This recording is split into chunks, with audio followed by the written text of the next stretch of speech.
Hello, people of the multiverse, and welcome to another story. Today, we have a bit of a special event. I've been sent a key for a game that's coming out tomorrow.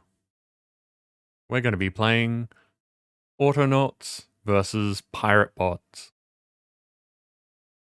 As always, though, at the start of the stream, I'm just going to be getting everything set up.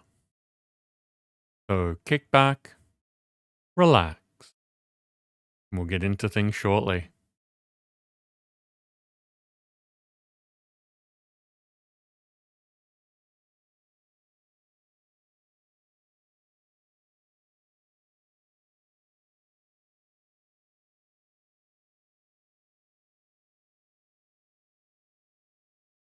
Hey, Sam, how's it going?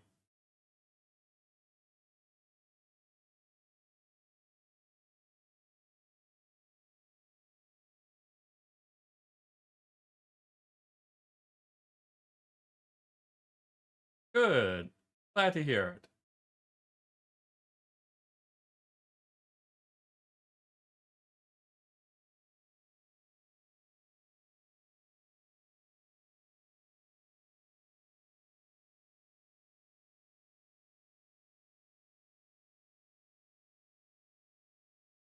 Hey, Dancer. How are you?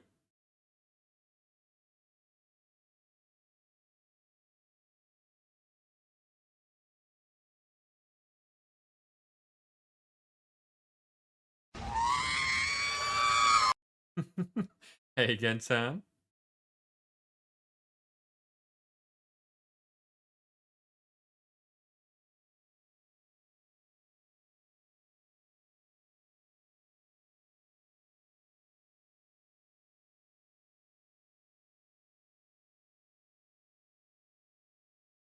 Labard, welcome in.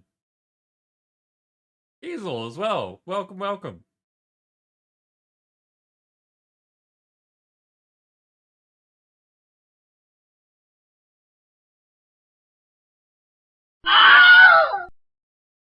Corporal, Shaman. Everyone's turning out today. Dancer, brownies sound like a great thing. I just hope you don't burn your mouth too much.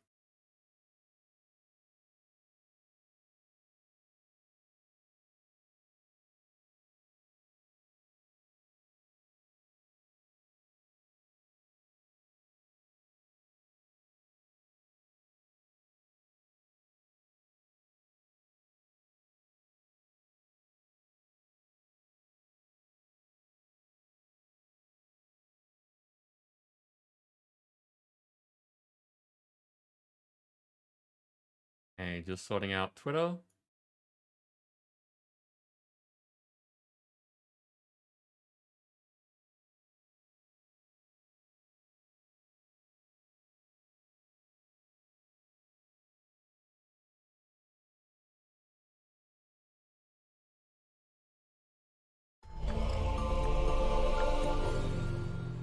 Dancer, thank you very much for the host.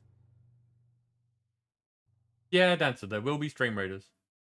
It's pretty much a normal stream, just focusing on a game that's been provided.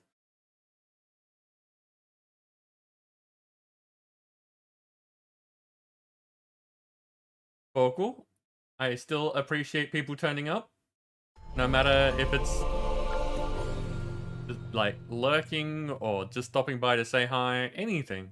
Always just nice to see people. Sam, thank you for the host. And that is Twitter sorted out.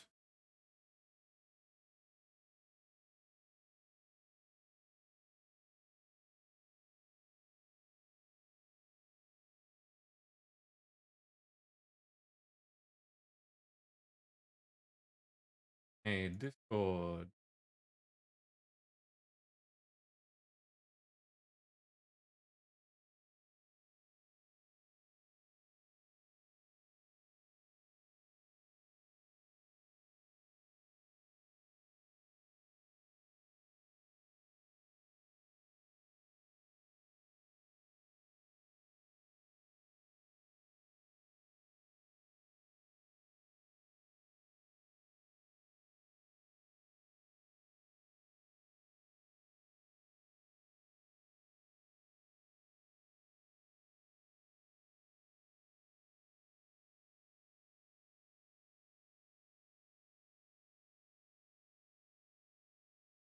Almost done.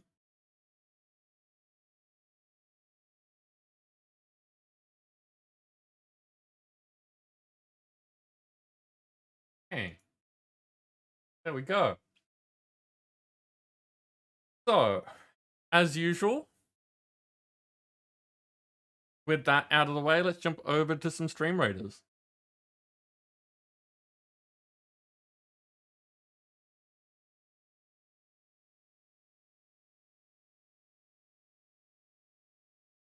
So we left off on Monday night just after a boss fight. So, kicking off things cleanly from here. We're taking the top path so that we can get those 2 chests.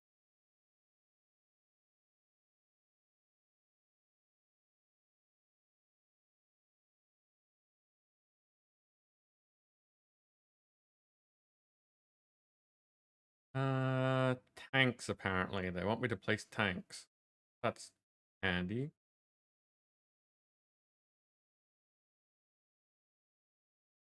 It looks like I had some quests I forgot to turn in. Grab that. Bonus cupcakes are always nice.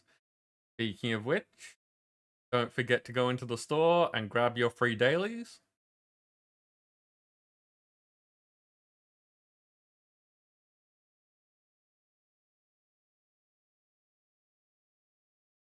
Hey. Now, for our main event. Hi everyone, welcome in. Now, game sound might be a little bit loud, we'll need to adjust. Yeah, I thought so.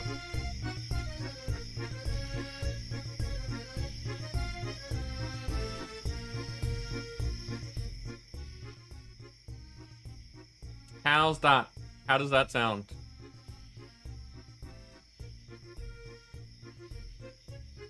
I'll stop the other music.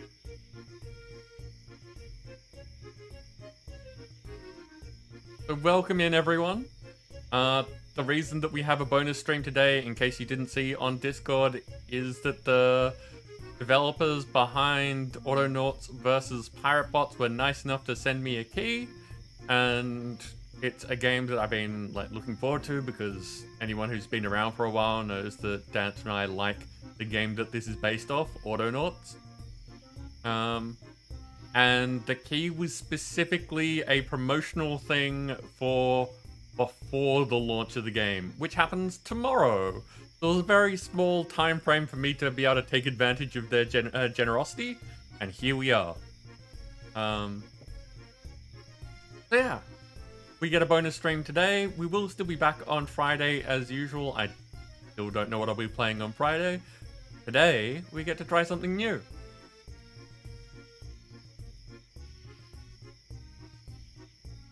So, with the feedback that the sound seems okay, let's go ahead and get into it. Now, for anyone who hasn't done Autonauts before, it is a game in a similar sort of headspace as things like Factorio and Satisfactory and that sort of thing, where you are dropping onto a planet that basically has nothing, and it's your job to build it up. Now, the interesting difference about this being that it is a fun and vibrant game with a focus on sort of an introduction to programming ideology. It has its own systems for doing so, and it's going to be very interesting to see what of those systems carry over to us playing this today. I have no idea what is being taken directly from Autonauts and what has been revamped and changed and everything so that we can have this game, which most notably has pirates and combat. Hey, Dancer, you are a winner. Okay, so I haven't set anything here. We are going to have the tutorial on. Random object seems fine. Standard level of challenge. So we're just going to be trying it out. We can, of course, do things differently later. Assuming that in Autonauts, there's, I think, very few ways that you can actually lose. I have no idea what it's like in this. Starting in the bottom corner seems fine to me. Let's just push the button.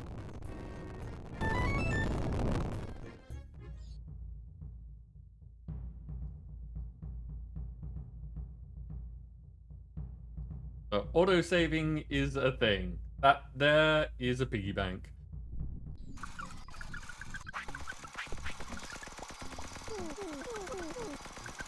Hey there! Chief Autonaut Kyo here, streaming live from the Denki Quadrant with progress on my thriving settlement. Like and subscribe. Following protocol, I've successfully programmed hundreds of worker bots to efficiently automate industries and take care of my growing folk community needs. Sorry, my growing folk community's needs.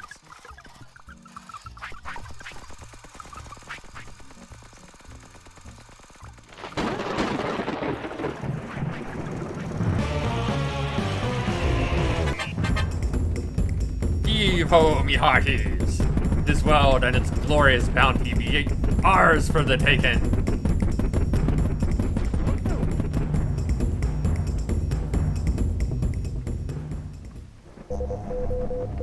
Pirate bot invasion detected, transmitting distress signal. Autonauts Defense Force vessel, POL-15. The Polis. Yep, I missed that last bit. Captain's log, stardate 1234, arriving safely at Rigel 7 settlement. Base camp obliterated. Commanding Autonaut missing. Presumed kidnapped. Ditto folk population. Wish I'd brought a brolly. Remaining walkbots appear functional. Others likely recruited or recycled by pirate bots. Will endeavor to return Rigel 7 settlement to its former glory ASAP. Well now, what do we have here? This world be under new management, matey. The dread pirate robot be me name, and plundering settlements be me game. That it be. Yes, Dancer, a brolly is an umbrella. Come visit me fortress, if ye dare. But first, you'll need to dance with me swords of scurvy knaves, and me 3 best mates, so ye will. What a welcome. I am Auto Zero, and here to help you. These mechanical meanies have taken over this world and split into 5 zones. You need to rebuild this base, assemble an army, and defeat the pirate bots to take back control. Oh, and rescue the kidnapped folk, and your fellow Autonaut. Before you get going, you should familiarize yourself with with essential Autonauting.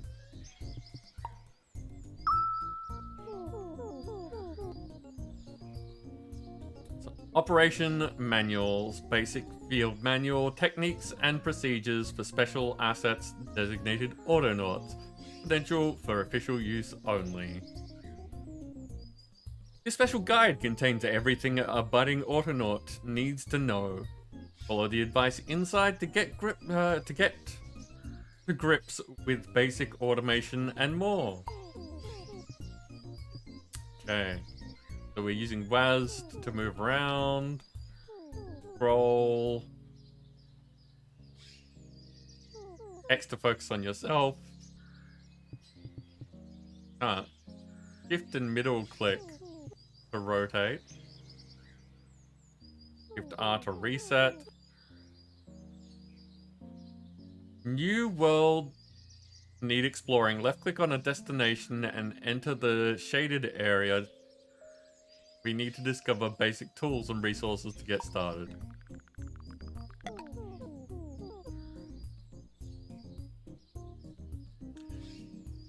New world, yep. So it's just saying explore 3 zones. Because it did the noise, I thought it was saying something different. But no, it was saying the same thing again. Okay, now for the basics.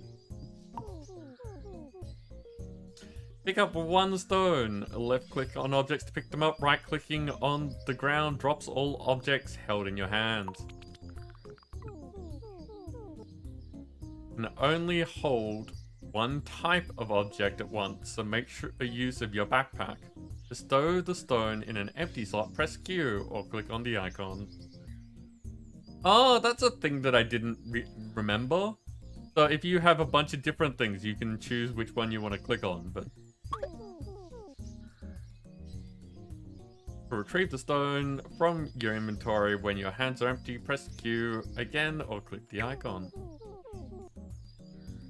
Hold down Alt and hover your pointer over an object to see what actions you can perform with it. These can change depending on what you're holding.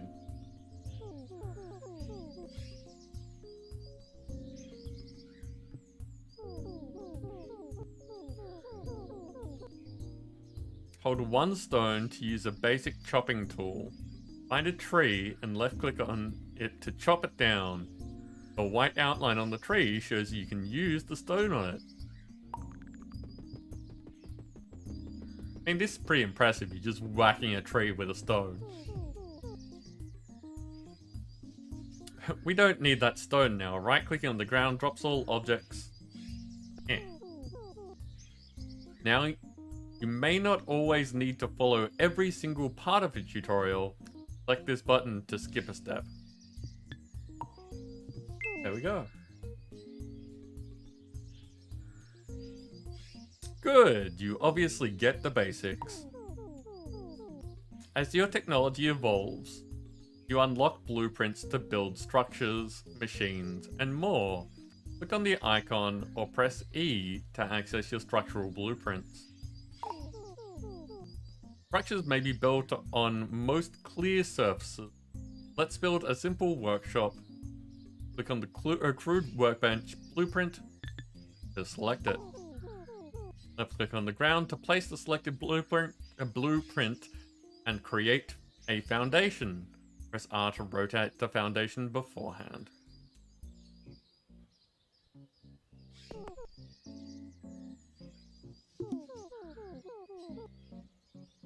Collect the parts needed to build a crude workbench. Right click on the foundation to add them. You can check what you need by hovering your pointer over the foundations. There we go, we need logs and sticks. Now, important thing, we can only carry 1 log. It's just too heavy.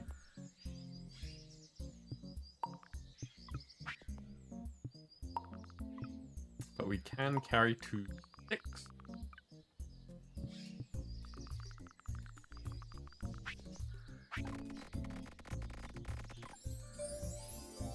Da da da da.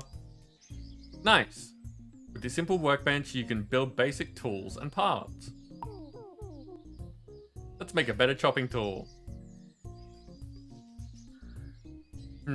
Okay, so anything that is very much in the original game that we've already done, I think that I'll stop reading out, because otherwise we'll be here for a while and just kind of get to the parts that are different. If you want to know more about the base game or what's going on, please ask questions. But otherwise, yeah, we'll get through this to see what's different so that we're not spending all our time on things that we've already done. Oh.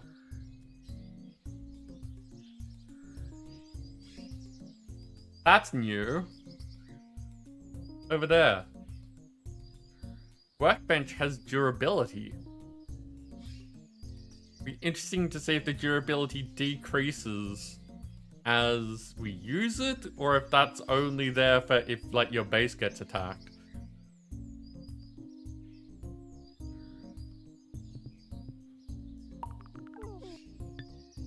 We're making an axe. An axe needs a stone and a stick.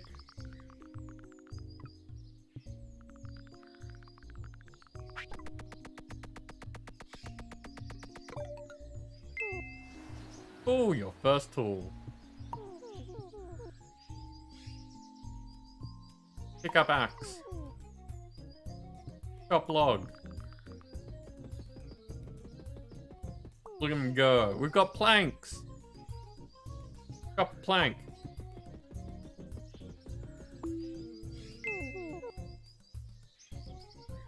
Sweet, you've obviously got the hang of this lumberjack malarkey. Those are the basics. There's a lot more to learn, and that's what I'm here for. When you see a button with my face on it, select it and I can teach you important lessons. Time to get your hands dirty. Welcome to the Autopedia, your handy reference for all tutorials, mission plans, blueprints, and more. To access all of this from the world, select the book button or press tab. I did notice an icon that I hadn't seen before. Your campaign begins right here with the first batch of missions from Autonauts headquarters. These plans will help you focus on setting up basic infrastructure. Hover your mouse over a pinned mission plan to see what you need to do to complete it. Use those existing worker bots to help you get started. Tree chopped down, soil dug, tree seed planted. Fairly straightforward.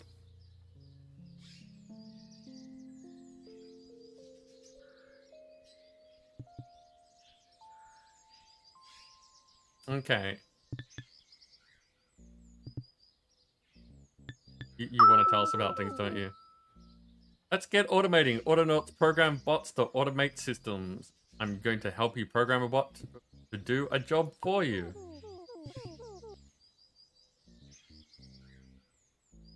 Make another crude axe. Okay.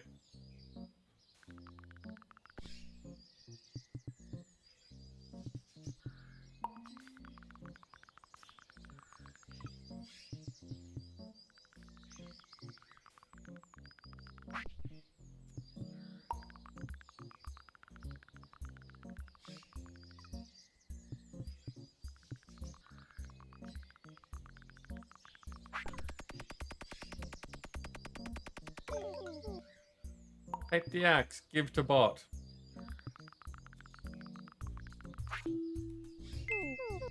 Ready to roll. Prepare to follow my instructions exactly.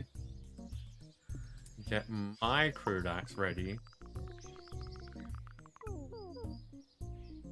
Blow my whistle. Click the bot. Record a thing.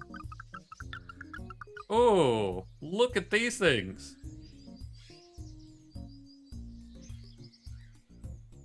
There is a bunch more options here than I'm used to. Show your bot how to use a crude axe to chop down a tree. In your bot's brain, you can see program instructions created by your action. Okay.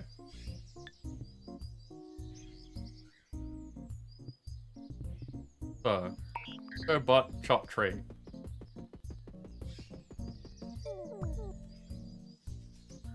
Click repeat. The play button to run your bot program. Who needs trees anyway? Before a first automation, your bot won't stop unless its tool breaks or it has no more targets in its search area. Now we have a bot chopping down trees for us. Let's automate more. You don't need to see that bot's brain for now, so close it.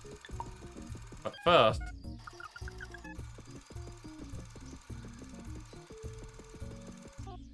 so that I can find it easily later. Ah, interesting. It's got the axe icon here as well, which is also new.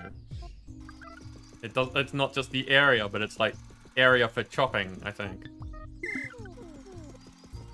The next job, create crude spade.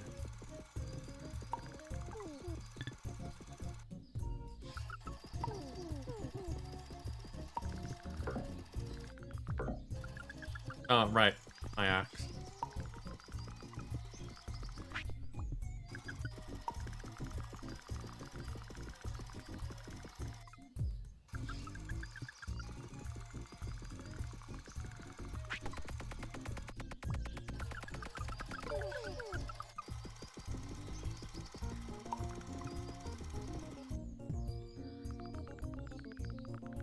Give spade to bot. Make one for yourself.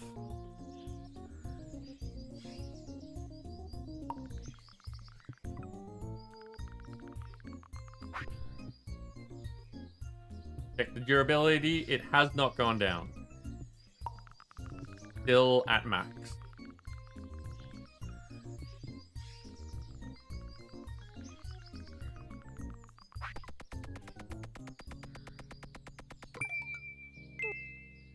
I made it.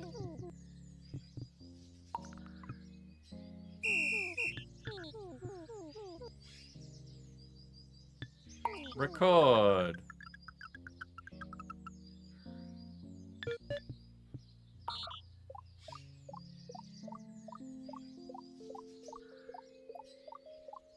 This is such a mess, but we'll do it for now.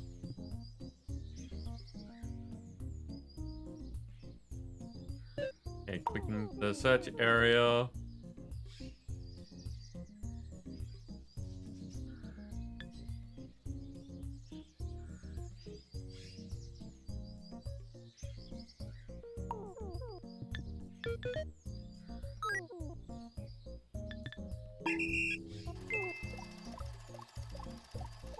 Look at the bot go.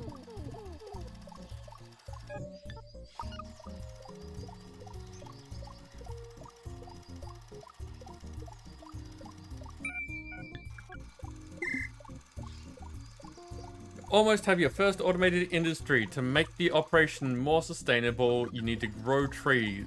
Blow your whistle so your bots pay attention to you.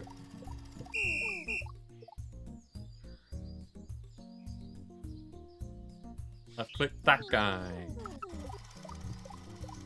Record a thing.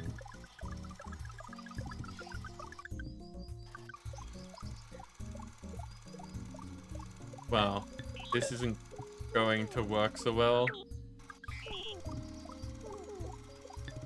Yeah, so it's just deleting the program until I get it right.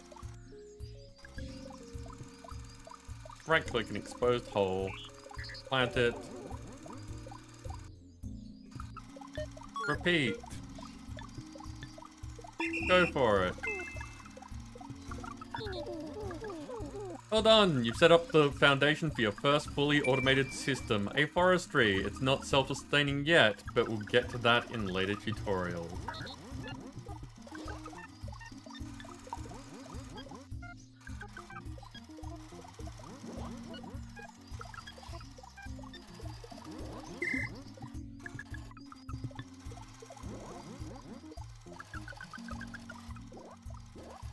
Okay, first thing I'm gonna do is move this because that's clearly where they want the forestry stuff to be happening.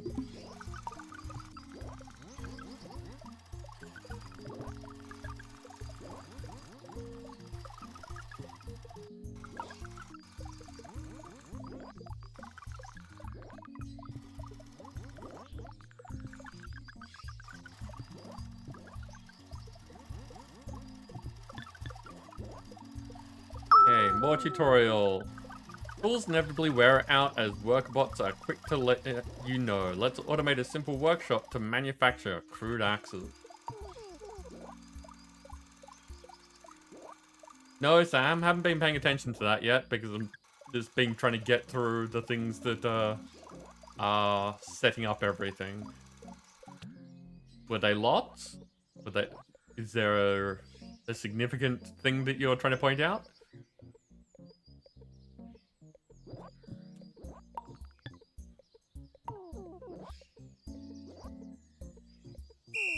Pay attention. Nork.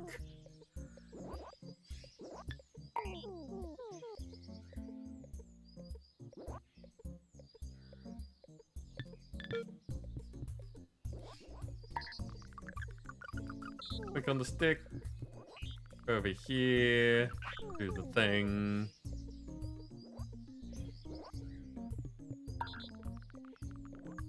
Get this. Do a thing.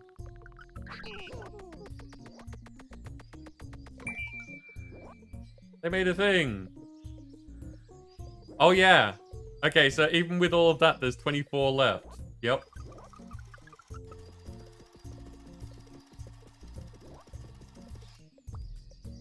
Original bots had 12 kilobytes until Mark 3? That doesn't seem...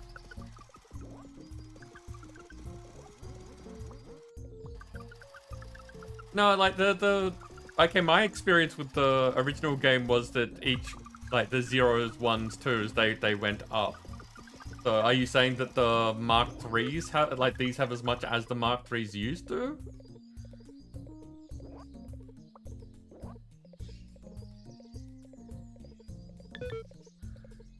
Also, Marlon, welcome in. How you doing?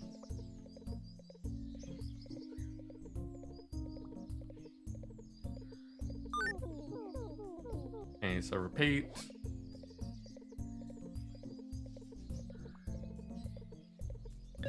Okay, so now we're getting into more interesting things.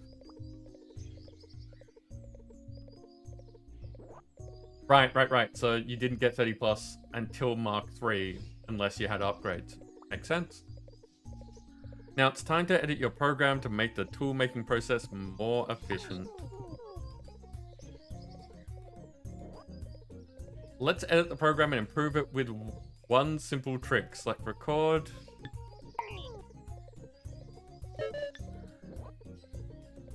So until something full.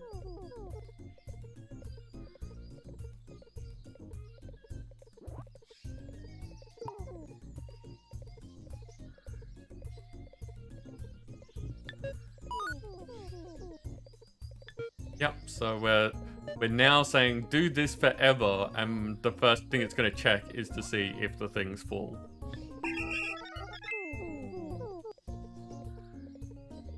You've improved your automated tool making process. The next step is to teach a lumber bot to take advantage of that.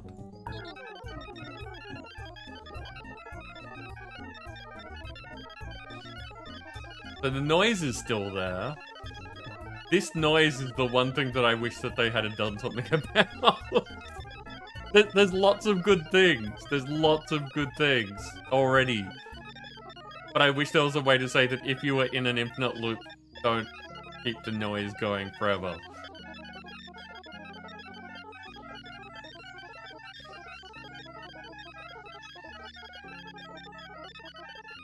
When Lumbot's tool breaks, how does it get a new one? I can show you a clever solution to that problem. Blow your whistle. Free chopper. Stop. Record. Clear. Pick up. Repeat. Until hands full. This is something that I found personally to be a trap. I'm not going to do it, but my preferred way of doing this is saying until hands not empty, so they only take one at a tool. So if you're ever making programs where you can, like, you know, if you were using a stone to chop trees instead of an axe, and you can have lots of stones, that can run into issues.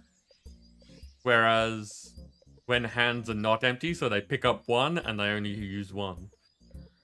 A handy thing. So, chop down tree.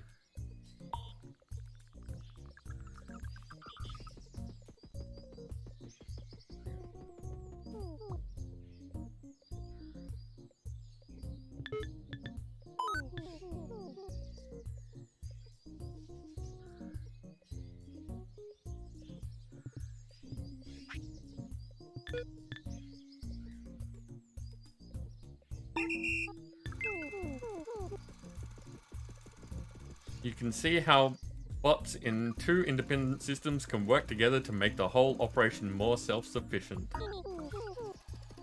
Looking good so far. Only a few more systems to automate before this industry is self-contained.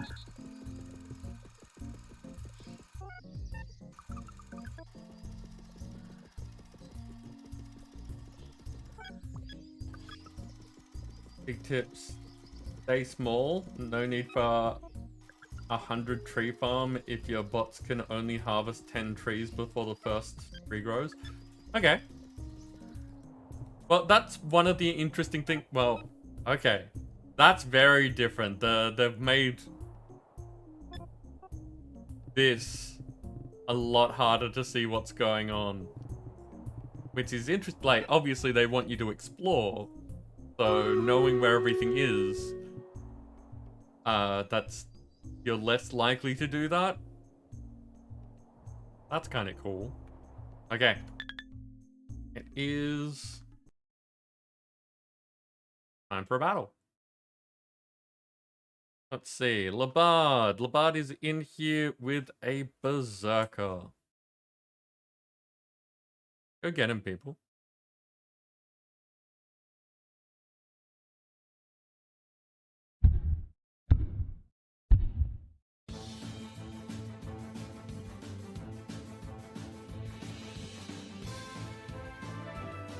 Yeah, that also works, Morland.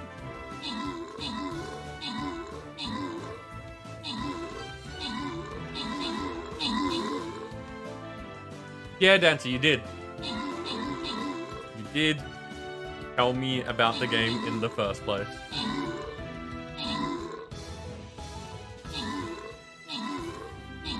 I can't remember why. I believe it was in a similar realm to something else that was being played at the time. No, you pointed it out to me, if I remember correctly, because if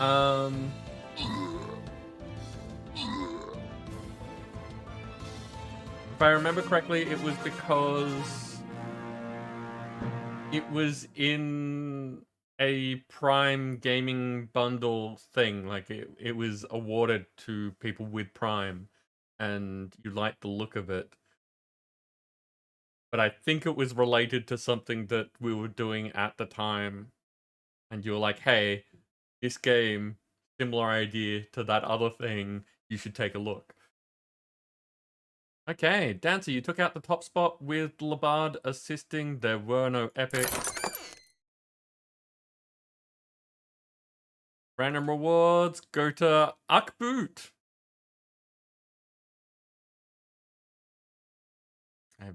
That is not a name that I've seen before.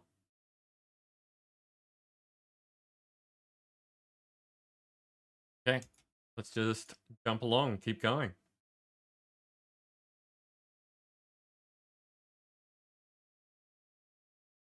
Hanks, that's right.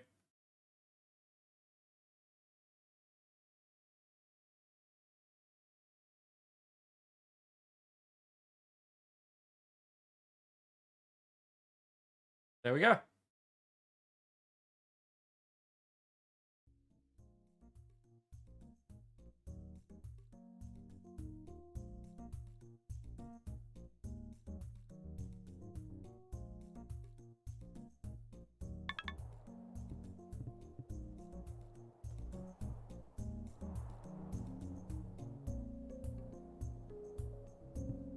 Okay. I'm gonna explore a little bit just so that I can pick. Oh, okay. So that's deep water. Good to know.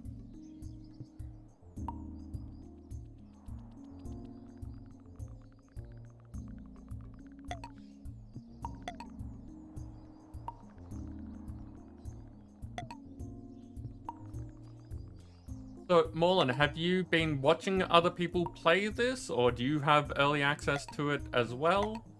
Or are you basing your experiences off the original?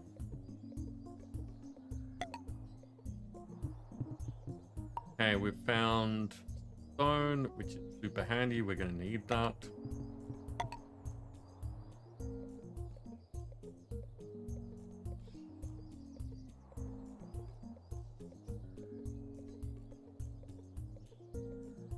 I'm gonna have to do things differently to how I like to do them in the original because I don't have all the same facilities as the original. That's going to be interesting.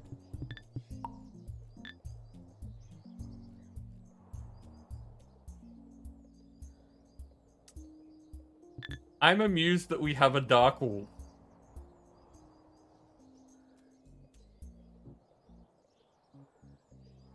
Dark Wolf doesn't play this, but I'm amused that we have one.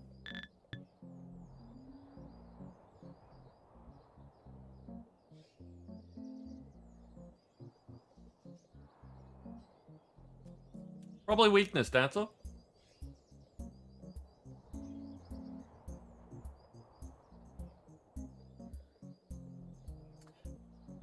Basing things off the original because you're after the game yourself. That makes sense. So you're looking forward to when it comes out tomorrow, then.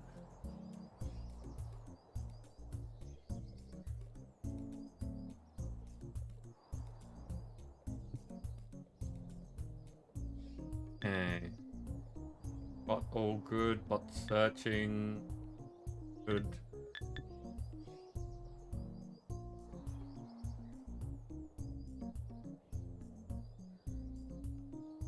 For lots of gaming? Good.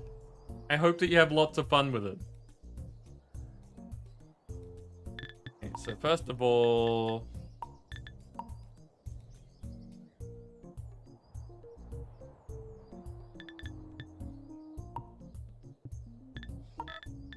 let's start getting organized.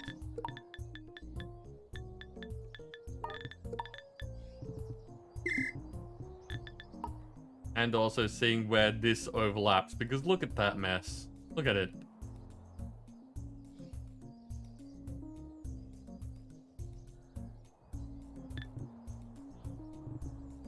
So I'm gonna use some basics from the original.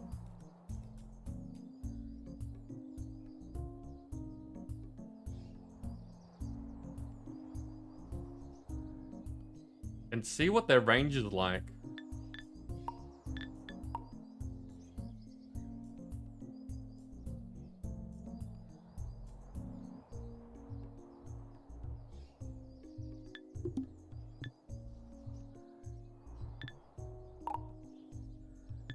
And I want to show those.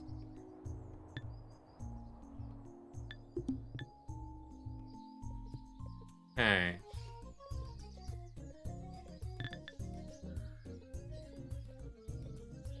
So Hole Digger, I want you to stop for now.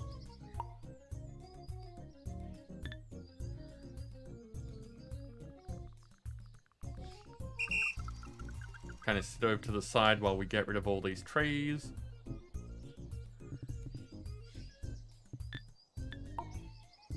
Tree chopper, we're going to be doing...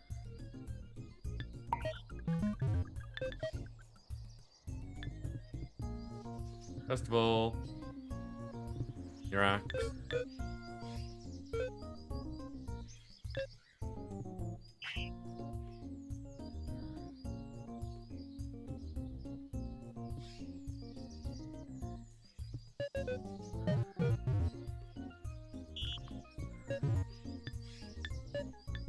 So, yep. If hands empty.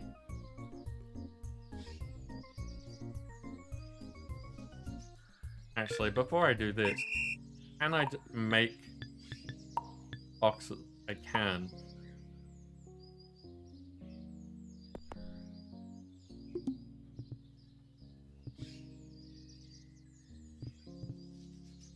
How many planks? 4 planks. So I am going to need that axe. Or at least an axe.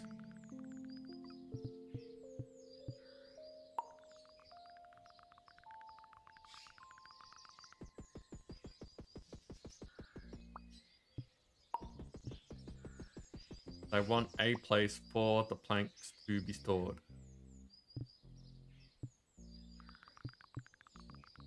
Wait, no. We're going to need to chop that too. It's going to need 4 poles.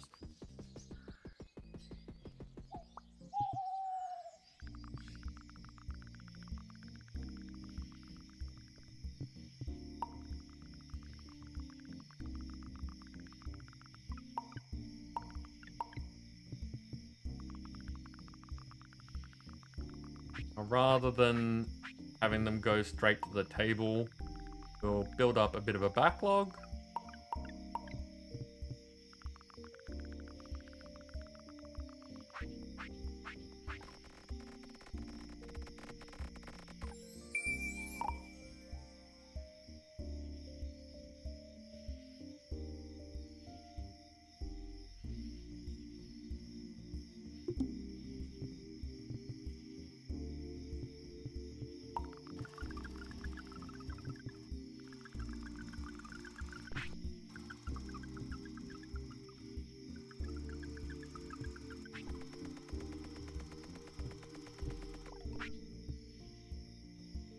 Okay, there we go. So, free chopper. Now, if hand's empty, go here, get that.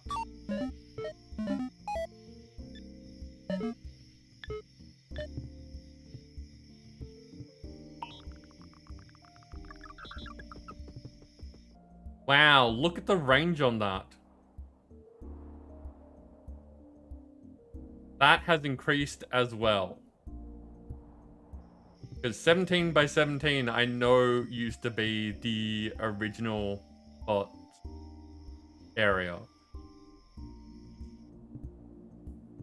So yeah, these basics are super bots. Let's have a look. It can do 35 by 35.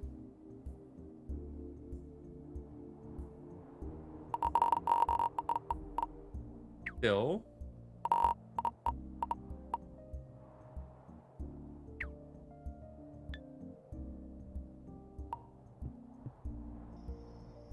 Anyone that has played the first one will realize that the reason for doing this is so that the area that things are being done in is smaller than the area that things are being collected in, because they will fall. Like, if you chop down this tree, it can land anywhere around it, like that log. Which means that if your processing area is as big as your collection area, then things will fall outside of that, and then you'll just have waste.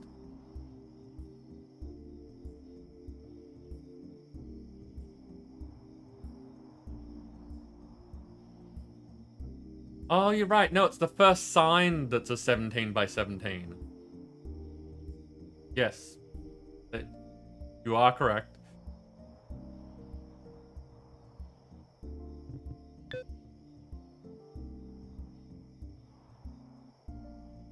Okay. And just because I've experienced things in the first game where coming in midway or interrupting things means that they may not act as expected, I like to do this until hands are empty.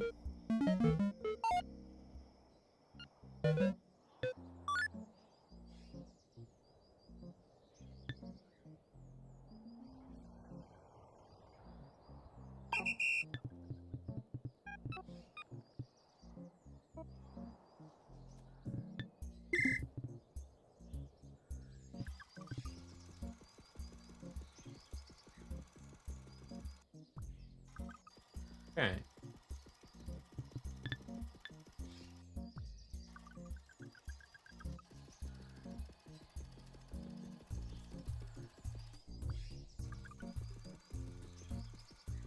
So our seed planter's not going to do anything unless there's holes. And I'm going to want to structure this so that the holes are being dug where the things already are.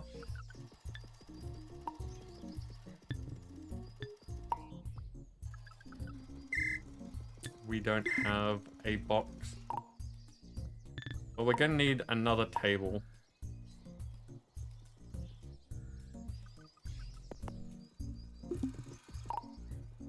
Organize this a bit.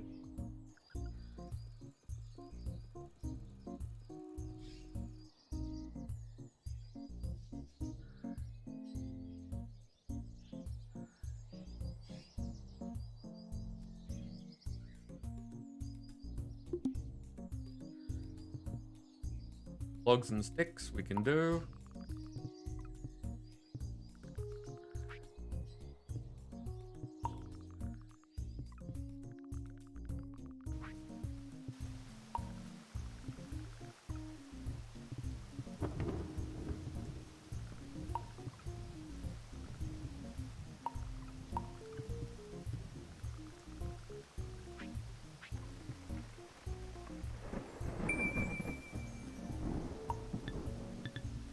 going to be doing that.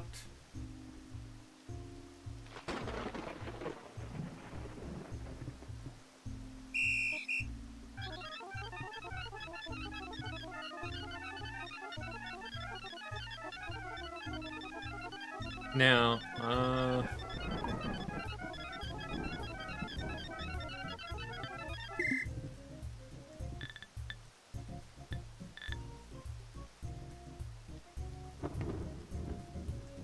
so in the first game, I didn't like things having multiple tasks. I'd much rather have lots and lots of bots, but we'll see how we go.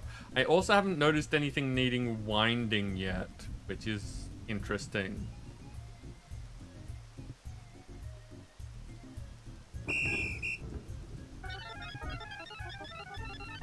I don't see anything that indicates that it would, so it will be interesting to see if that actually ends up happening.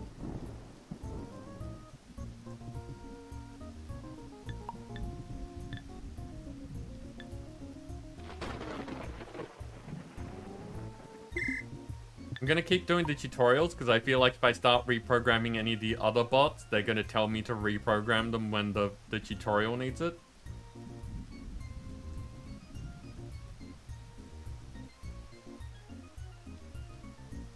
No power issues. Interesting. You're going to need more than these ready-made bots to help you automate and defend. So let me show you how to make your own. First, you need to build a suitable structure. Okay, and we make one of these. And sure, I'll put it over here in the middle of everything.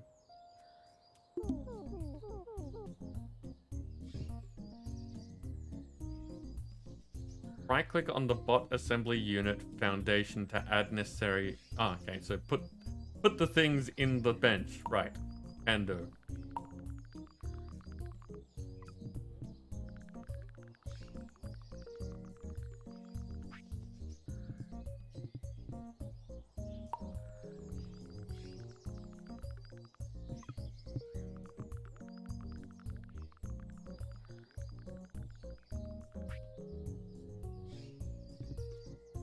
Thanks. So...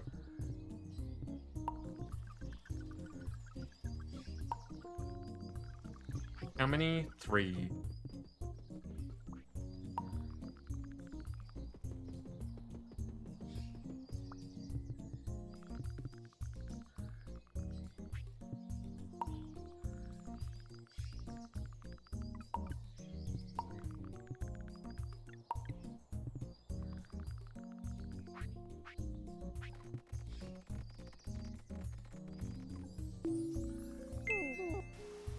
Nice, now you're ready to make your own bot workhorse.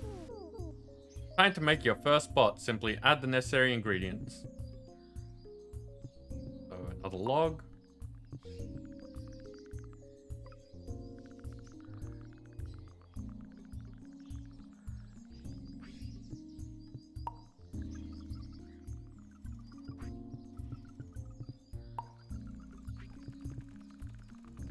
Another 3 planks.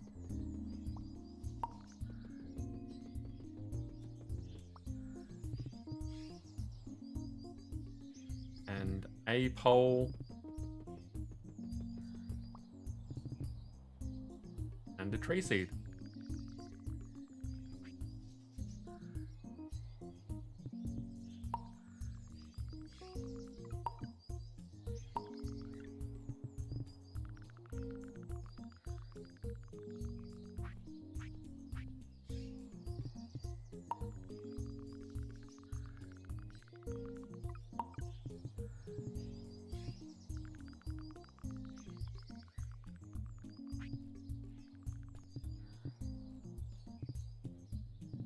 That one.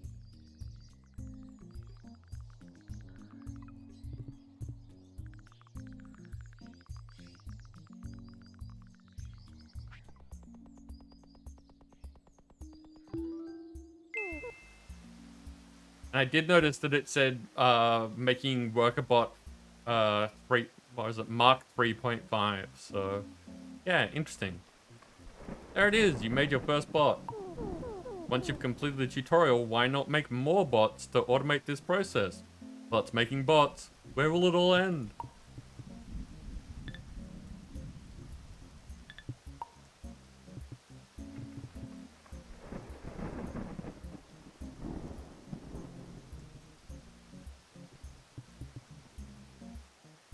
Okay, so you are going to be my shovel person.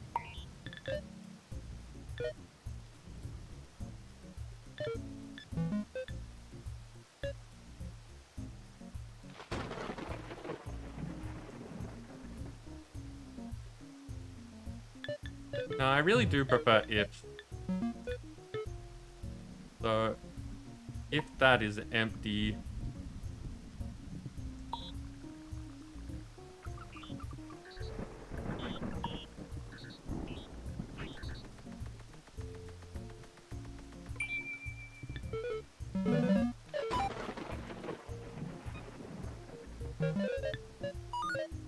I feel like they've made it so that the drop point for these, for the commands is different. Like, if I grab this...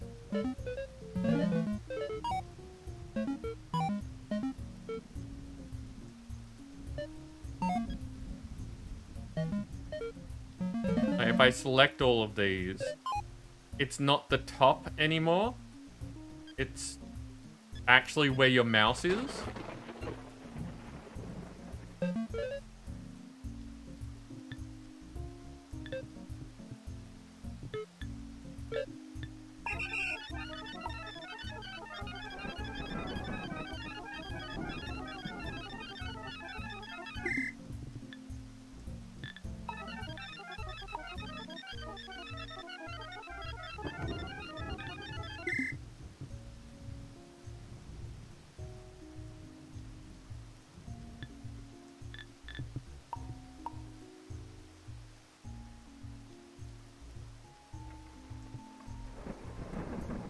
Okay, so now we have the shovels to make this.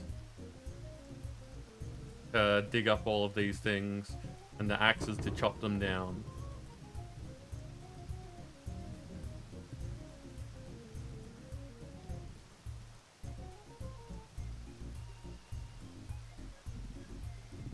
How much are we holding? We've got plenty of those for now. Okay, so...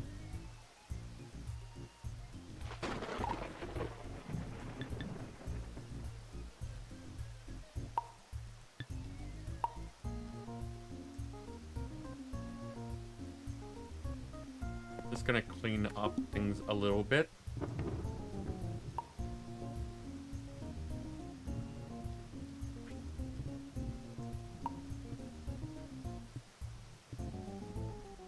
So 3 more planks. 2 poles.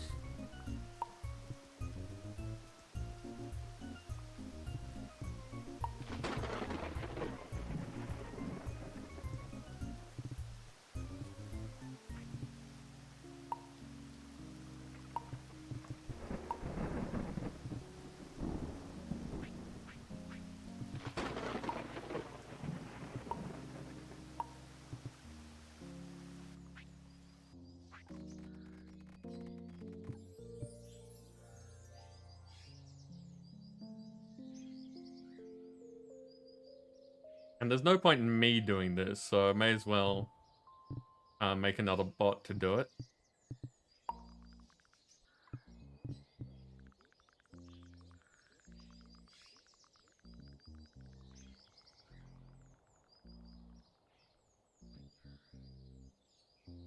Three more planks.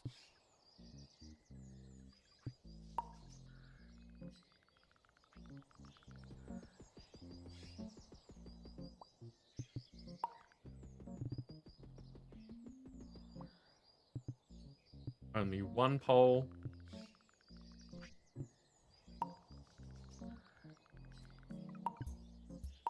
And none of this is going to go to waste.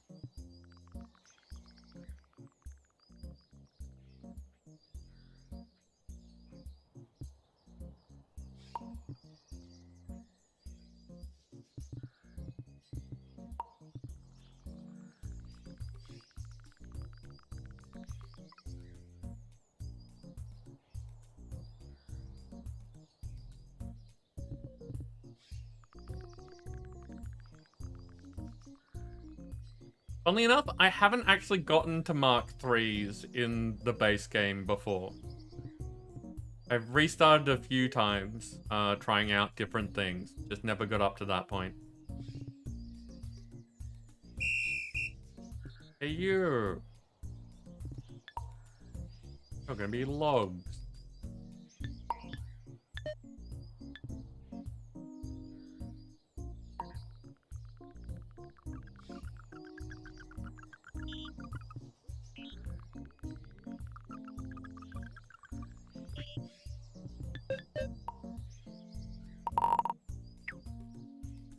Weird making their areas smaller.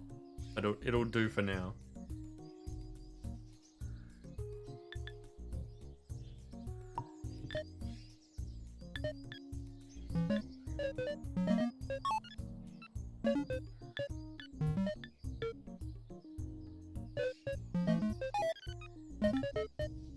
Now, one thing that we haven't done so far is this little box here is the exit out of this repeat. So if you get to a point where this is no longer relevant, as in if there are no more logs to pick up, it'll move on to the next step. So that we don't have them sitting, like if their hands aren't full but have something in it, it's better to have that being put into storage than sitting there waiting for another thing to appear.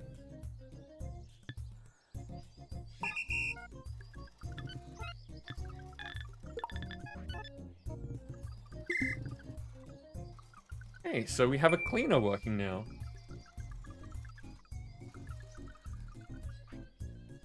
And Morlin, I would be interested to, like, if you care to join the Discord and share pictures, I'd be interested to see how your setup for charging works, because I always ran into the problem of having bots with overlapping areas just meant that when the first one ran out of power and the second one had already done its job of recharging things as well, tried to go recharge that first one, there was a chance it would run out of power as well.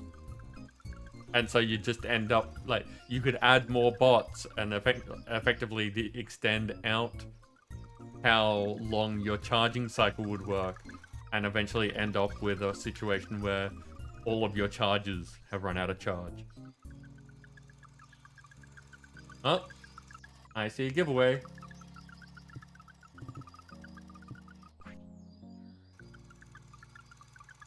Okay, now...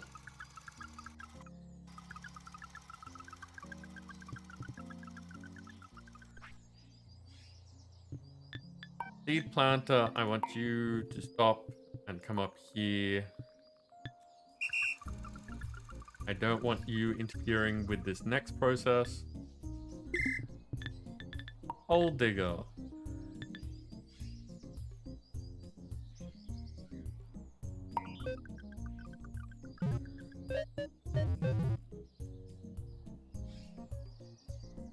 Actually, you need to stop as well, because I want...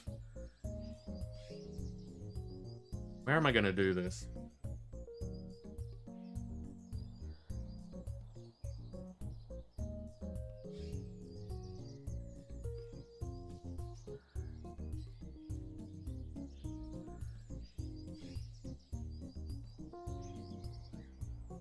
Put it here for now.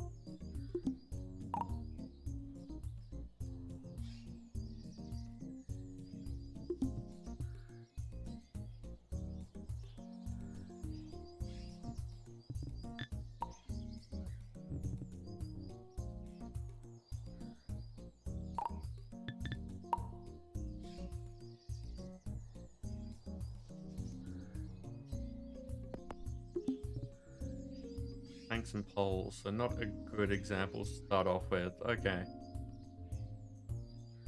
I'll wait until I have something that's relevant. 4 planks.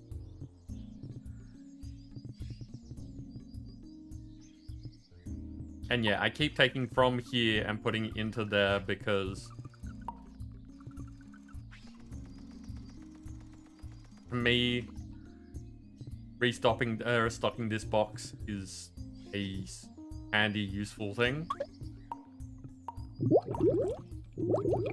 Ooh, bubbles.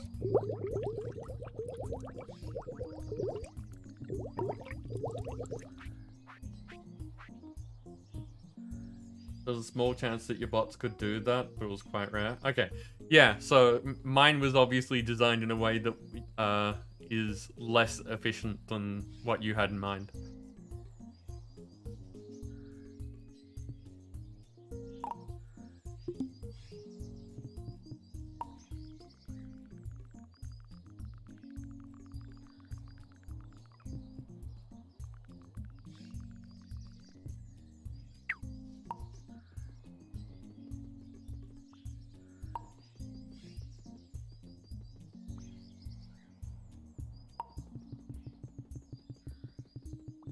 Yeah, interesting dancer. I don't know why it didn't say who made it part-time, but there you go.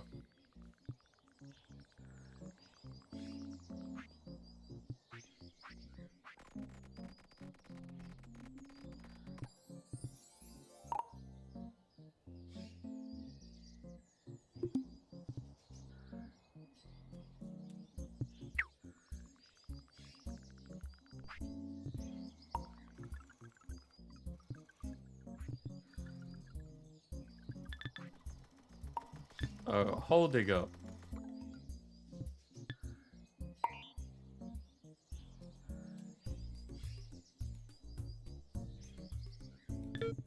I want you to find dumps, not just dig holes.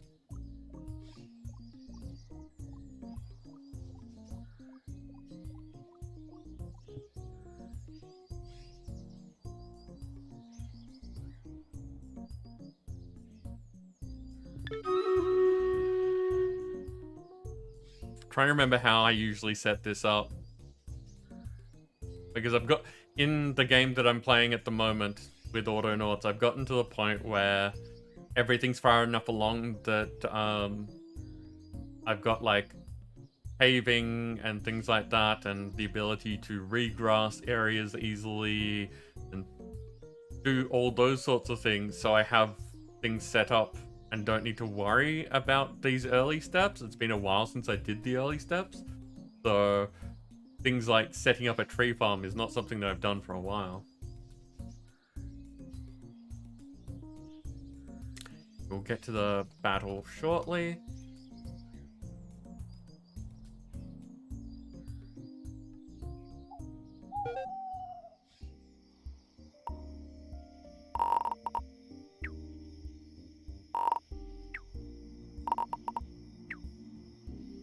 Now, I don't want it all over this, so out that area.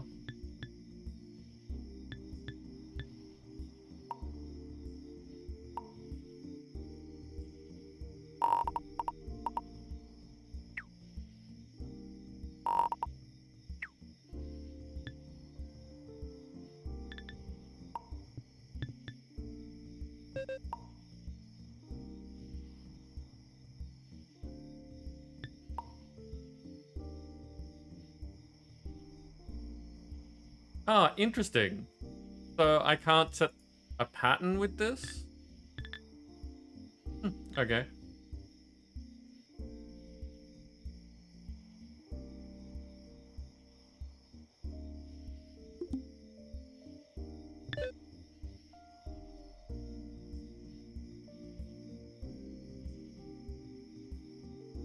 So by setting it to only dig up stumps, it means that in this area, anywhere that I plant seeds is the only place that seeds will be planted.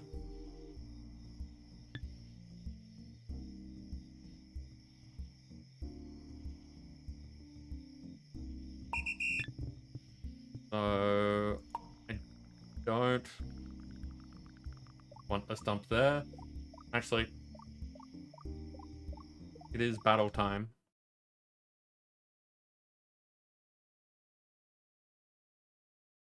Let's see, we have Unreckle,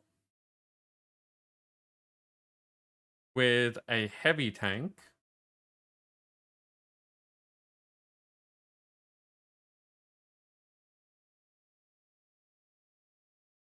I think that we're going to get swamped, so I'm going to put that there and see how it goes. Go get him, people.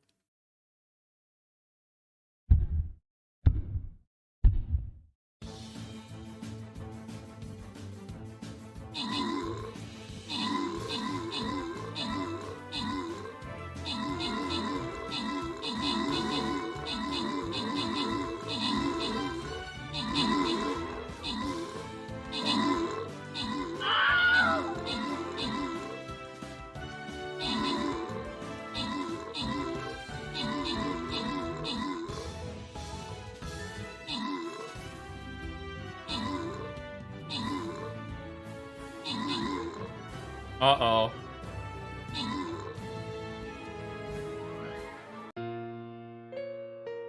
That did not work out well.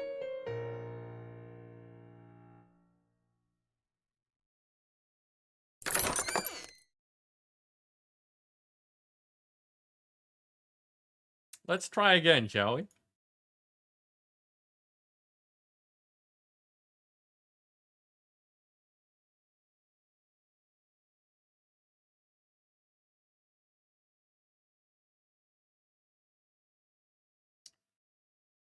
Quest complete.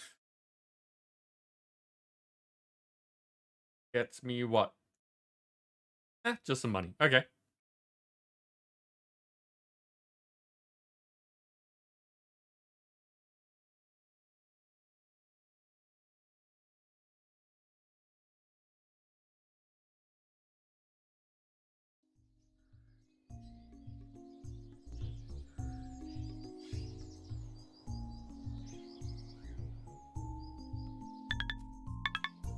Okay. So I'm just going around here digging up the stumps that I don't want planted.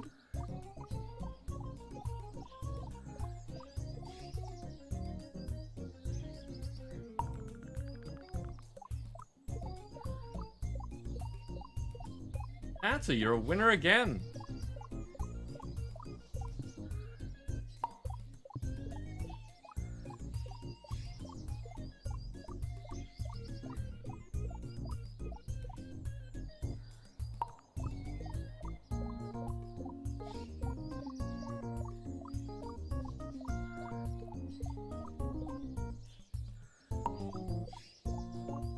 I am gonna have to fill in these holes as well.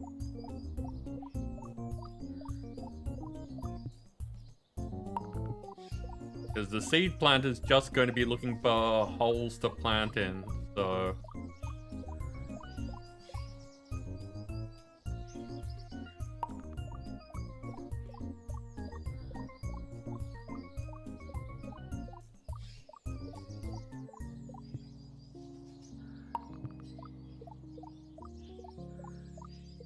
I am one of those people that will take some time to set up a nice looking pattern.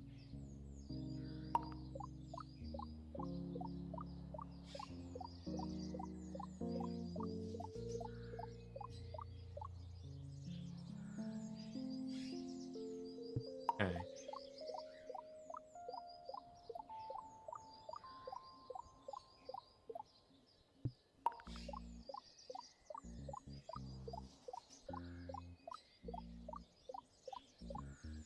No, I'm not making the pattern a tree.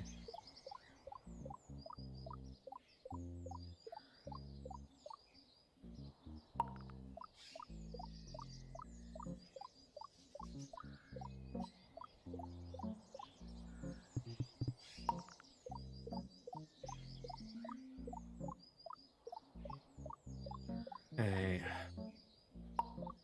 This shovel's gonna be break before I'm done.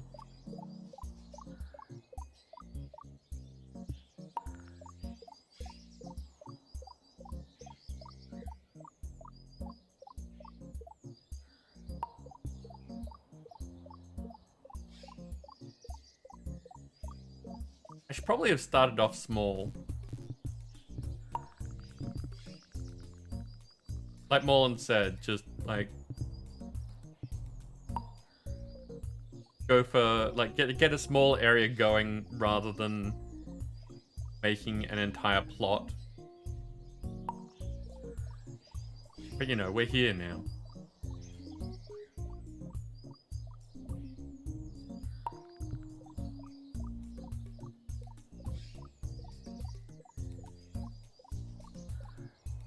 And I don't know if this is going to be different to the original, but wood is something that you end up needing a lot of anyway. There we go.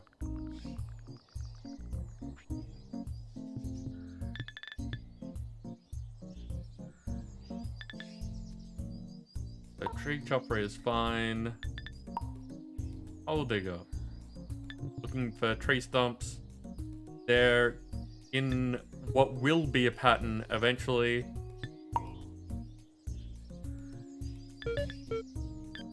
So, if hands are empty, take from there.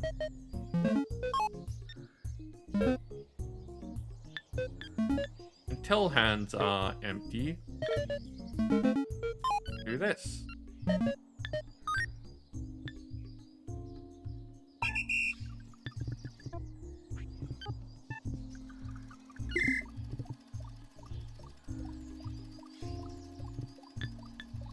Seed planter.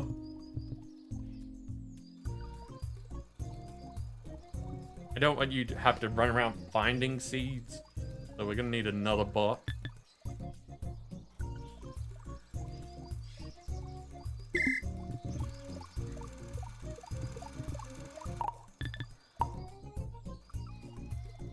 I miss having the construction zone.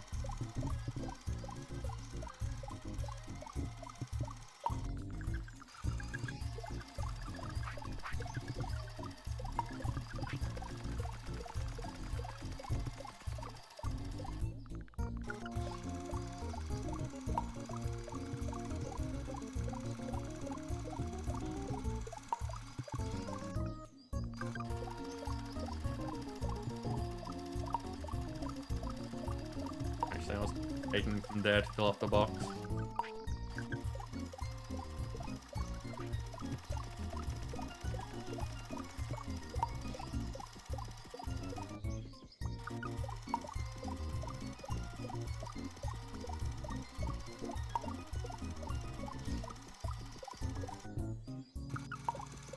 Doesn't matter which of the planks that we end up hitting.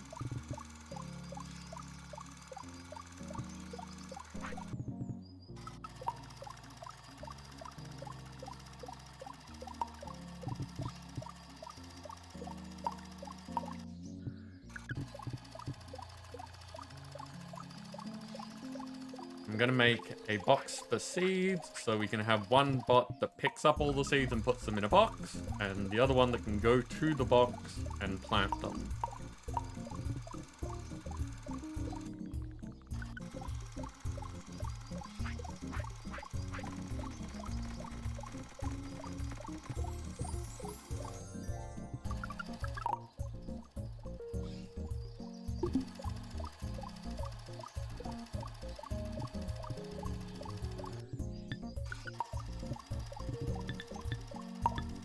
Dark wolf. Until hands full. Find seed.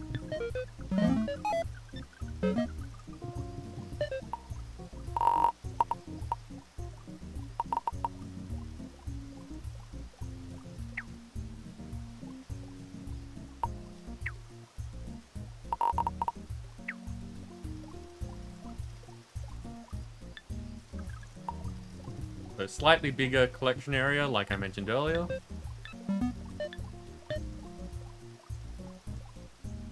Fill hands empty.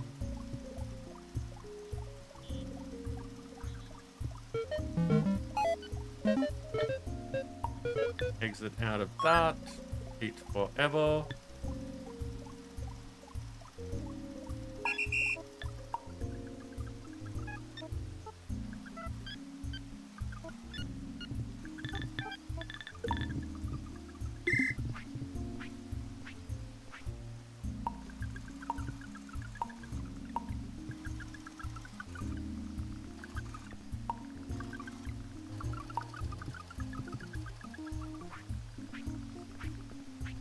There we go. You're actually working on your CCI? Crazy dancer.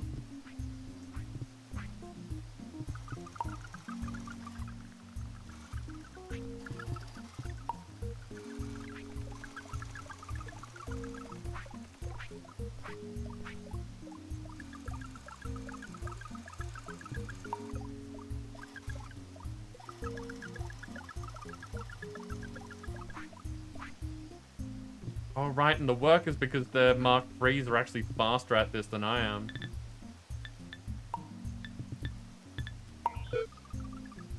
Okay, so get rid of that again. So until hand's full. Take seeds from there. Until hands are empty.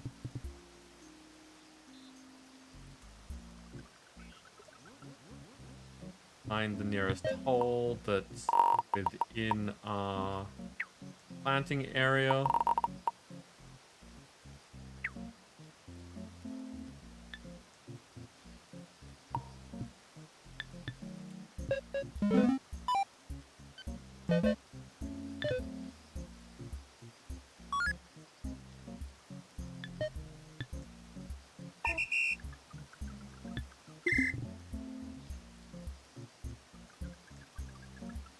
Oh, interesting. They can only hold 4. I'm used to the Mark IIs holding a lot more, and I only just noticed that.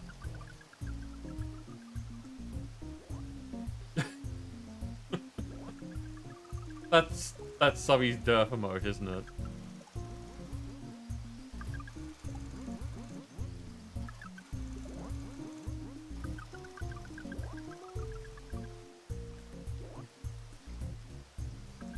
Okay, so now we've got logs going here, seeds going there. We need to collect sticks.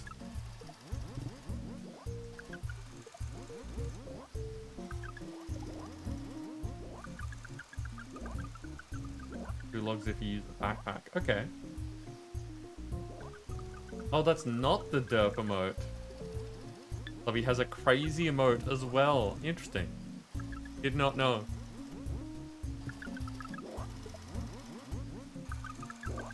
Okay. How are we doing for stones? We're starting to run low on stones.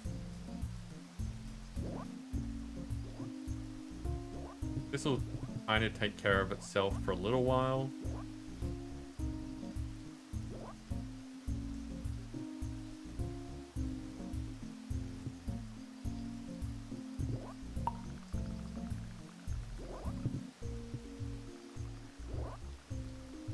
Like, why am I building more bots? I've got more bots.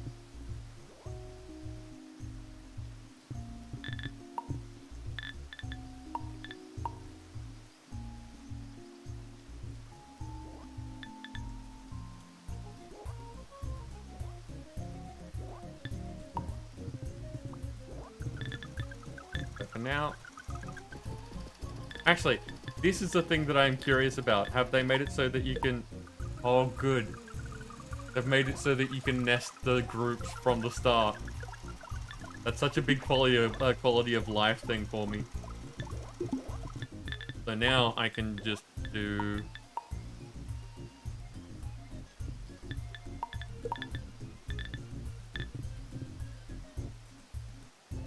and make it so that we don't end up with huge amounts of things taking up all of the space here.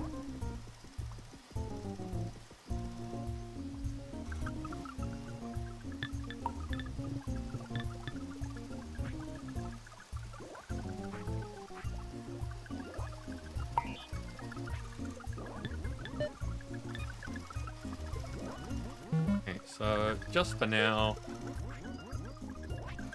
if hands empty... Oh no, you're gonna need a pickaxe, aren't you? Haven't made those yet. Let's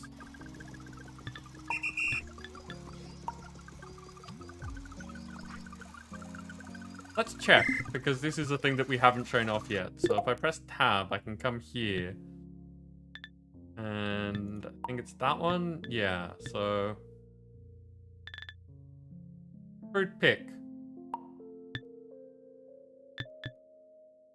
Shows us how to make it. If I look up stone, it shows me that I need to use a crude pick on stone deposits to get stone. I still wish that they would have a... Most games that are in a crafting theme like this will show you some way, if they're good, some don't. If they're good, they'll show you like this. So you say, how do I make this thing? And it tells you the things to make it. I also love it when games do the reverse of, okay, so I've got this thing, what can I do with it? But for now we know we need a pickaxe, so I'm gonna make another one of these tables. And make space for one of these tables.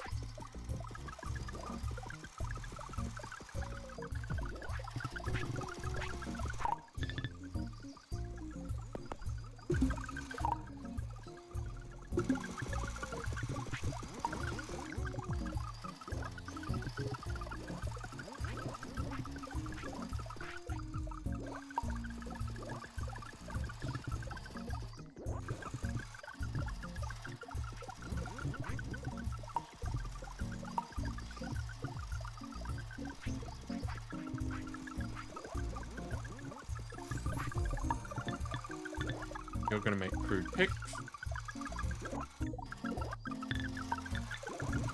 And you, instead of doing that, are going to say...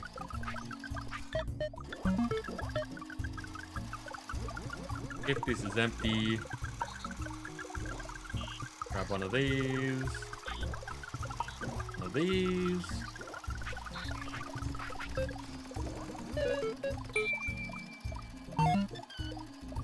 I always do that wrong. I always hold shift. It's control.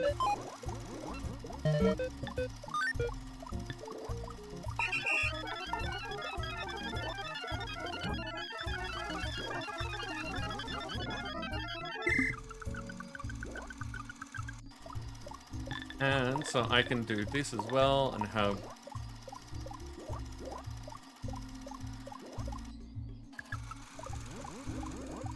My spelling can be bad at times. I rely on autocorrect a lot. Does that look right as assembly? Let me just put it into something else.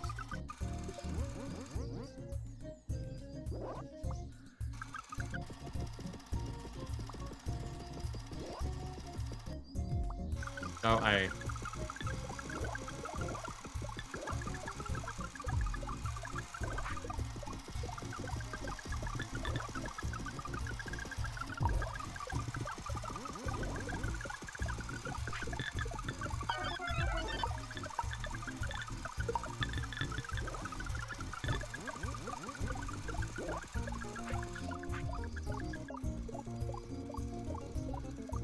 The issue with that is usually UI related, a lot easier to show the one recipe to make an item than the potential dozens. Yes, yes.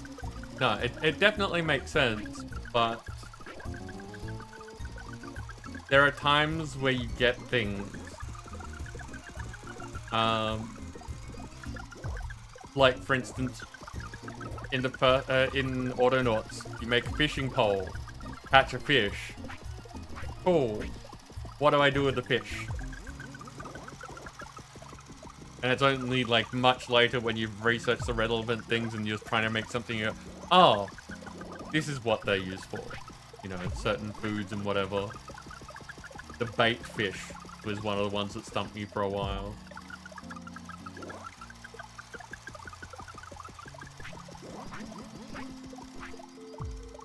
Okay, so we've got this now.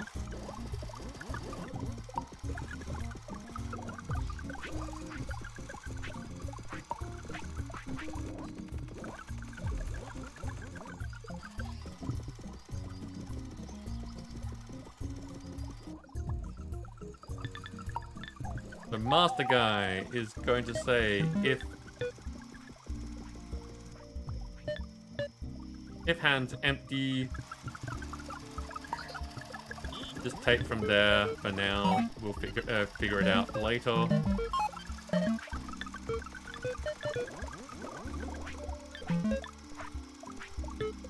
L hand's empty.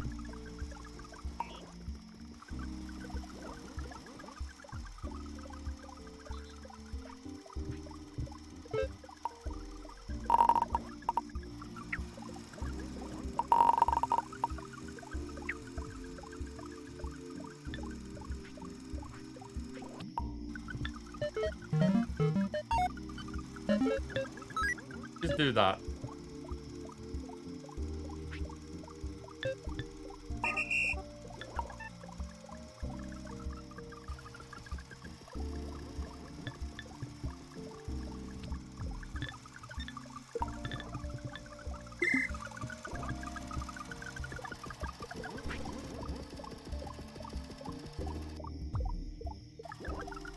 And then you can say until hand's full. Grab stone.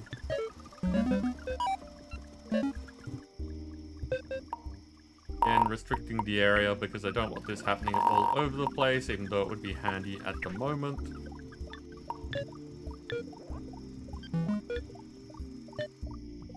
All hands empty, put in here.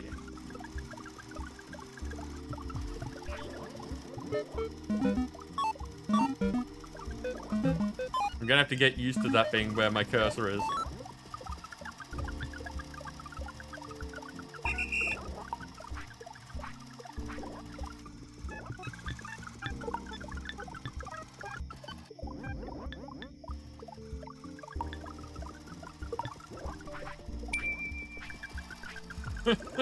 Hey, Hados, how you doing?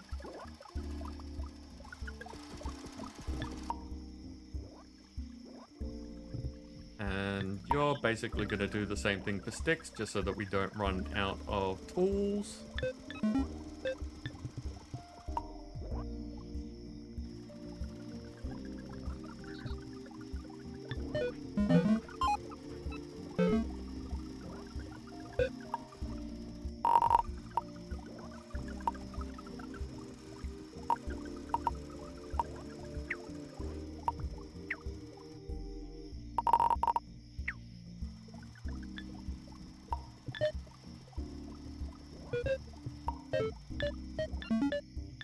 All hands empty.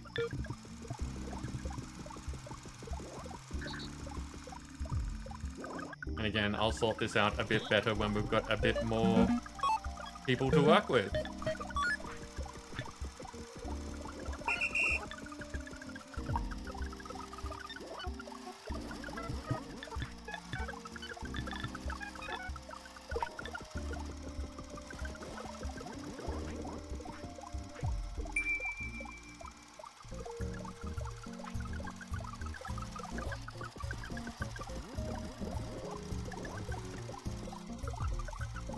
Yeah, Hados, I hope that you're doing okay. I hope it's just for, like, busy reasons rather than anything bad.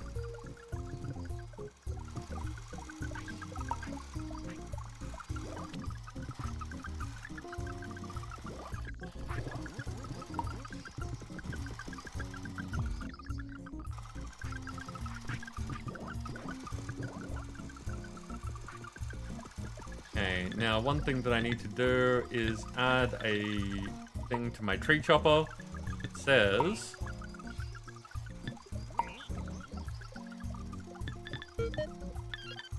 if this isn't full, then do that.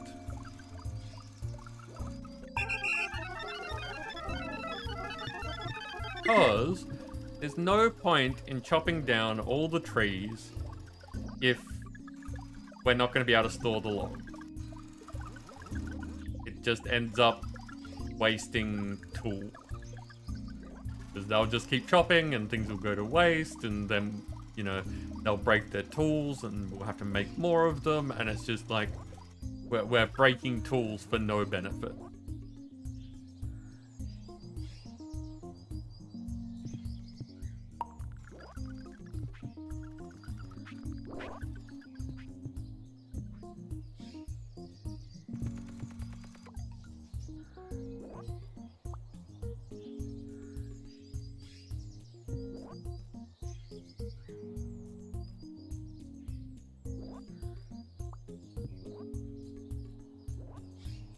What next?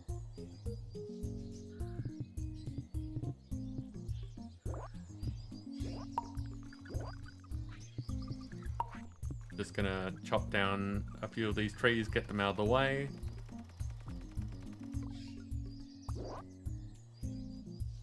No.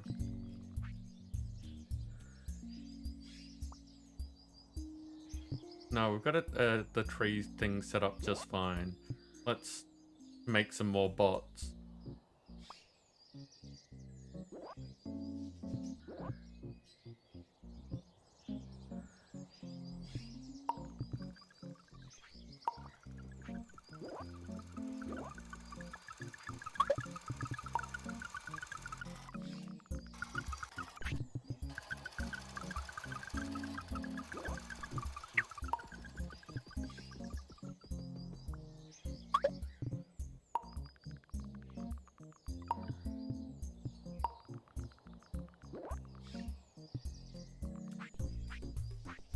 But I do want to start chopping logs into these parts so that I don't have to do it anymore.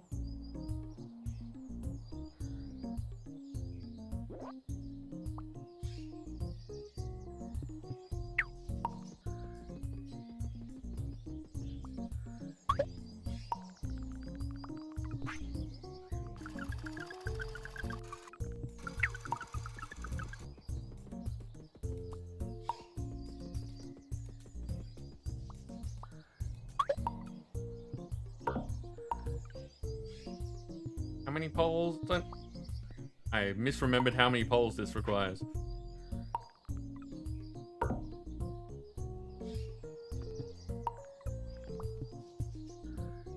And another seed.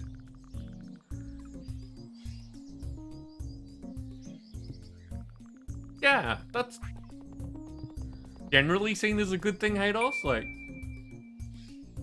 effectively introspection, figuring yourself out. This is good. I hope that it does good things for you.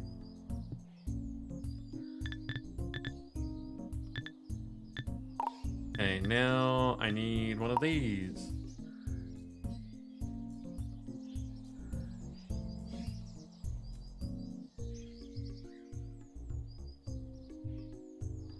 I'm gonna have to reorganize all of this eventually anyway.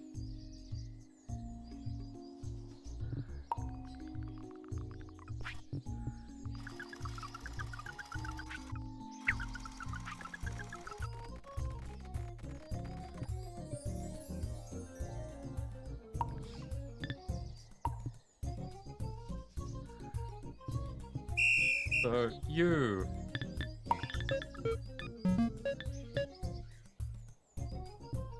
If this is empty...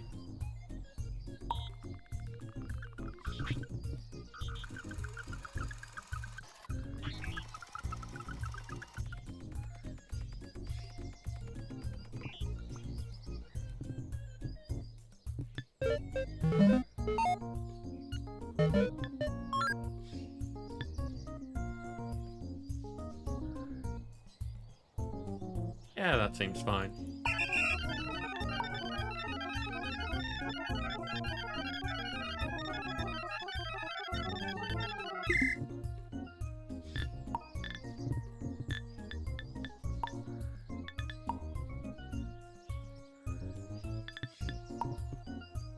I'm setting this up for later when I'll have more than one bot doing these things.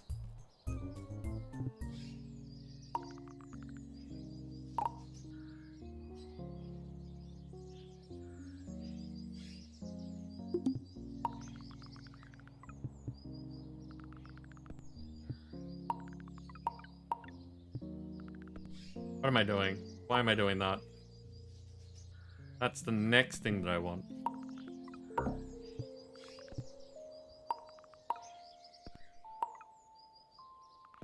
Just making a mess now.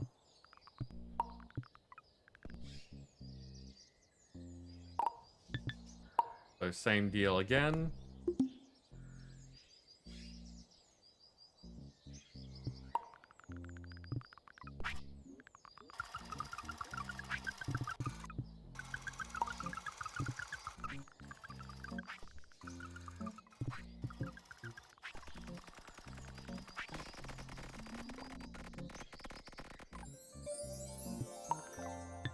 Now you're going to do that.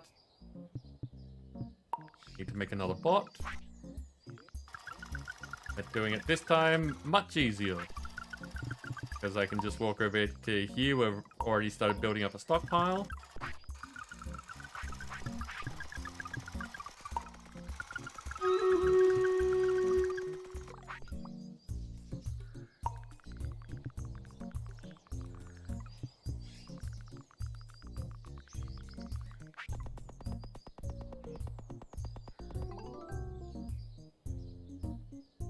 And it is battle time.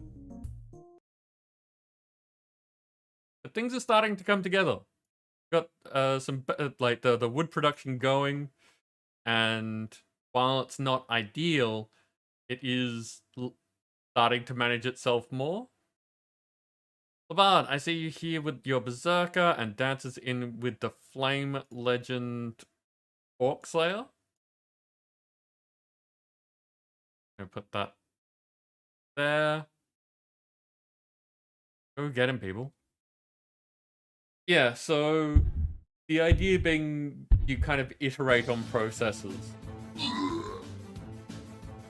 So it's not perfect, but it's helpful. And then when you've got more things built up, you can do more things. Bedtime for that sock. Sam, get good sleep. Thank you for hanging out with us. I hope that we see you again soon. Okay. I don't know what this is meant to sound like. So, this person here got the top spot. Dancer assisted. Labard got the giant kill. Random rewards. Go to Dancer. You get a vampire.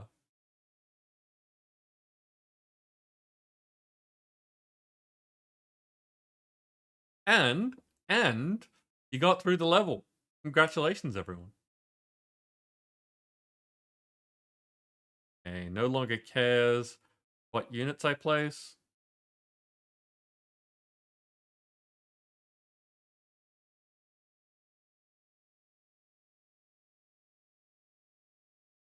Right in the thick of things. Okay, I'll just be a second.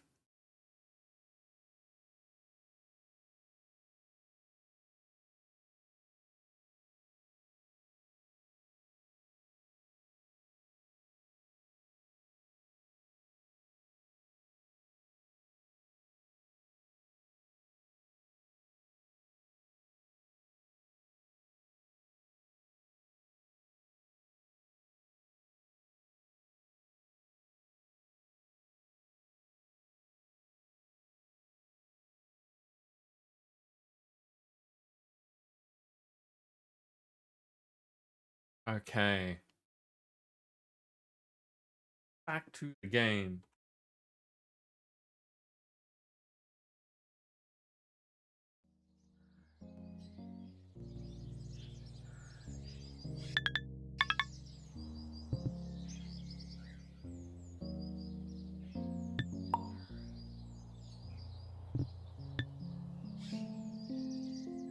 So for now, as we said, we're going to if not empty. So if this is empty, take from here, put in there.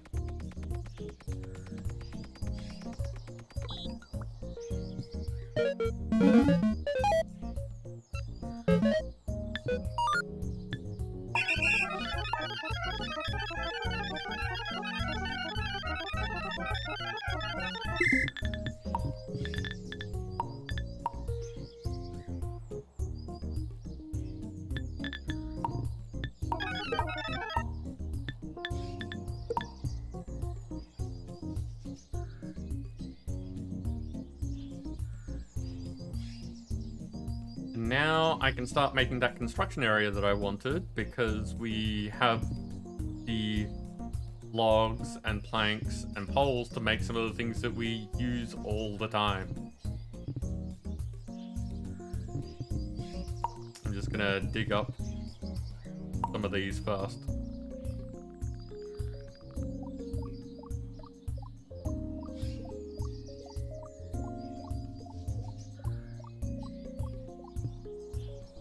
Time to hydrate, okay. I have actual water, which I know is a bit of a rarity here.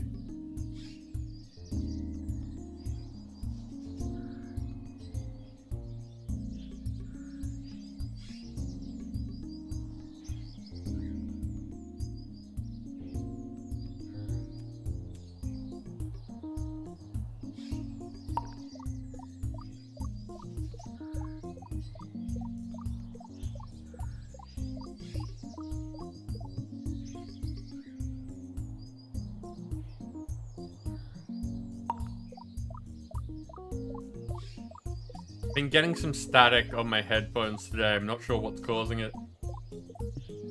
They may be at the end of their life cycle.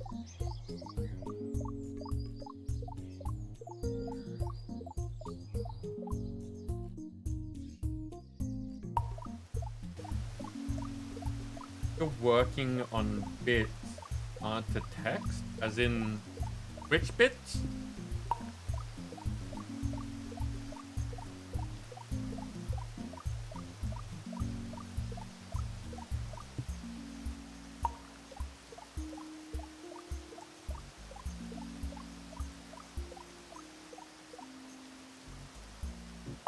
In the home. Okay. So you've been inspired, Dancer? You've had some ideas on what you would like to happen if people throw bits at you? And I know that I'm asking you questions now that you've said that you can't text. So don't feel any rush to reply.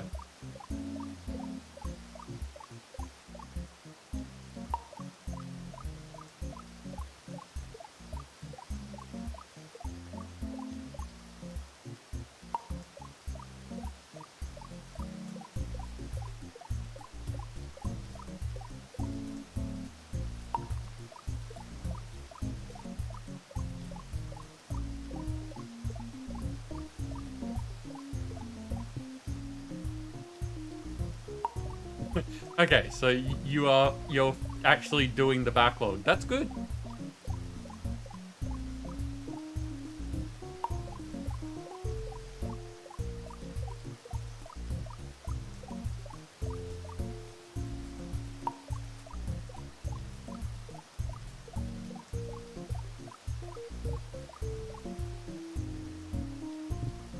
Good enough.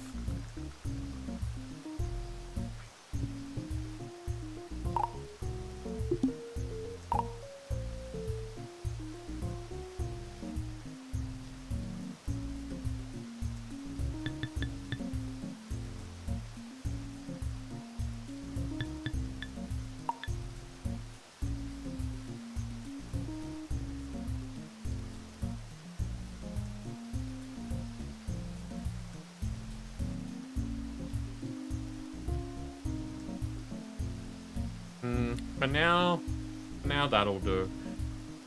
I will move this at some point, just like everything else.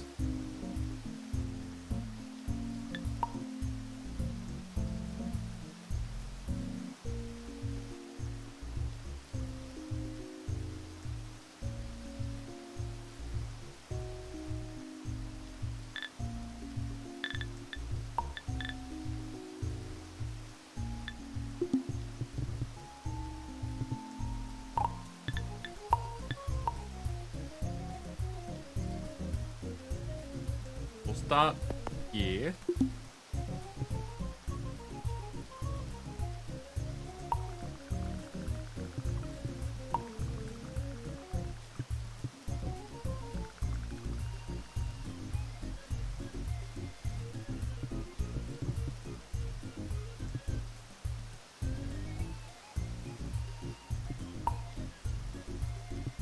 Going to need another bot.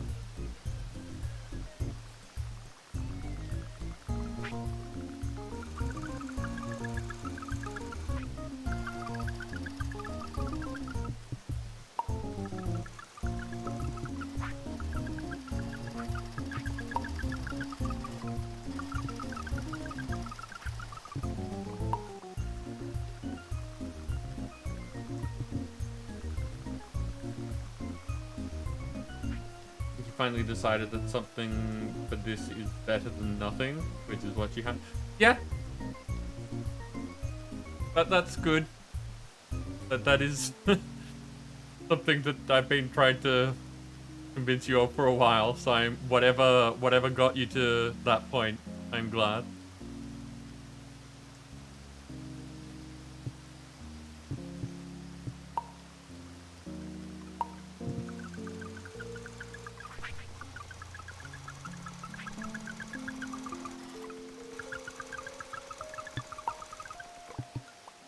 Okay, so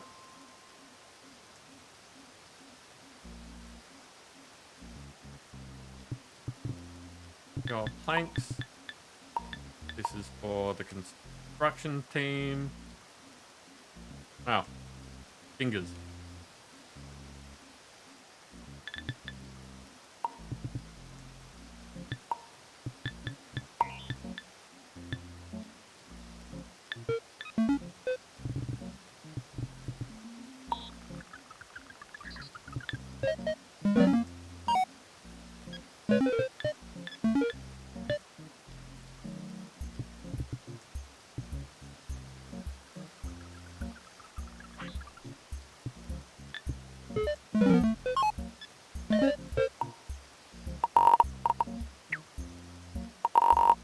Any blueprints that I put in this area, this bot is going to try and put planks in them.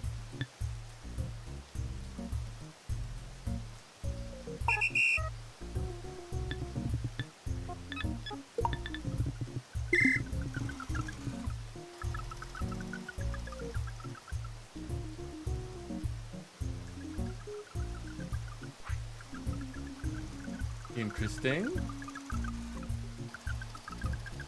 So at least I'm guessing that Cave Factory is inspiring you because, like, it's a thing. It's there, you're going to be doing it, and you want this thing, like, you want these things ready and available to go.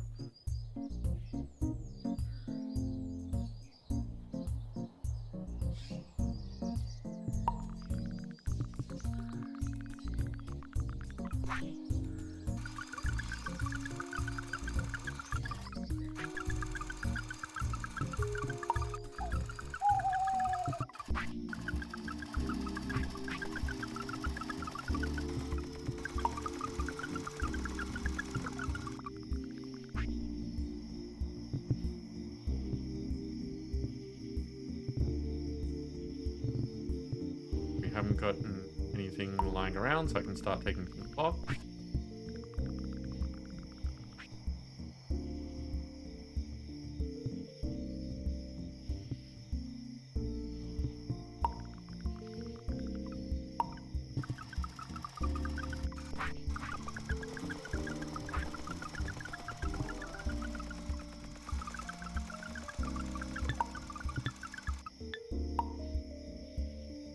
Holes, your job.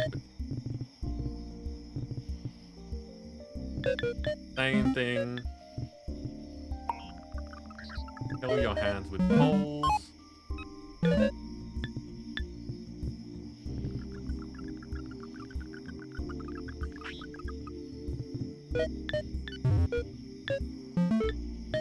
And then empty your hands into the blueprint.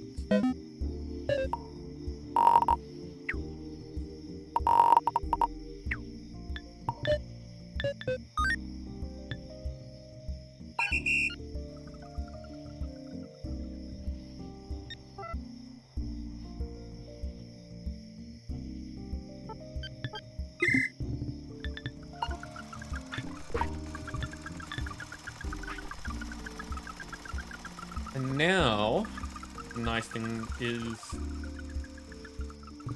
like, not only is this happening, I can actually just set that up to do it and not have to pay attention.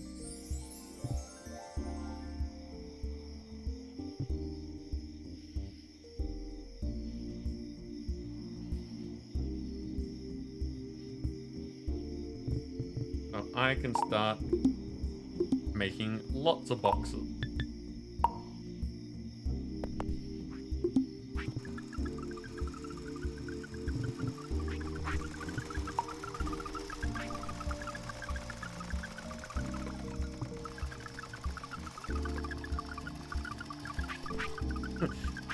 Yeah, being stuck in a small room with a whole bunch of things trying to kill you is going to be an interesting thing.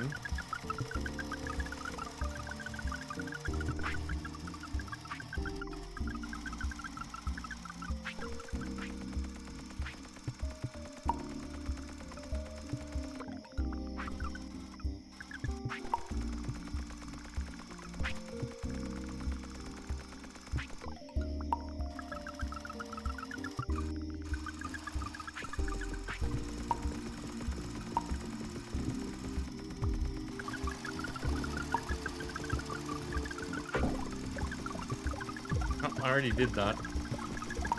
Wasting planks now. They're not wasted. Poles will get used.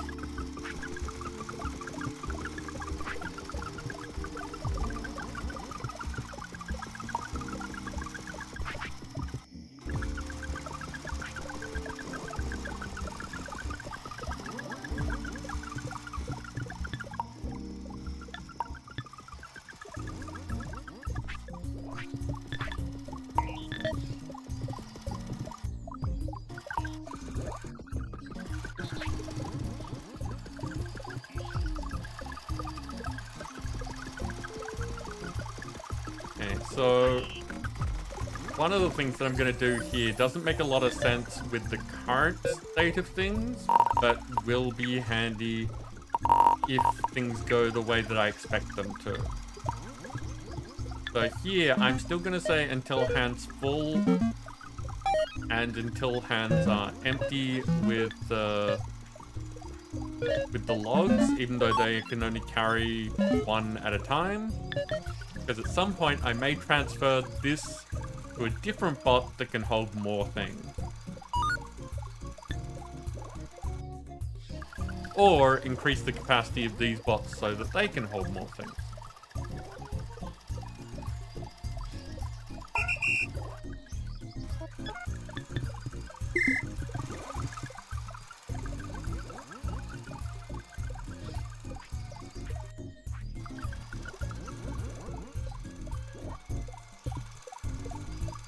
So now we get into a bit more interesting territory with the construction of things.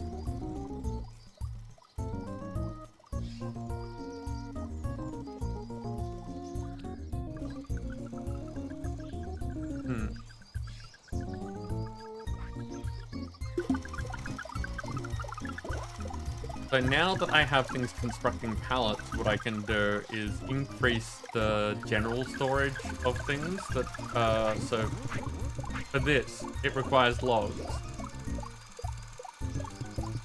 And these also, you can just see behind the Dream Raiders mark there, these get stored in pallets as well.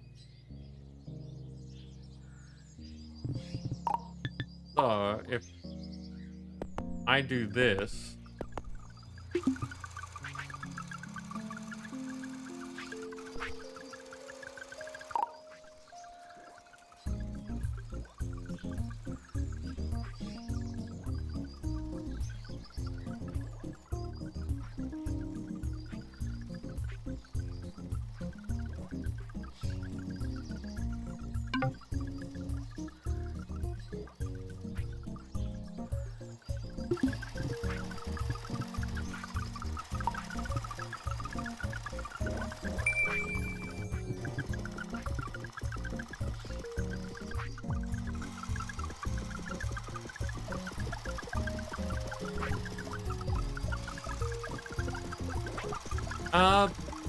No dancer.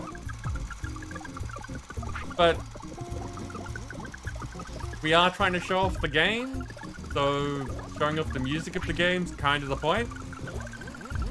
Like, having my own music playing on top of the game seems counterproductive.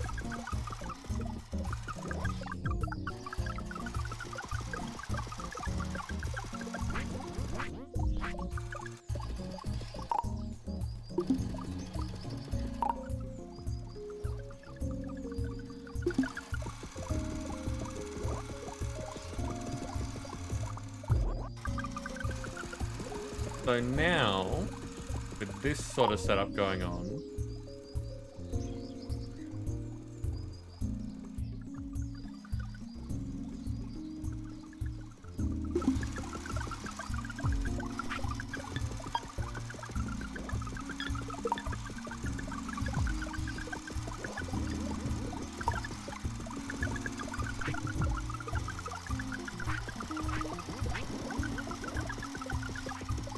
we can start editing these bots so that the supply chains are better.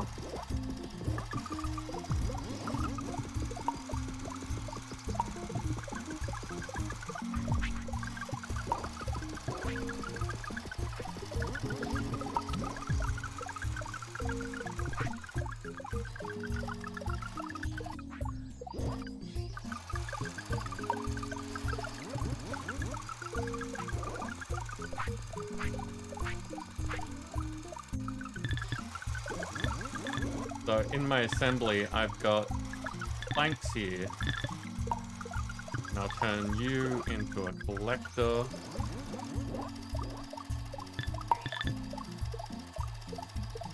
And say, if this isn't full, take from there, put in there.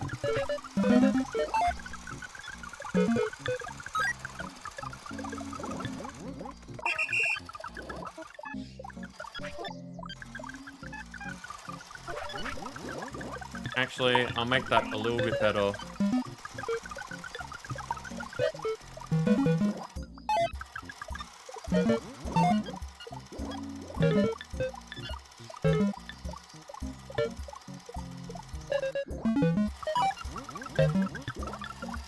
Thing is that there's plenty of space.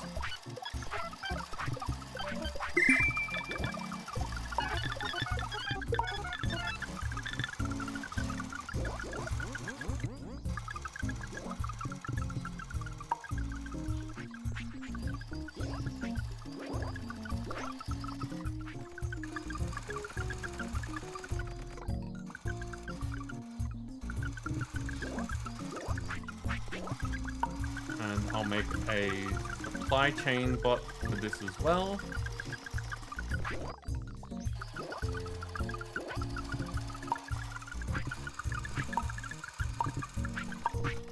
And see, now I can take 3 from that storage much easier.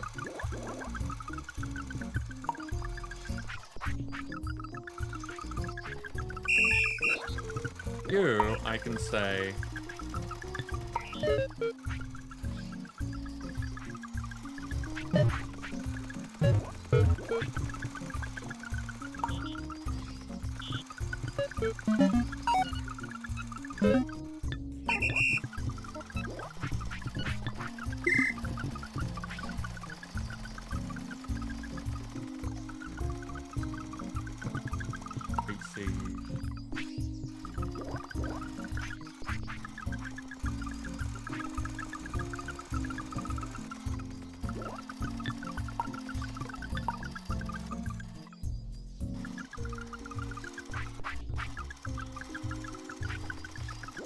this is a logs transporter that says that if that isn't full,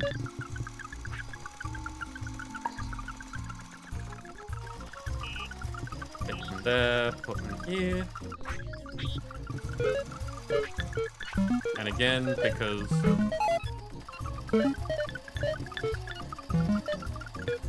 this could end up transporting more than one later,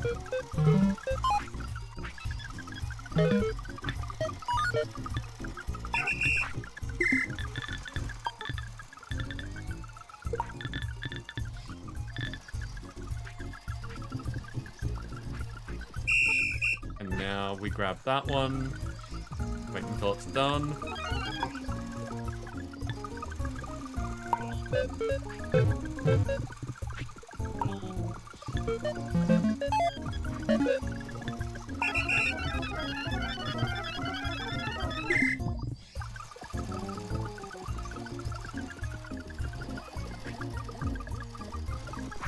So this whole process should be a lot faster now because we're taking from the main storage of logs, putting them into this personalized storage just for planks, which means that when that has space, it will take from there, chop it, and be put in there quickly. So our ability to use planks is a lot higher now.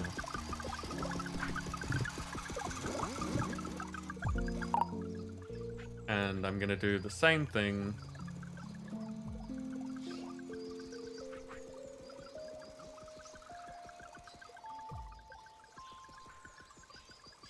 with this.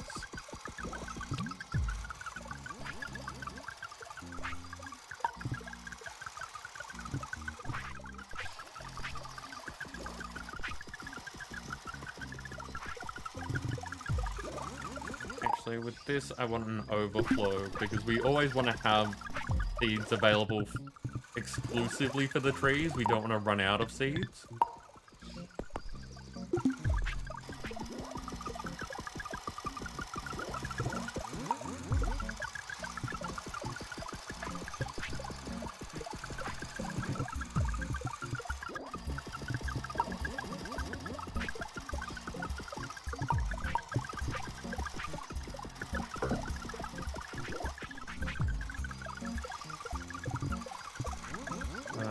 Just one pole.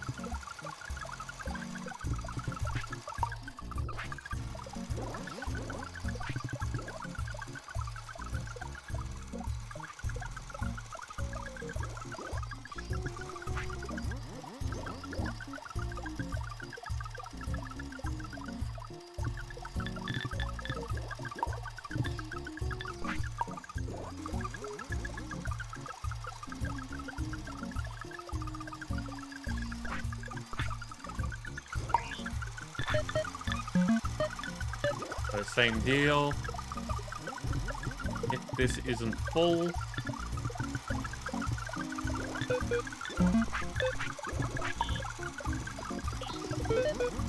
fill hands there.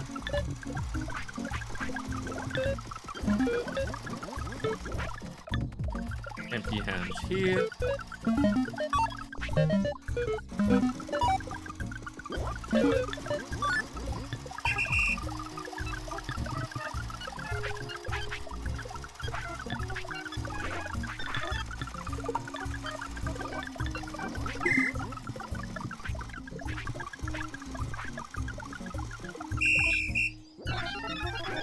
And you are going to be taking from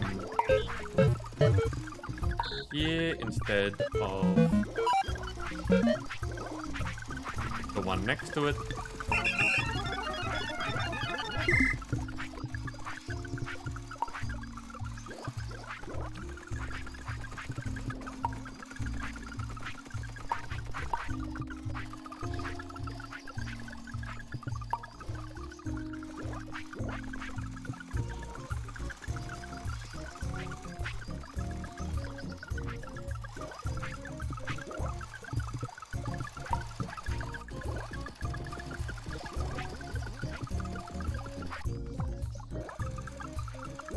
So there is a lot of familiarity with this game. There's a lot that it has in common. And I like the advanced art that we've gotten so far. Having the better bots from the get-go is something that I have no problem with.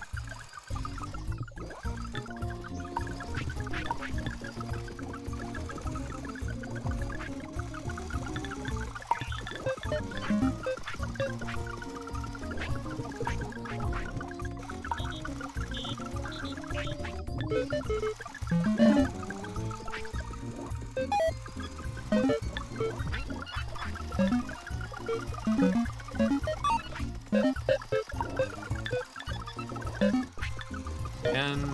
fill hands full until hands empty. Pick up the poles, put them in the thing.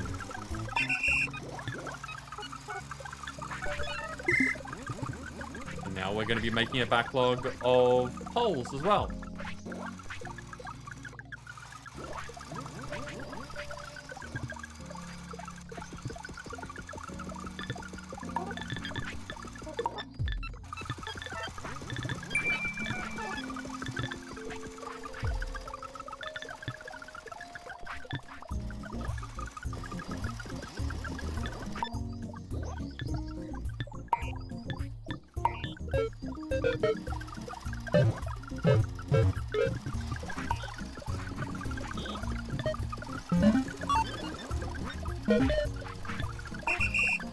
Changing these over so that they right from the storages rather than from the actual tables.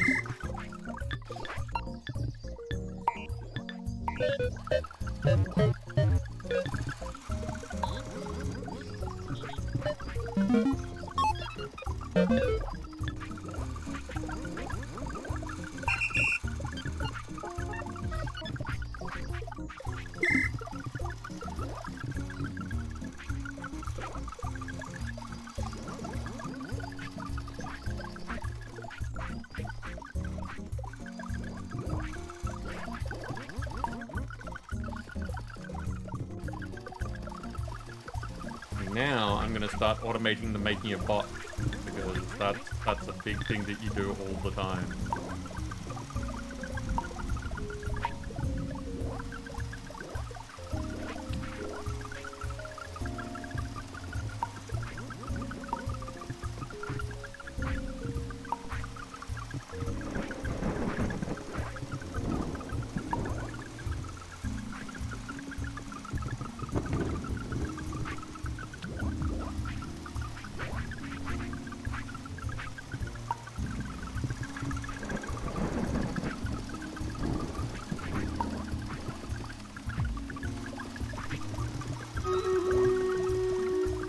Idle time again. I'm just flying tonight.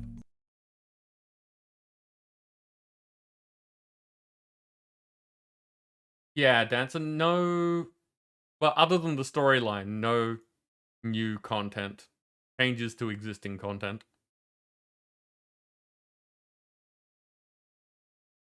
But that's because I'm basically being cautious. I haven't actually gone out and explored, which is an easy enough thing to do. I wanted to at least get to the point of making bots before doing anything like that, because I imagine that as soon as I find an enemy to fight, they'll want me to fight it. Okay, I see Yig in here with a musketeer. We are surrounded, so I'm just going to put that there. They go, get him, people.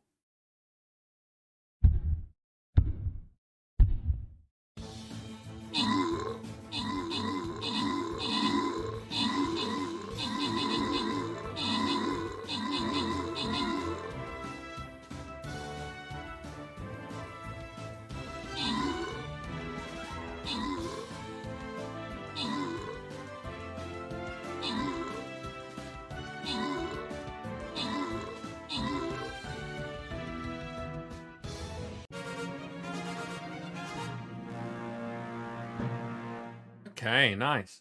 Two two quests completed. Wow, Mouth, do your thing. Info Beastie took out the top spot with Labard assisting. There were no epics. Random winners are Labard getting gold, and Lee's and Lazai's getting some gold, and Quailb getting some barbarians.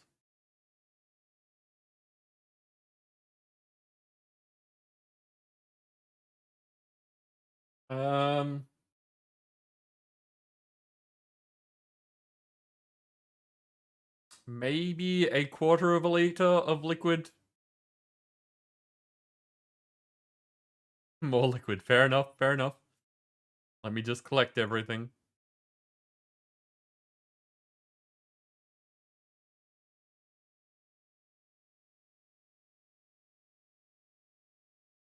Flag bearer scrolls and some money.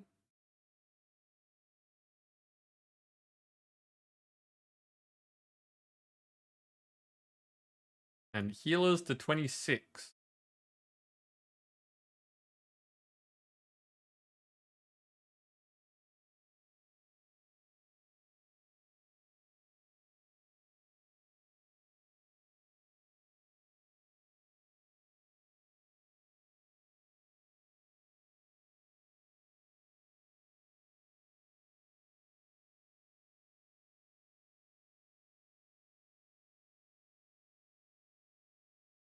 Okay.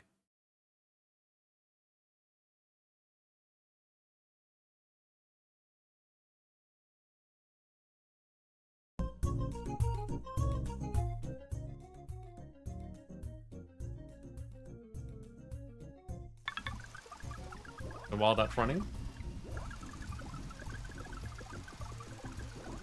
Cheers, Dancer.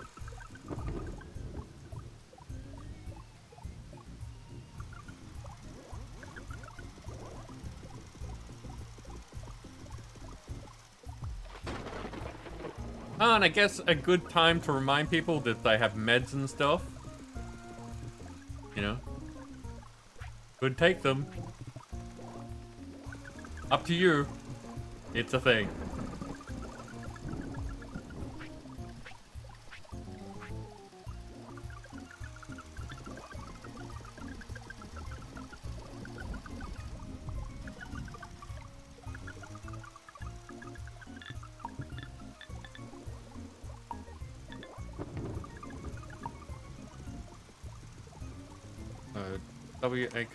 WKR. What?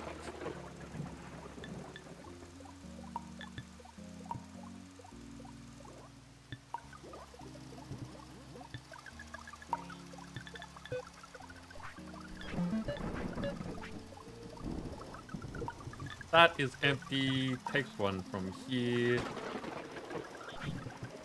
Put in there. Sneak.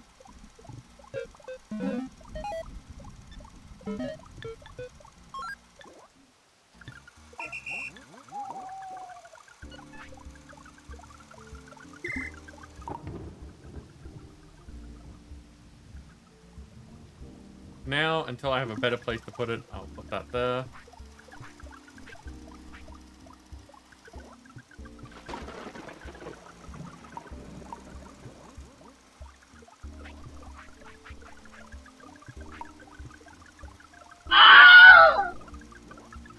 You okay, Dancer?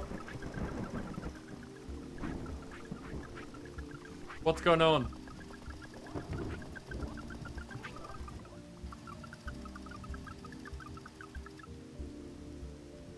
You forgot to make Finn's executes.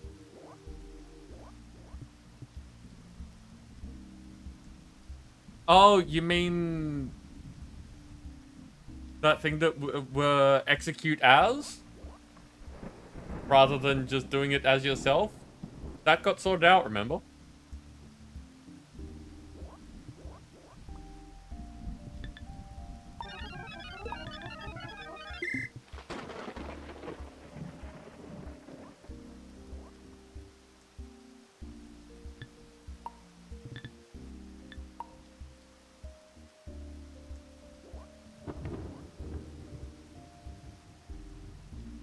No, doesn't make a difference.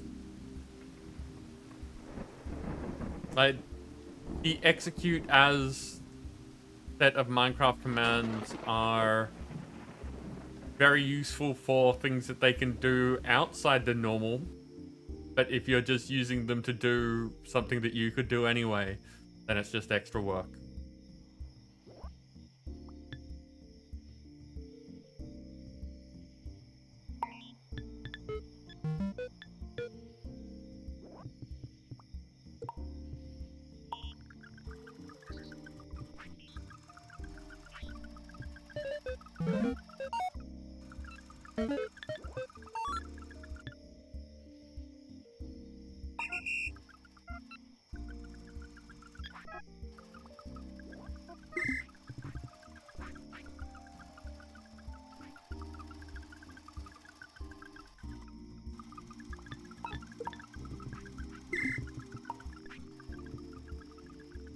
And a pole and pre-seed.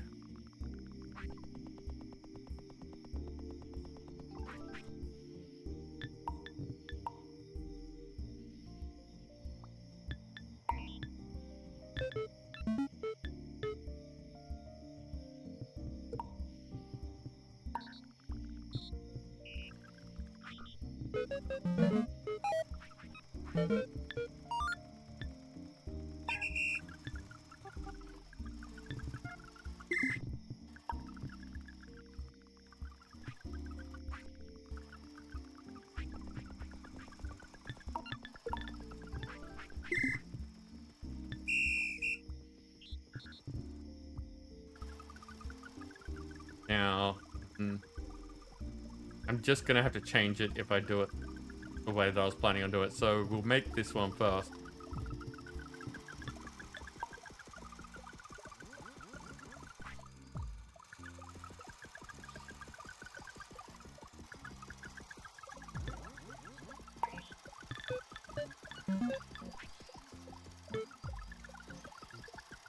No, not full. If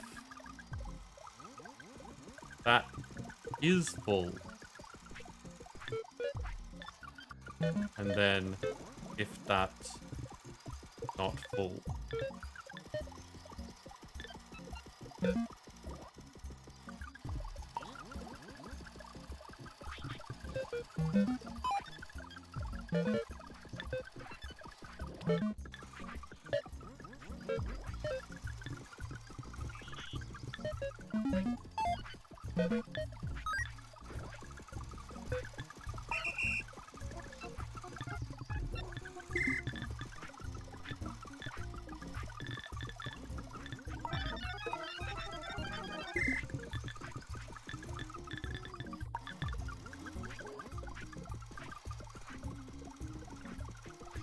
Okay, so the one that's collecting the seeds will put them into the first box. The one that's planting the seeds will take from the first box.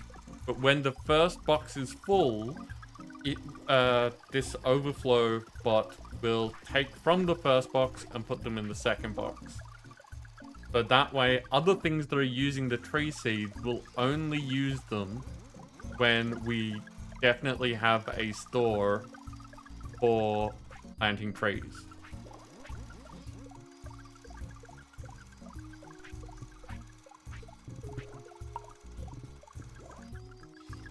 Which is important because we're about to start using it.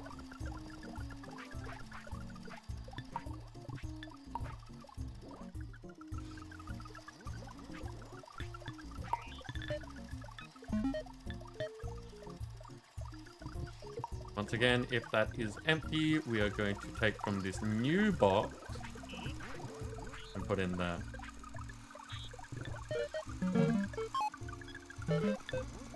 So we're only ever taking the excess tree seeds to be able to make things with.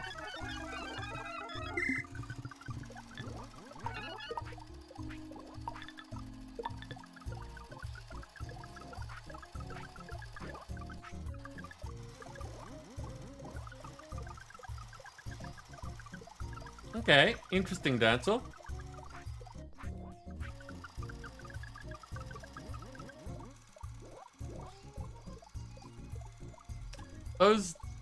Those are very small amounts.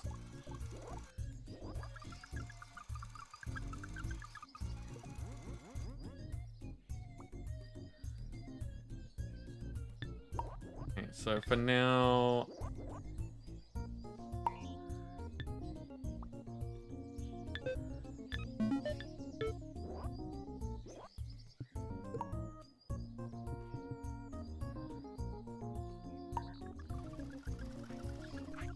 gonna refill the tools.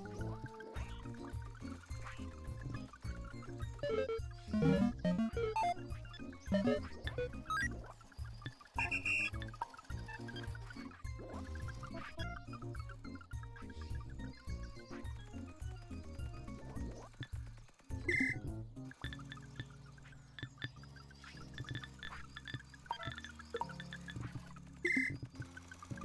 we've got this nice thing going on where by the time I'm done programming the thing that I'm working on, a new one's ready.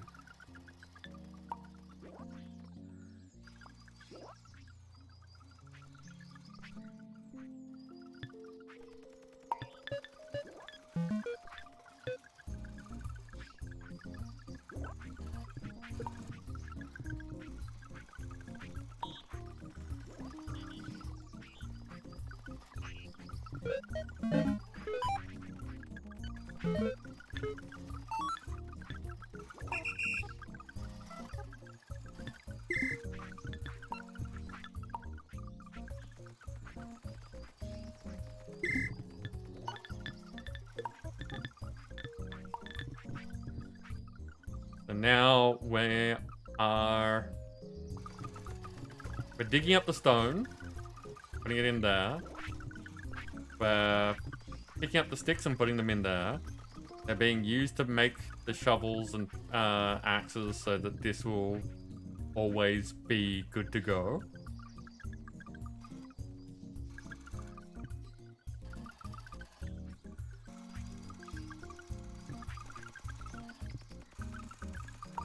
So yeah, we've got a good cycle going on.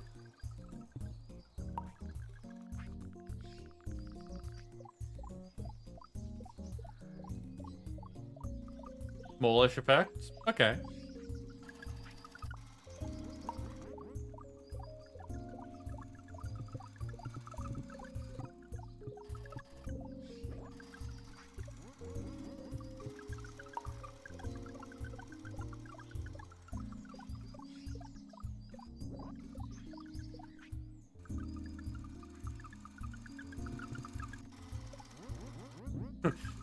Any idea why, Dancer?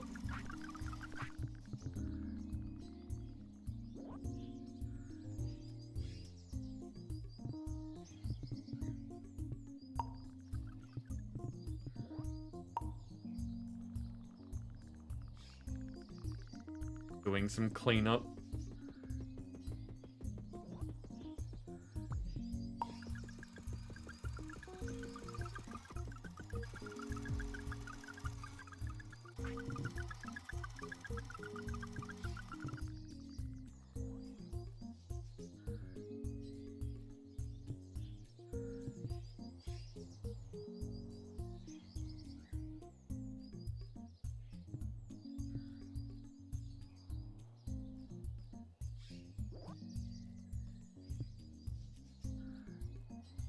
Okay, what do we got? Got basic tools.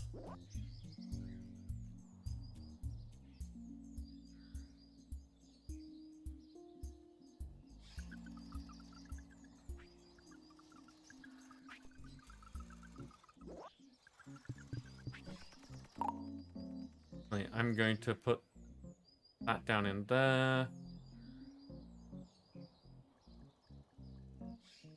And that over there, since that's where these things are coming from. And at some point, when I feel like it, I'm gonna make transportation things for all of these as well, so that they will be set up in the same way. So that they will have input storage and output storage around them, but we don't need that right now.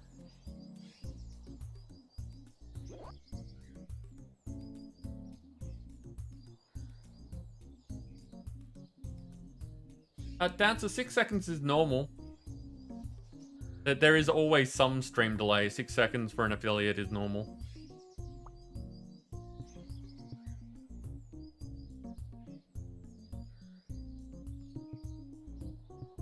Okay, let's see what it says to do next. Wants me to build another chopping block to make fixing pegs. Okay.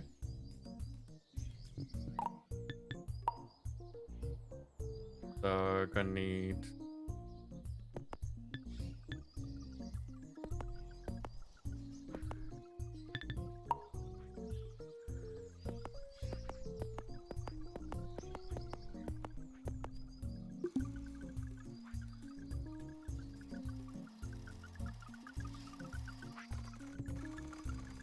Don't know what to tell you there, Dancer.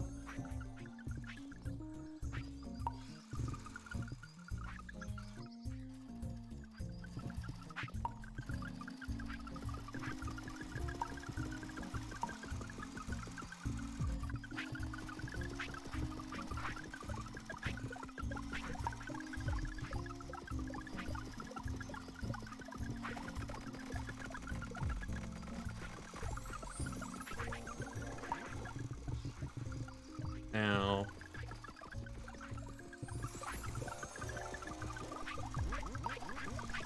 let's see if I can start digging up grass to multiply it.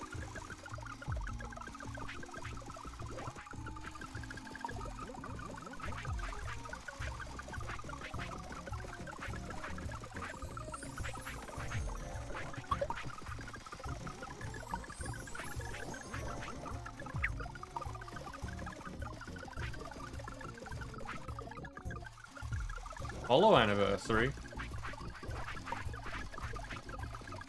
26th of August. Okay. Yeah.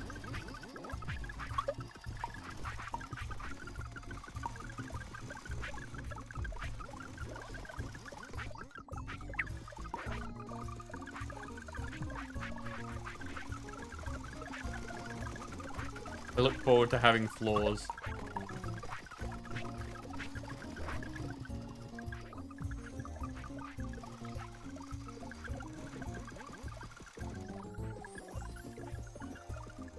Yeah, this going pretty smoothly. Making these things, having everything done for me now.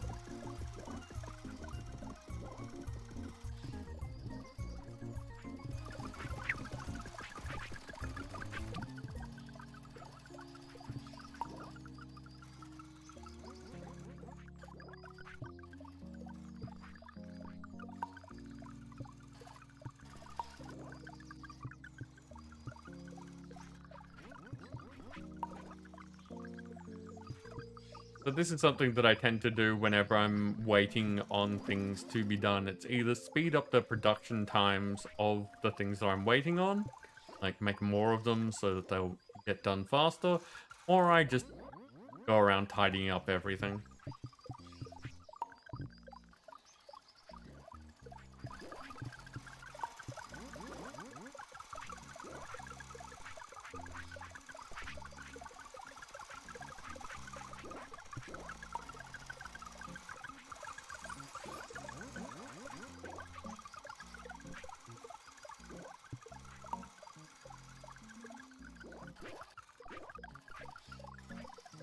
I want a much bigger construction area, but, you know, in the space that we've got.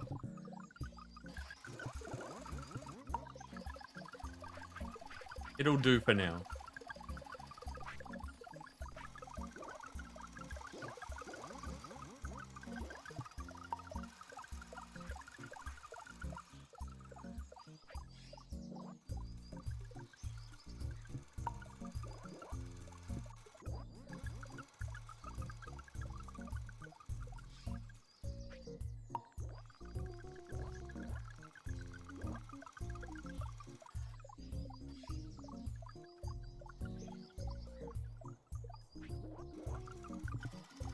All that construction's done.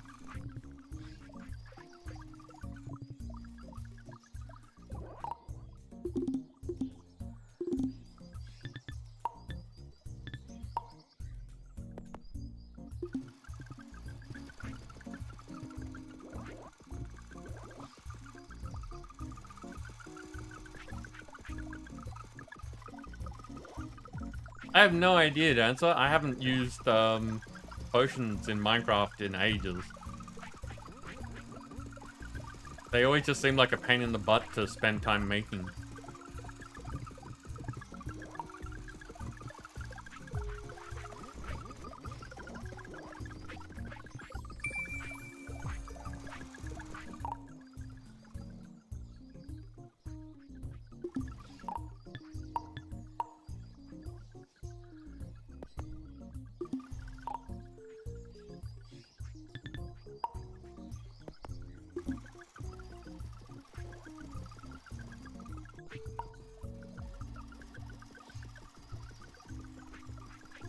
Autobahn, welcome in. How you doing?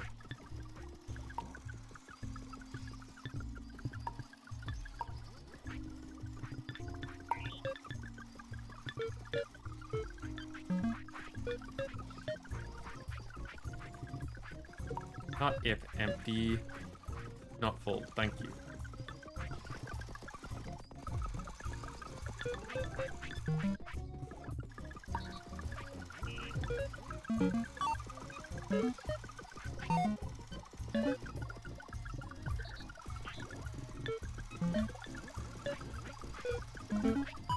If hands full. Oh, sorry, if hands full. Until hands full, do one thing. Until hands empty, do another, which is pick up from here, put into there.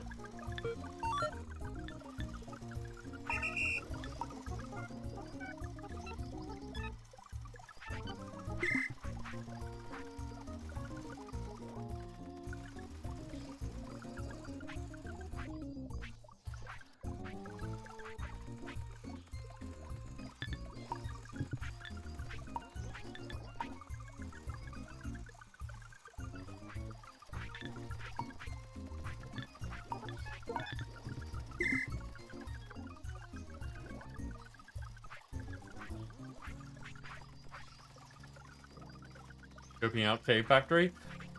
Yeah, I'm hoping that I can get it to work because it's being a bit of a butt. Specifically getting the server files to work. I'm not sure why, but every pack trying to get it to work on a server is different. And they all seem to have problems.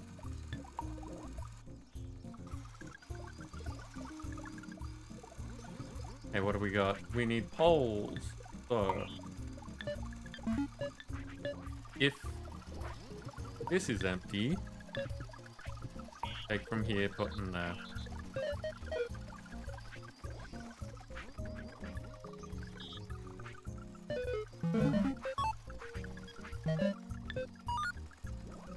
Repeat.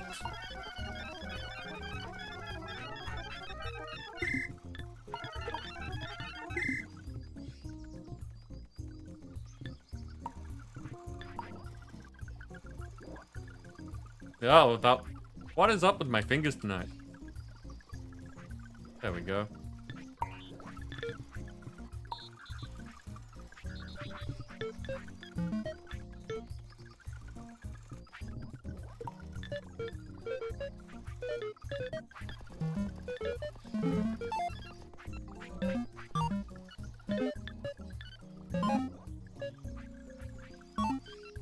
That was a slip of the finger and could have been bad. Like, not terrible, but just really inconvenient.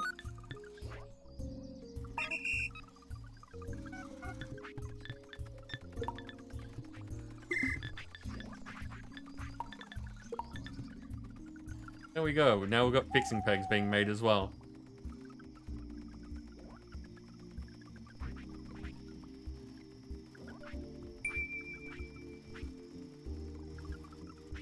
Climb with a potion on its head that has a skelly on its head.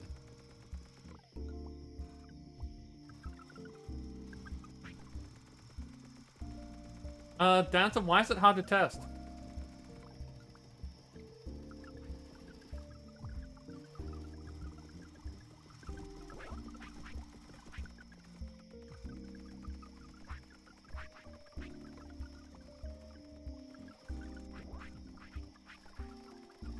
Those are being made. Thick bomb. Oh wait, I can make a mallet already?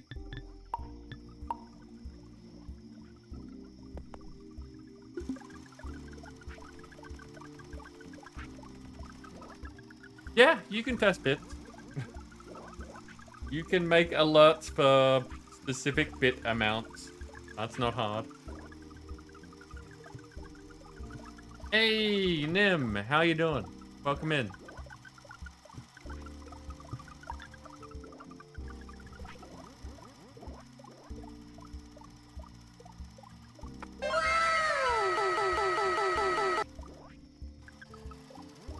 Hello, hello.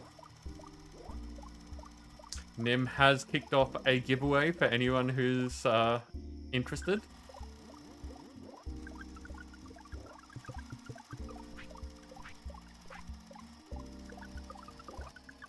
Oh, I don't have a stick worker. Nice. I can fix that.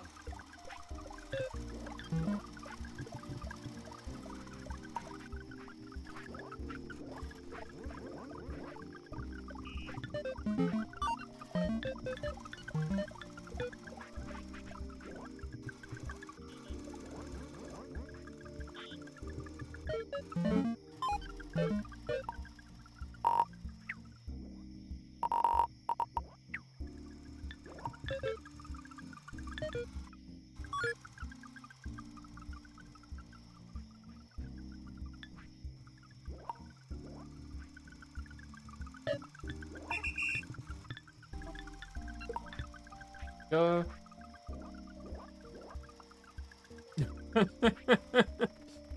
Gally! Gally, welcome in. Good to see you. And yes, Nim, I am having a good time.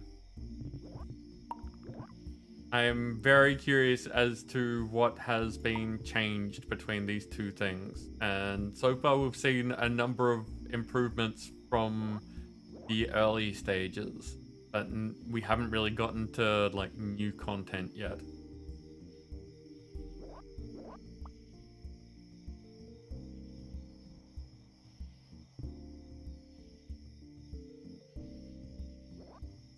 Allie, that sounds like a thing that you do. Enjoy your time. I hope that things go well, and thank you for the luck. Okay, so logs and poles.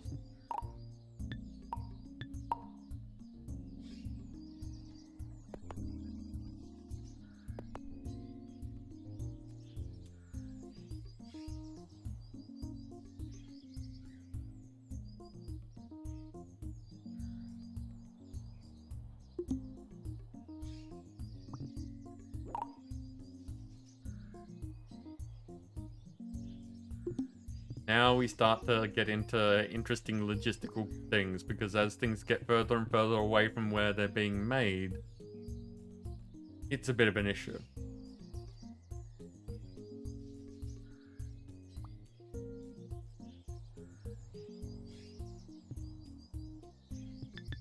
So...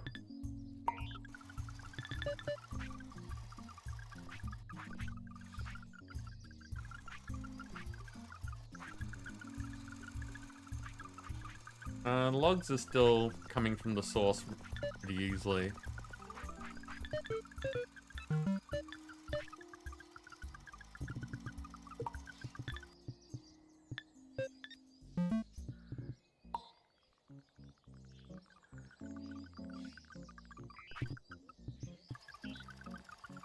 Final Fantasy 14 is another one of those things where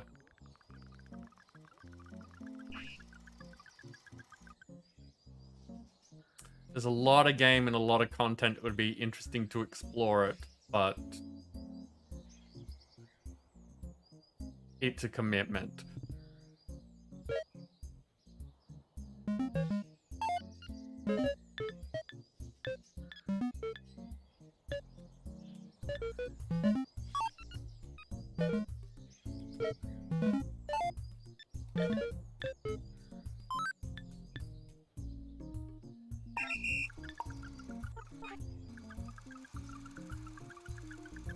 Look at how quick that guy goes. Okay, so these are wooden mallets.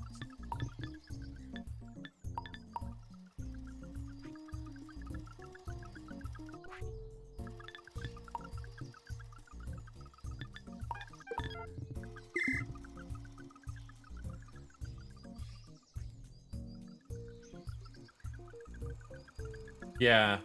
No, I've considered doing like a playthrough of an MMO, but it seems so much bigger than doing playthroughs of other things. So I figure if I do end up doing that, it would have to be to like a specified point.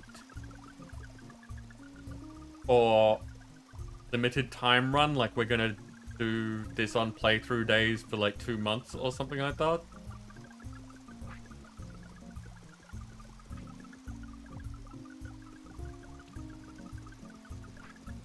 The answer, the construction of the thing didn't work, or it didn't happen at all. Like, did your totem collapse is what I'm getting at.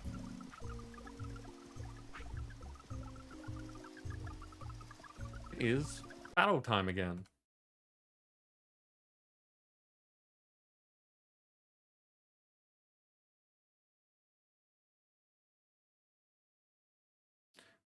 Umonine, I think, maybe, has a long shot Sun Archer and dances in with the Pride Unicorn Warbeast.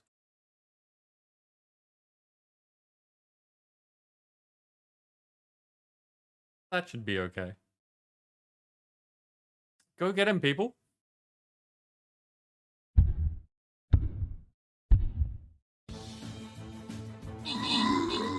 Ocean but no critters is interesting, because that's the thing that's in the middle.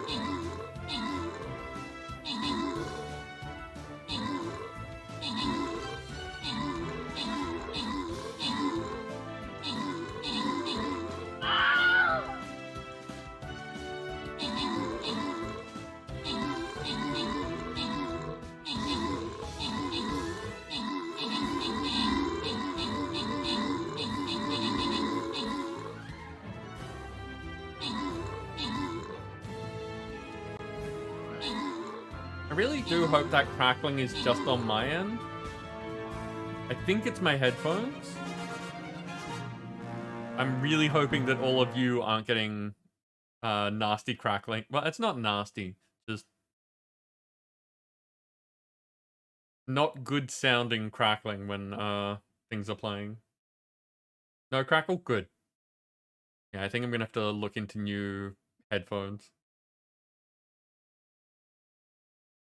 Hey, Dancer, you took out the top spot with Lady Yaris assisting. There were no epics. Random rewards go to Dancer getting Paladins and Nim getting Saints.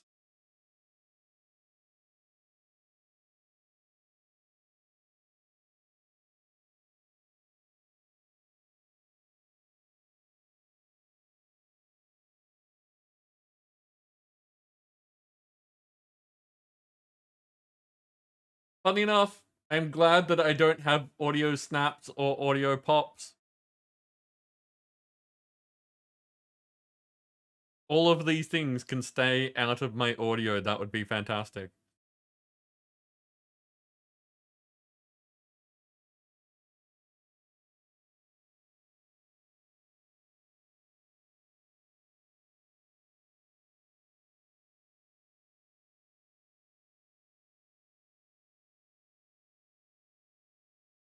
Hey, there we go. Back to the game.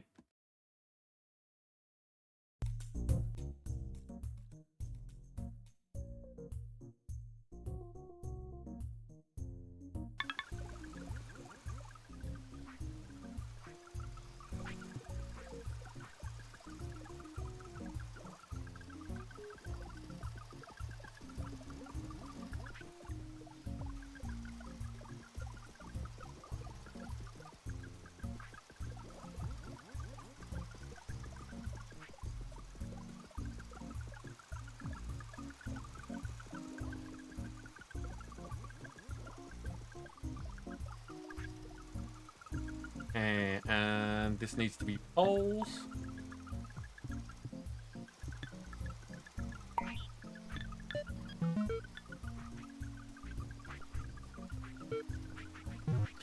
This is where I start doing a complicated daisy chain of things. So, first of all, if that isn't full, because we don't want anything happening if that's full, then I say if this nearest container is also full, take from here,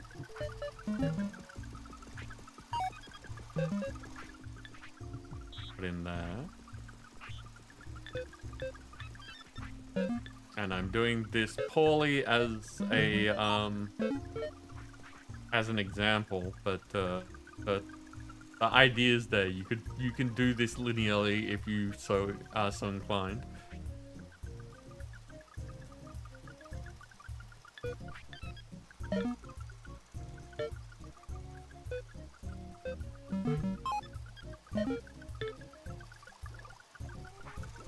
And if the nearest one isn't full, then go to the source.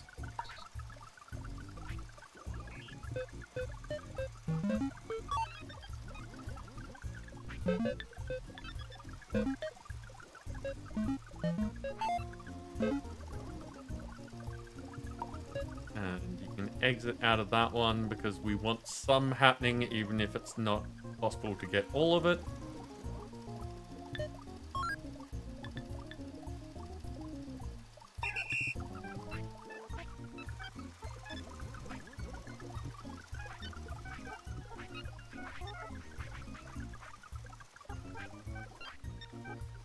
And this way,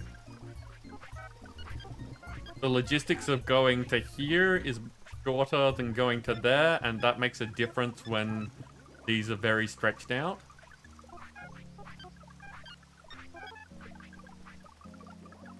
And that way you've got 2 bots doing the transportation to this endpoint rather than just one, because this one's going to be constantly filling up the one in the middle.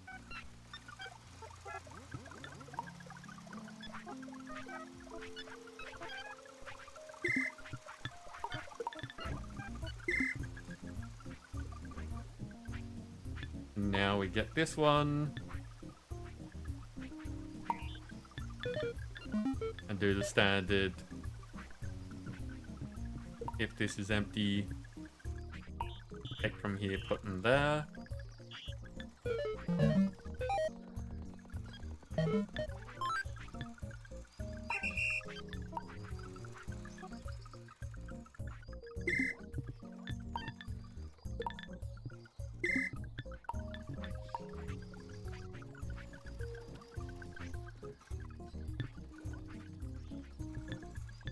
Same deal for poles.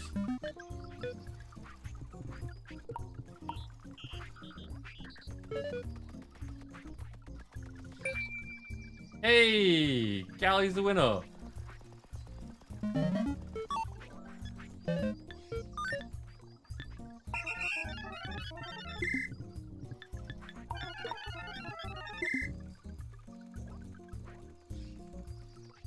For some reason, it's the slime that refuses to spawn, and you have no idea why.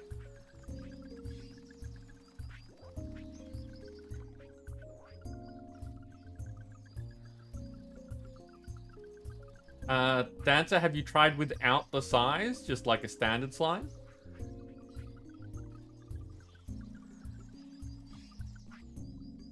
Hey, listen!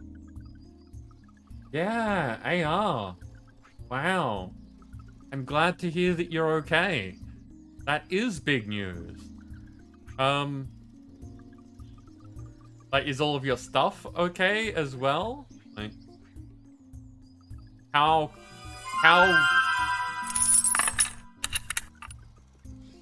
Gally, thank you very much for the bits. How much were you affected, AR? I know that there have been earthquakes, like, very rarely in my lifetime, and I haven't noticed them because they've been far enough away, that sort of thing. And then there have been some things that, yeah, they're right in your doorstep. But again, I'm glad to hear that you're okay.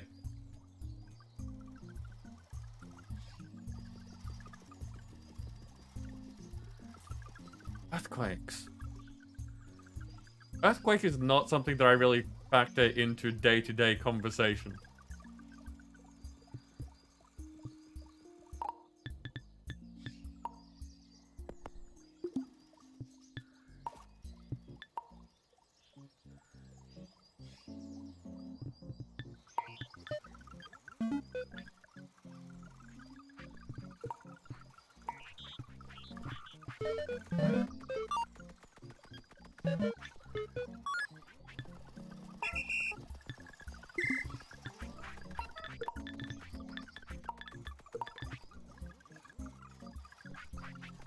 Now we have wooden mallets.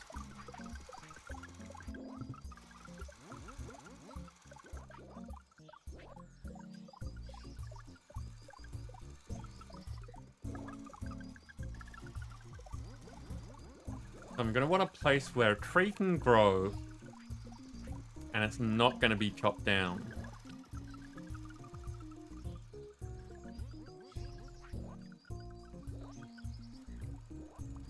Not going to be in the way of things like here.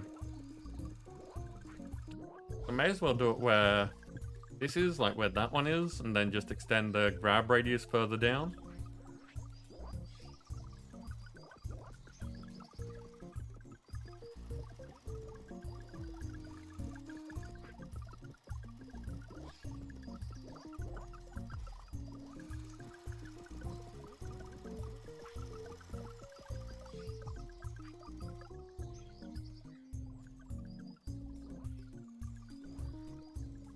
I'm glad to hear that you weren't caught up in it, AR. That is good to hear.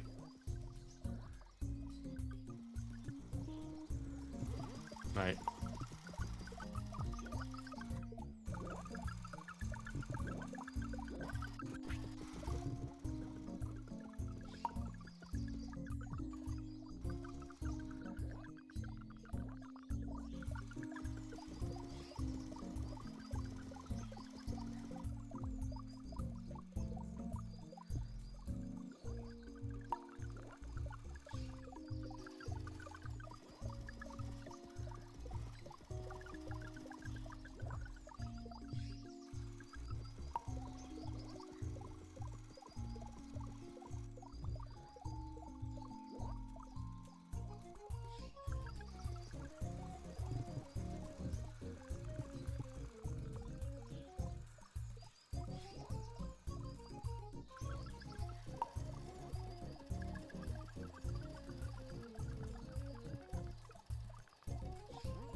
That goes there.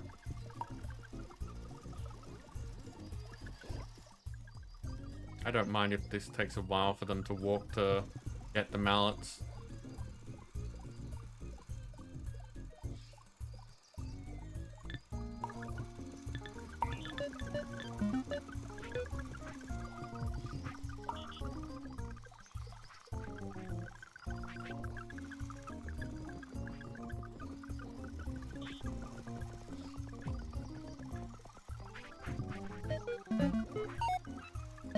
If hands are empty, do that. All hands empty.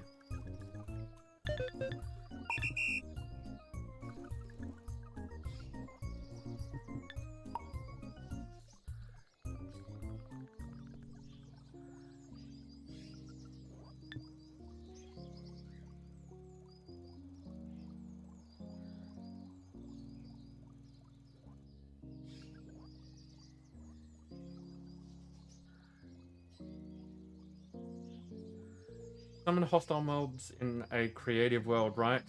Not being in creative, but the world is creative.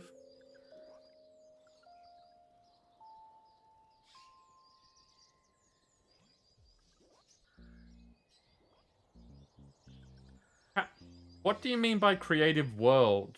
Like Nim said, peaceful or not? Something else? Because creative tends to be like a player state. I don't know of a world state. I know that you can force players into certain states.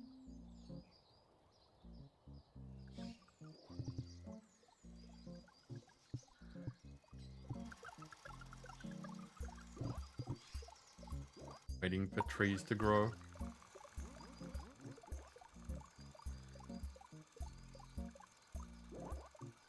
Okay, Nim. That's weird.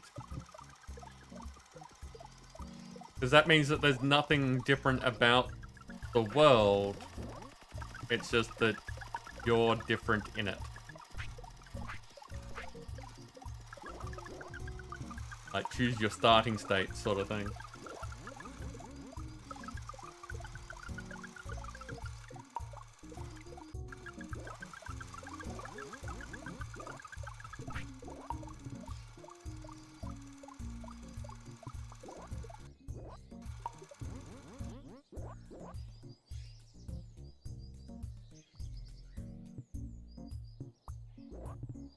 Turn up yet? Yes, excellent. Okay. No, drop that.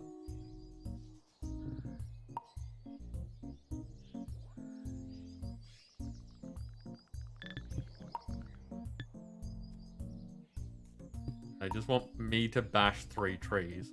So I'll do that first.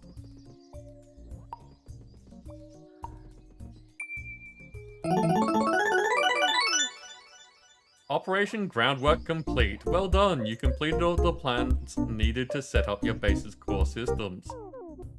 You're ready to move on to the next phase of your campaign. Operation CD-Biz. Uh-oh. Autonauts HQ has put together a new series of missions for you to complete.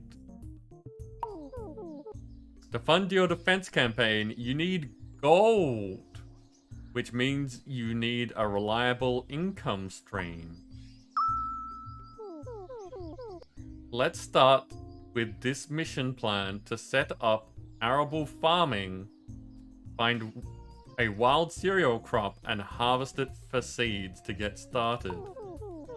You've also unlocked the next Autonauts field manual. Check out the new tutorials available in the Autonaupedia.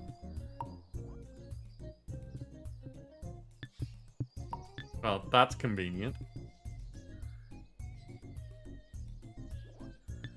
Okay, so tree hitter. Your hands are empty. We want 1 if of...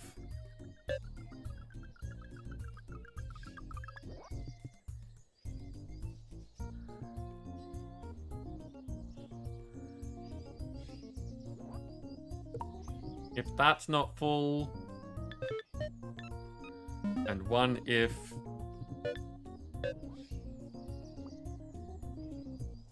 If that's not full, because those are the 2 things that are going to be happening here.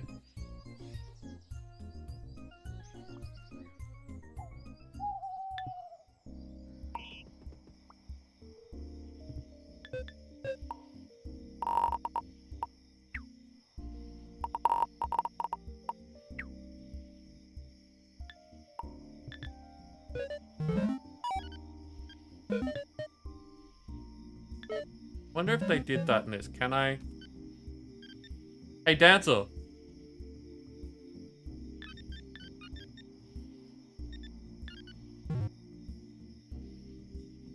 You know that thing you wanted?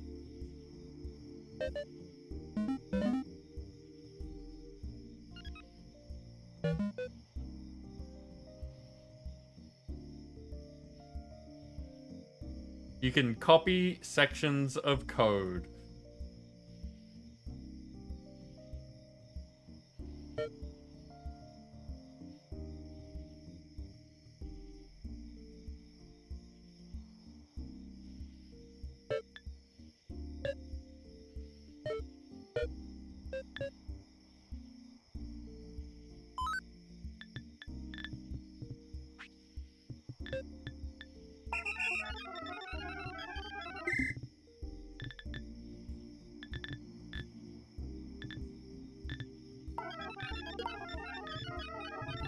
And the tree seeds.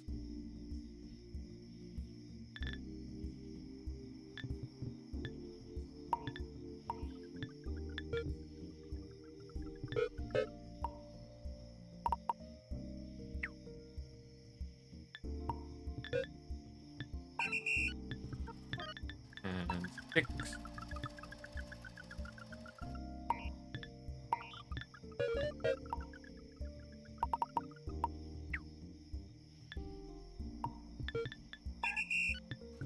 Oh, that's now covered.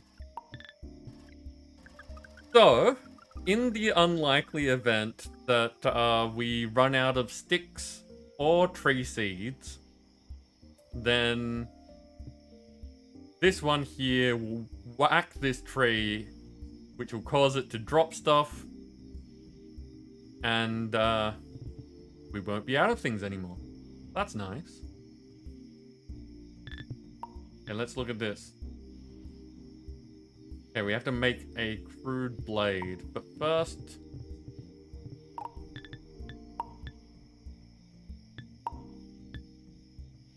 Oh, okay, so we get given the spaceport early. We've been given the spaceport before we've been given anything to do with the colony, if the colony still exists. We did see one of the big babies earlier, so...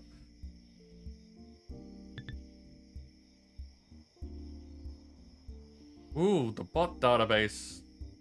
Basic server for workbots. So you start out with that. Nice. Piggy bank is gold storage. And a defense research center. Select a brief and use pieces of 8-bit. Pieces of 8-bit to research new technology. Cute.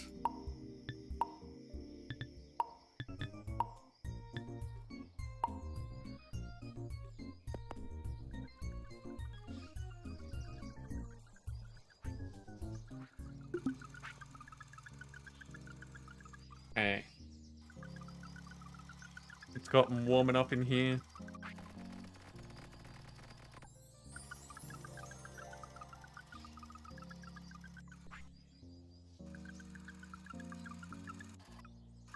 This may be Saturday's game? Okay.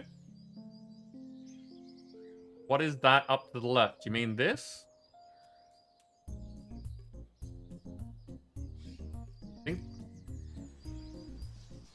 It says it's a transmitter, but it looks like the thing that's the top of the totem.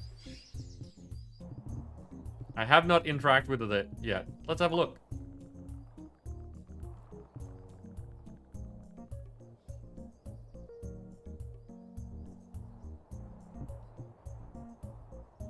I have no idea.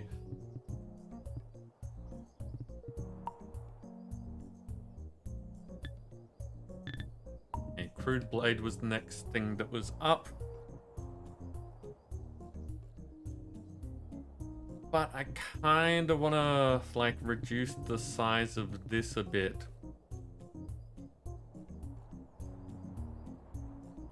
going to start this stone and stick.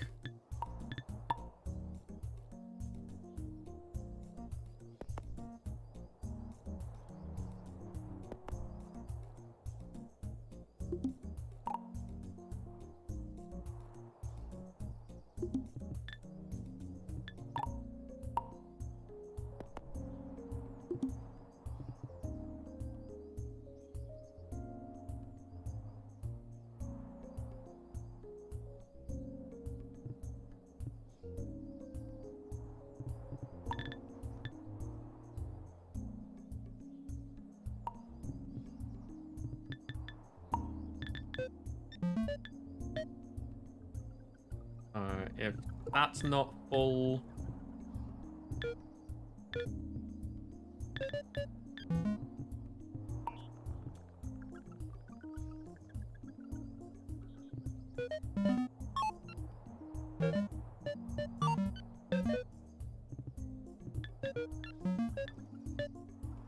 And empty, so again, just increasing my logistic network at the moment.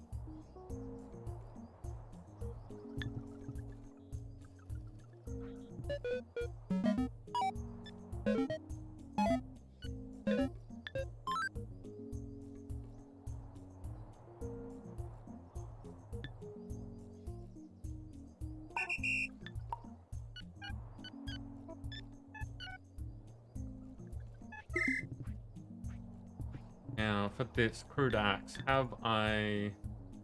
No. No, I didn't make a group. Because at the time, just the one bot.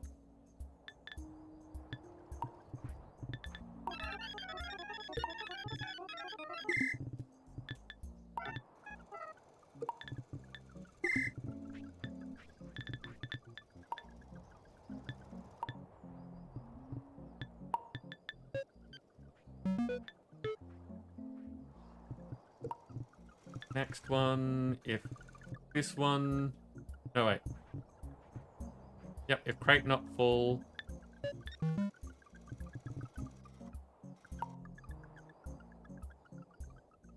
Take from here.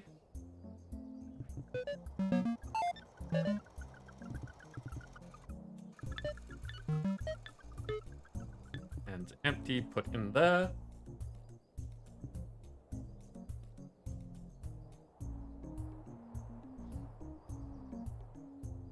Which markers you mean, Dancer? Which ones?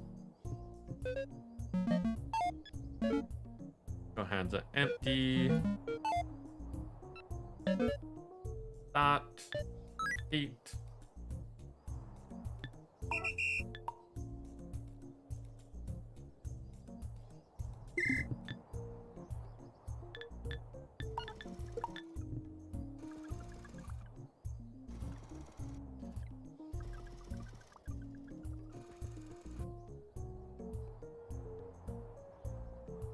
Oh, as in the big...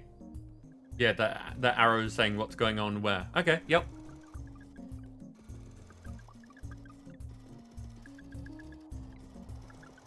That's the two things for Discord that jump out at me are checking the Discord settings to see if there's anything there that is controlling the volume of things, and your Windows settings to see if they're controlling anything. With you and the Go XLR, I'd also say that you might want to check to see where the sound output is for your Discord, because it may not be on the source that you want it to be on. The outlines of things do seem to be better. Like, these zone outlines as well seem to stand out to me more. It is more noticeable. Which is another nice touch.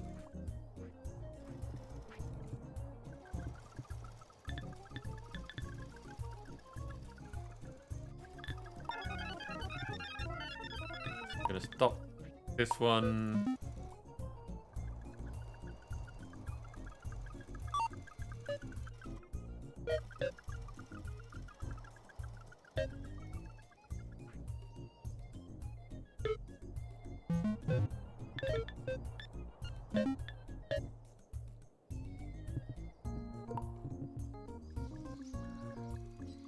If empty,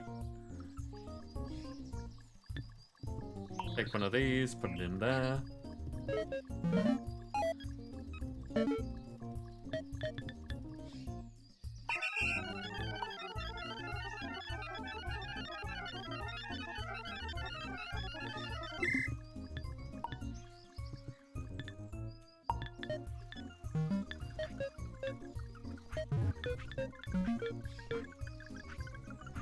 And if empty,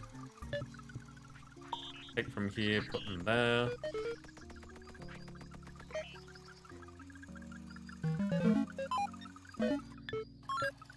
And this is what I was saying earlier with, you get to a point where you've got better things, you can organize things in a way that's, you know, more effective. Has better supply lines, all that kind of stuff. So it's sometimes you just want to do things so that it works and can improve on it later.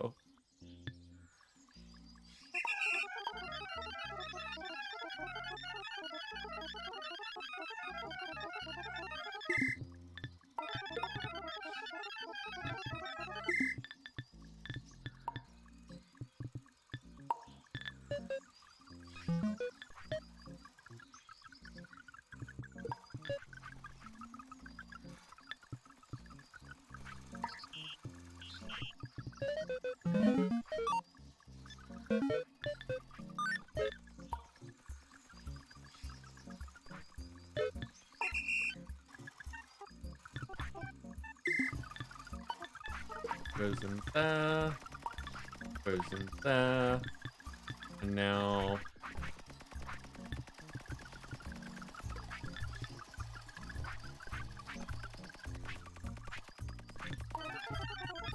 this one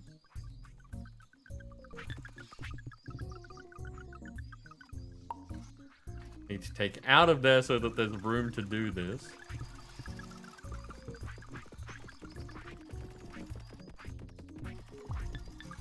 We're gonna record and say...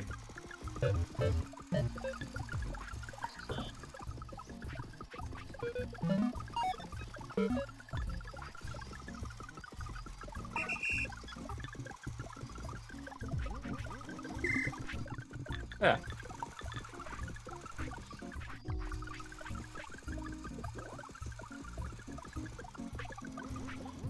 Oh yeah, fair Nim. I figured that that would stand out, but streamer mode also disables sounds, yeah.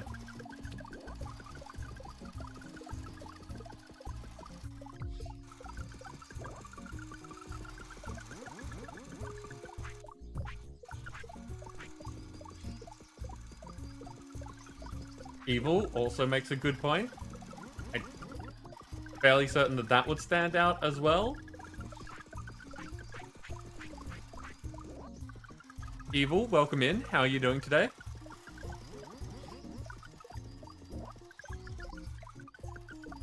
Okay.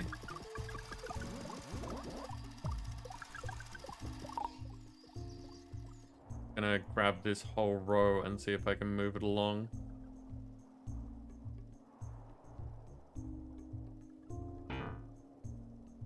Okay. And now, anyway, those two can be shifted.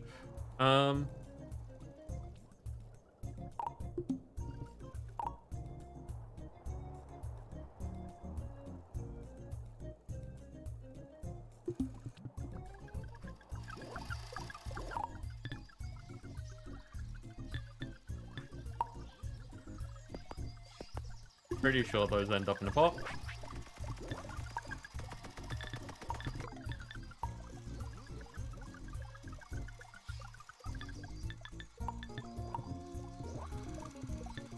Category, and we say same process.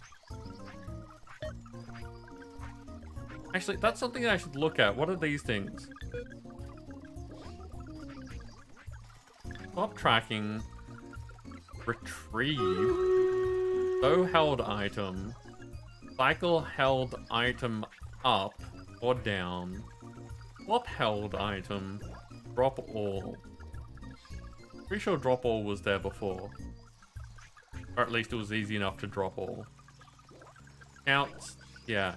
So these ones, these blue ones are interesting. I don't know what these do. But those will be interesting to play with at some point.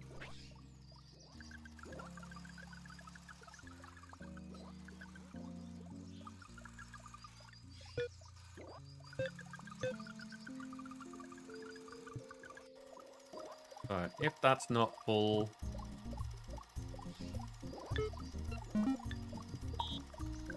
Grab some stones. Put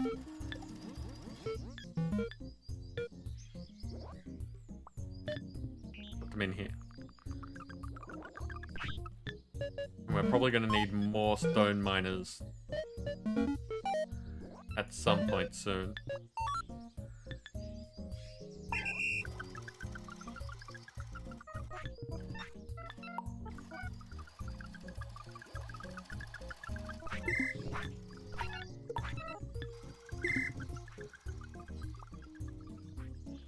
Battle time.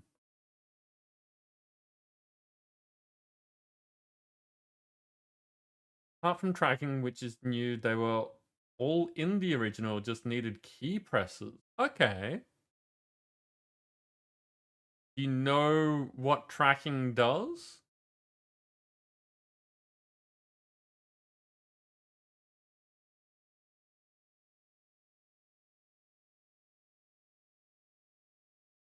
Okay, we have Nestaxon with a long shot King Jerry Forever archer. And Bob over here with a Musfuko gold epic tank. Interesting.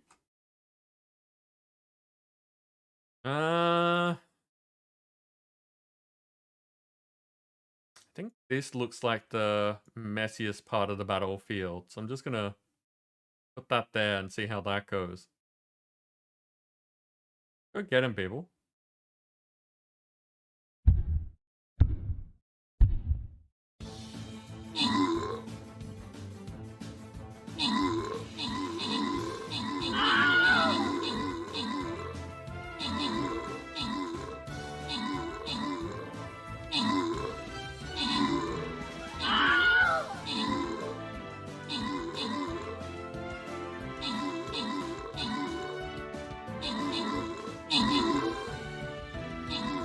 Oh, that's super handy, because obviously with fighting you don't want to have it going to a place that is no longer occupied. Handy.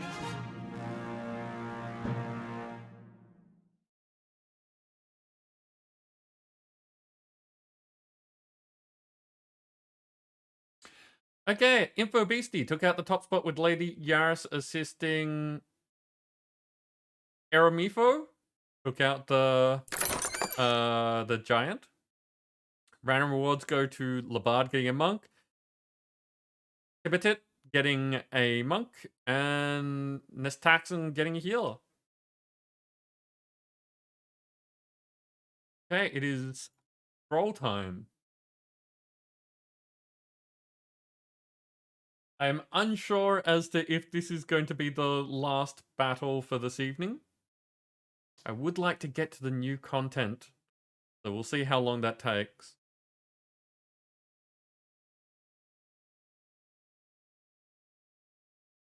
Again, nothing in there to say what I should or should not be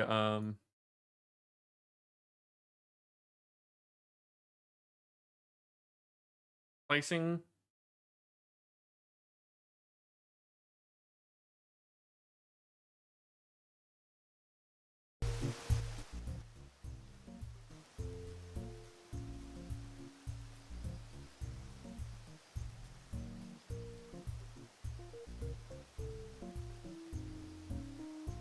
Gally, I am glad that the aircon is working for you. Get good rest, and hopefully we'll see you again soon.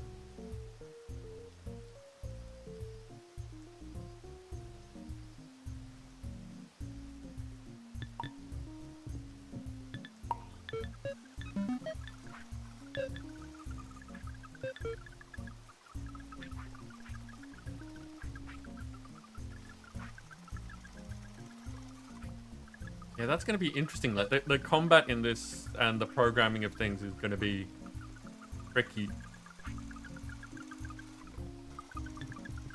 Hey,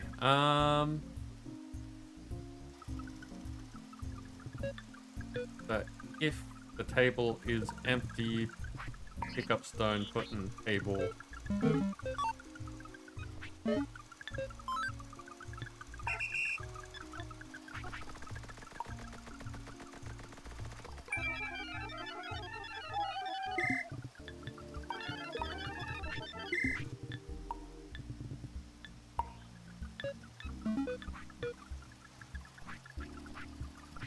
If that is not full.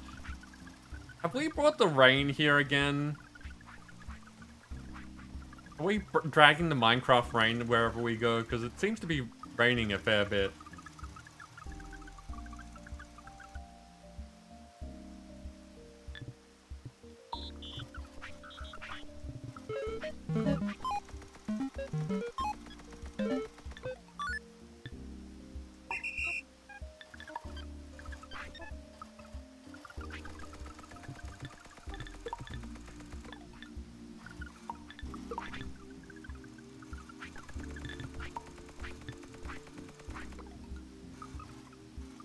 Material prop cut.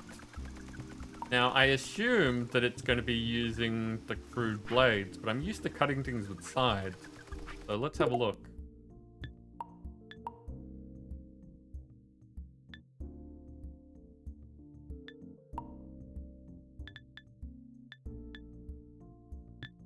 Oh, it is crude blades. Okay.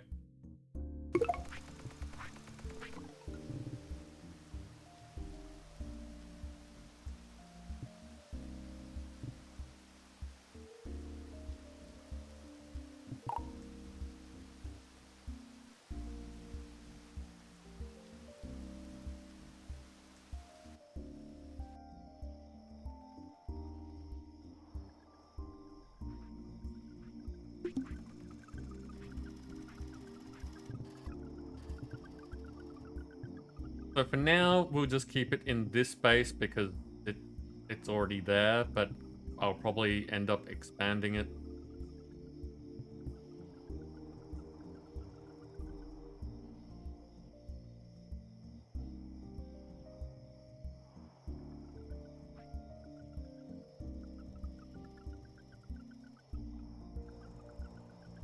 If we ever need it expanded, because I don't know what this is here for yet.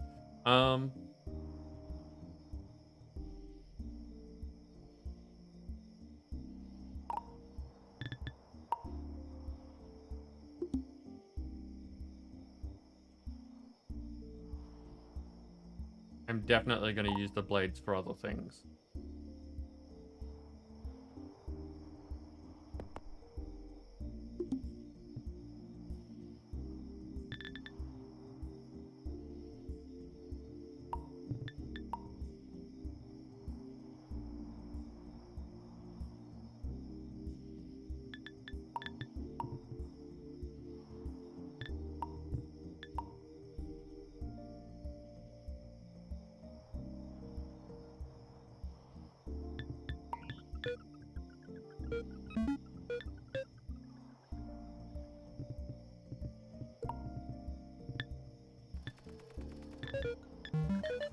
Until hand's full, we take more blades.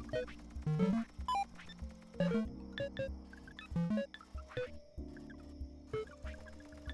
hand's empty, we put them over here.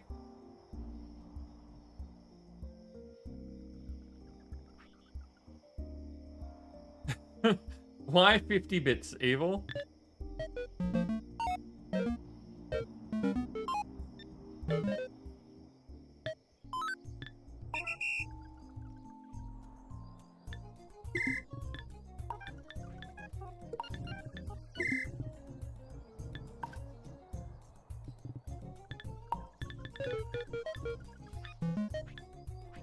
Okay, so if hand's empty, big thing.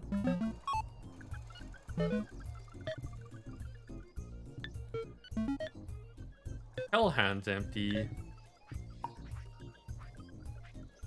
Cut cereal.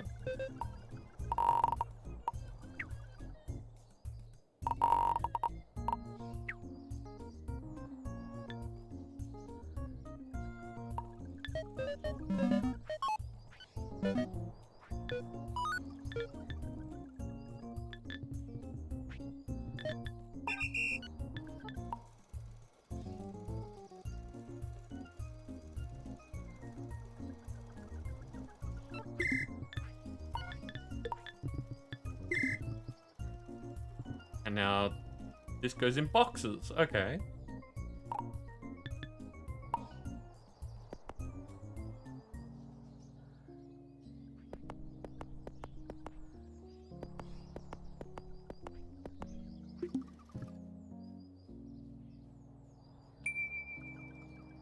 Sound alerts? Oh, I've got them all the blurp sounds set at 50 bits, don't I? Makes sense.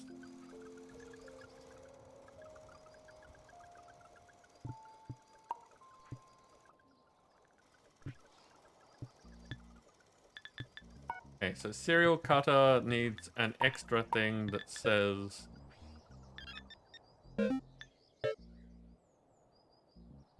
that isn't full. Then cut cereal. For the same reason we don't want to just continually cut down trees.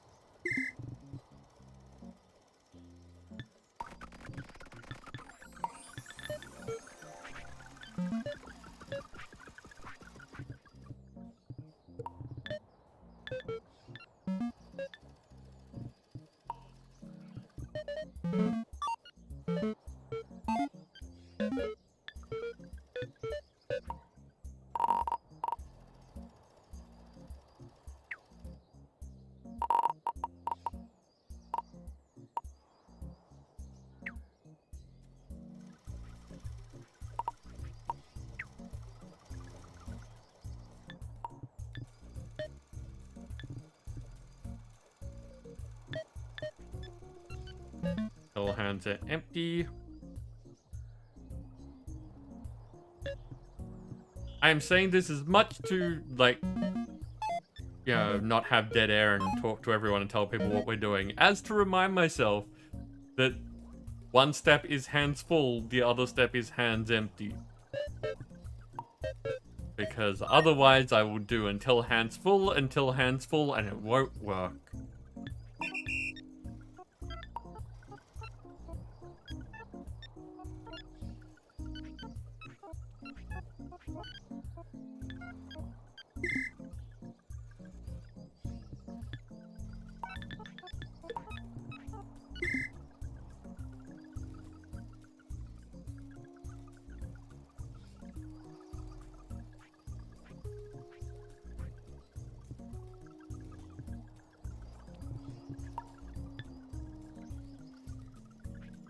Okay, they want me to make a flail now.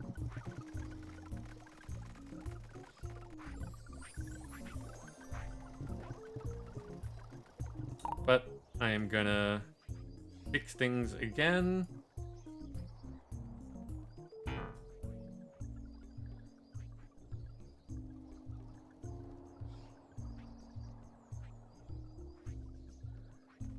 And yeah, we've run out of stones.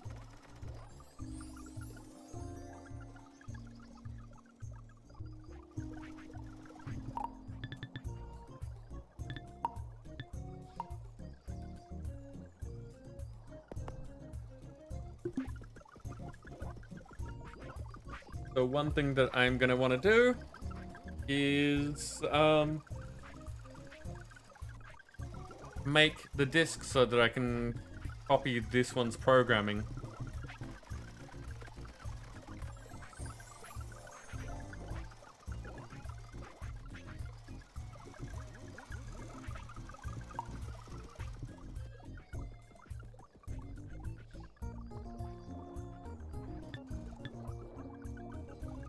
Crude data storage.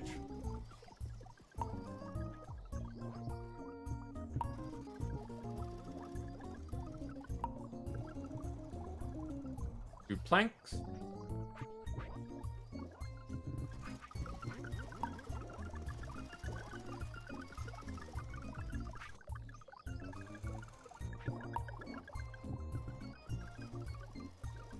Holes.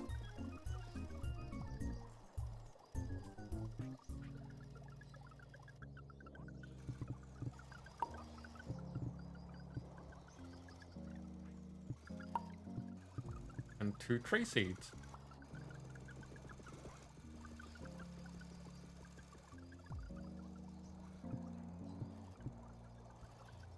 This floppy disk is much bigger, much floppier.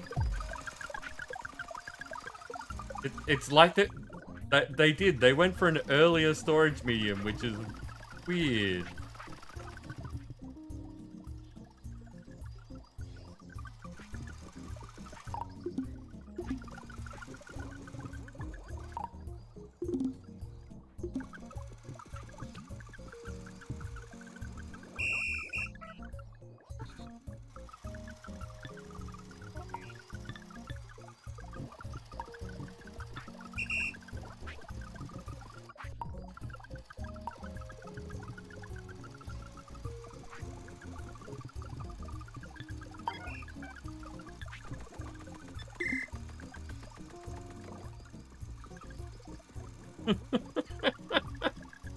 Thank you, Nim.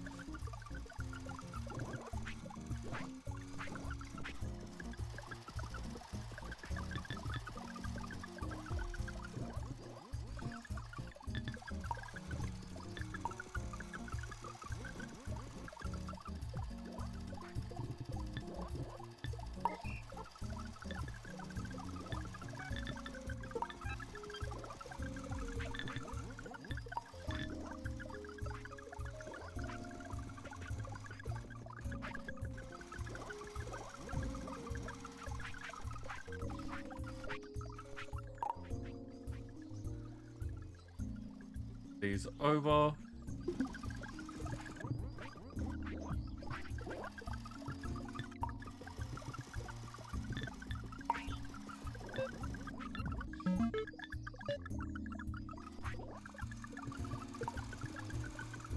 Making tools again.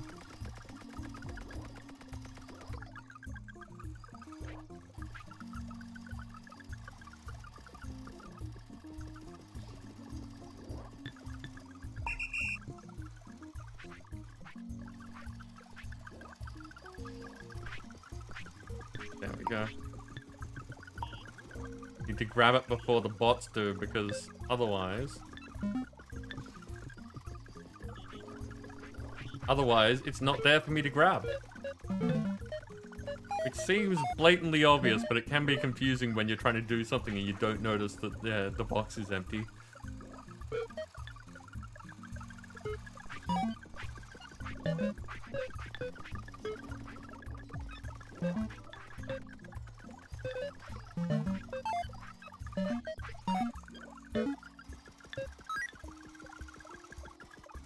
Okay, so if that stone storage isn't full, grab from there, put in here, all good.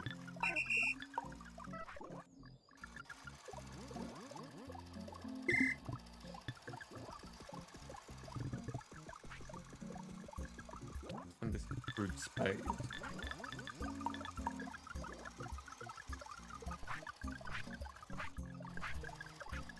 So Nim, what are you up to this evening?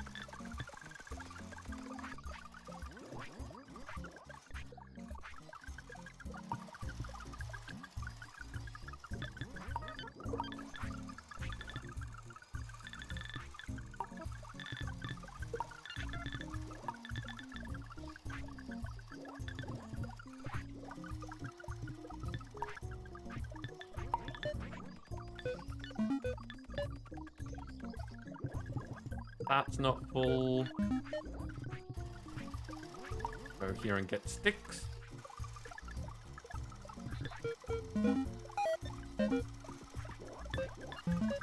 All hands are empty. Sticks in that.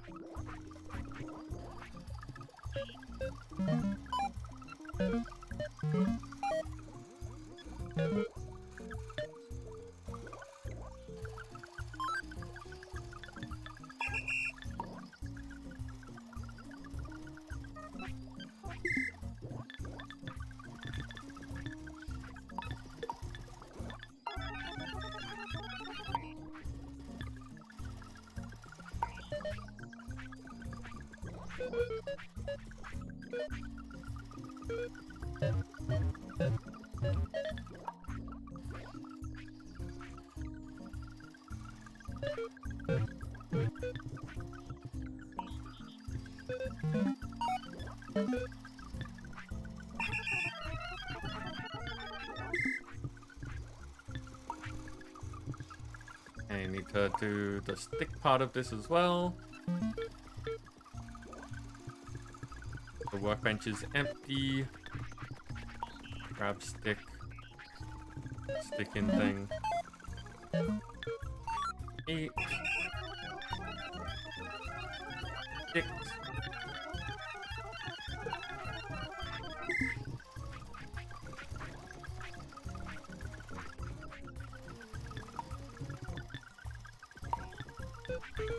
This is my collector, so if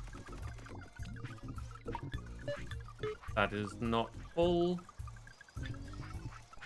pick up here, put in there.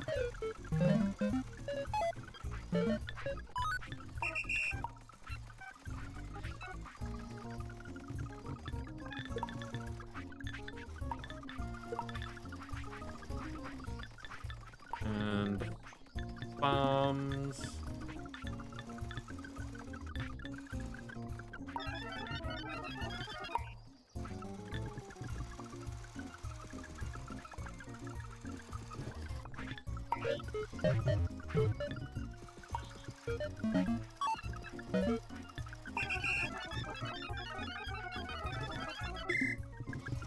There we go. So now our shovels are being taken from here as well.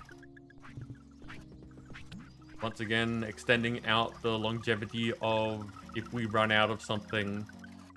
If the production is not matching the demand, we have more of a buffer between Like, noticing that something is empty before we stop being able to use it.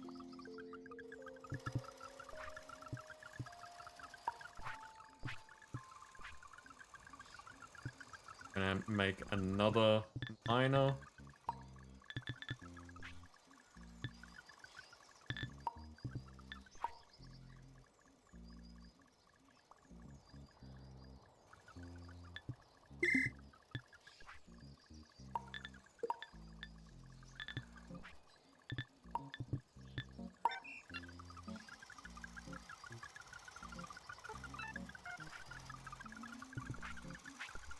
And yeah, Dancer, you're right. The mark of where it's being collected from when it's on a workbench, that's much more noticeable as well.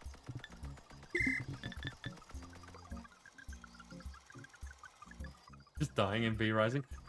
Are you working on that obelisk? Like the next endgame boss for you?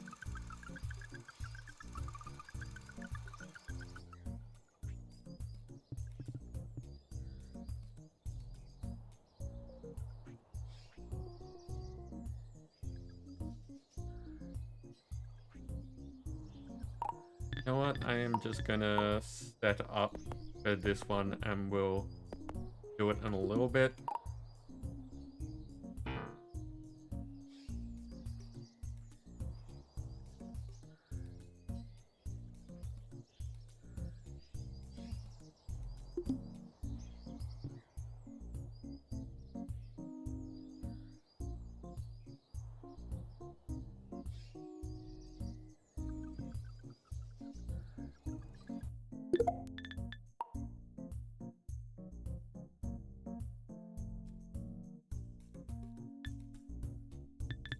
Yeah, this does need a site, so I can't move these. That's kind of annoying.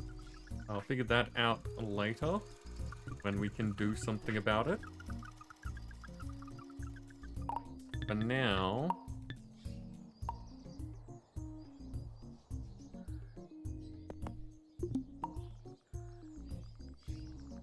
we're making a flail from memory. Just sticks, which is still the same.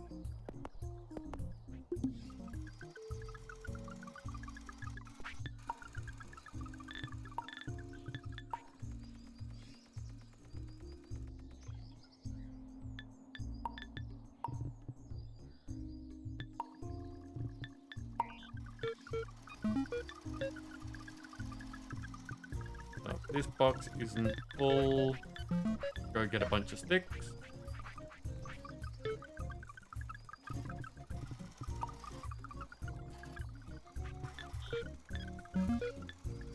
Sell hands empty here.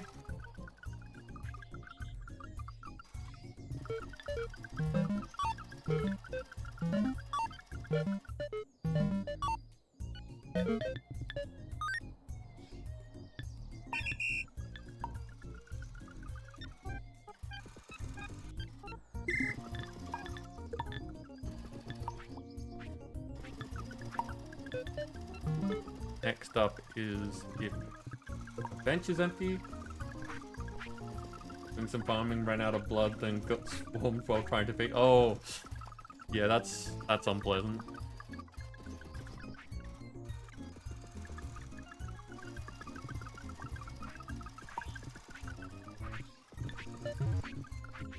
Take from there, put in there.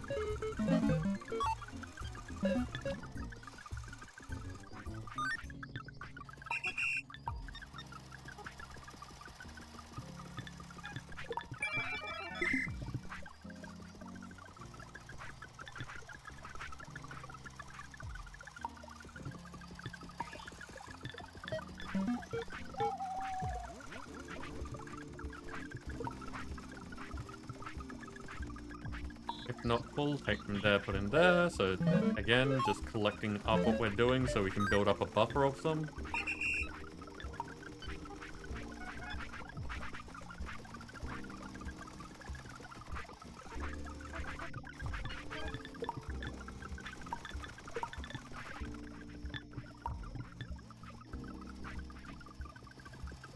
Cereal fresh.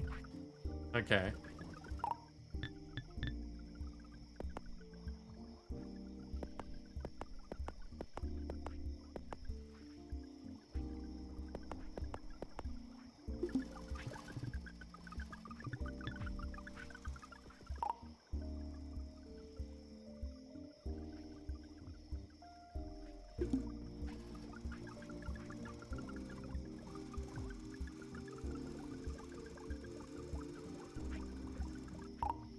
Actually, I like separating the tools and the outputs.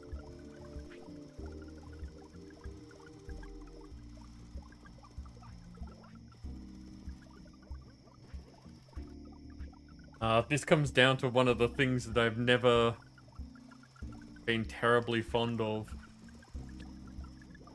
We're about to get our first item that gets processed, like one item that gets processed into multiple items at different rates. And you run into the problem of deciding how much to store of each thing, and then you're just going to end up with a huge pile of stuff on the ground, or like you'll need some, because you need different amounts of things. You want to have the process going whenever you need either of the things, but that means you end up with excess of the other thing. I've never found a really good way to handle that without the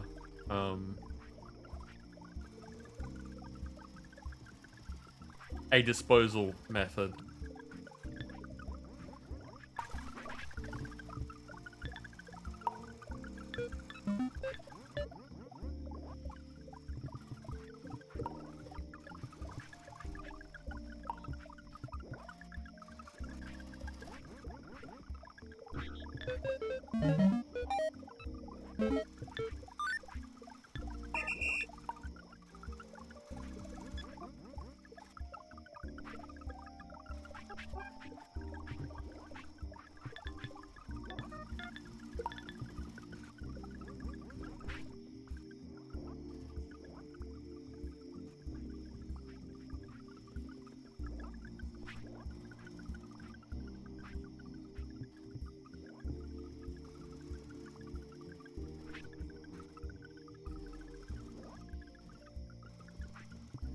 Okay, so now you're going to...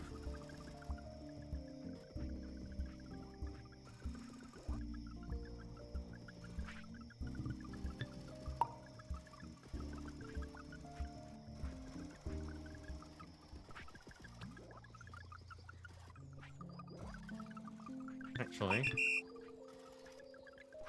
it's a good question for anyone who has played this, or the original Autonauts. Is there a way to only, like, without being overly complicated and finding out workarounds, is there a simple method of just putting one of something on the ground? Like with the workbenches, you can take out of an inventory, put something in the workbench, and only do that when the workbench isn't full.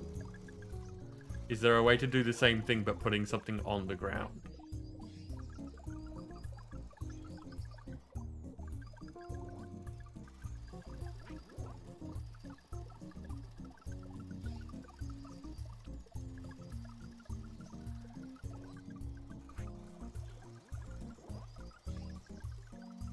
And so things just stack.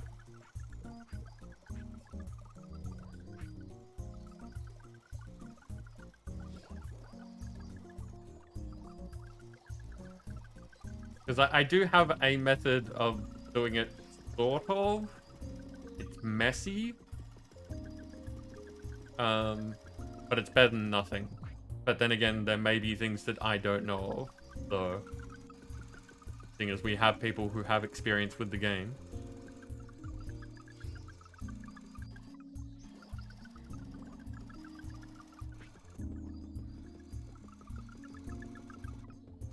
Yeah, fair enough, Dancer.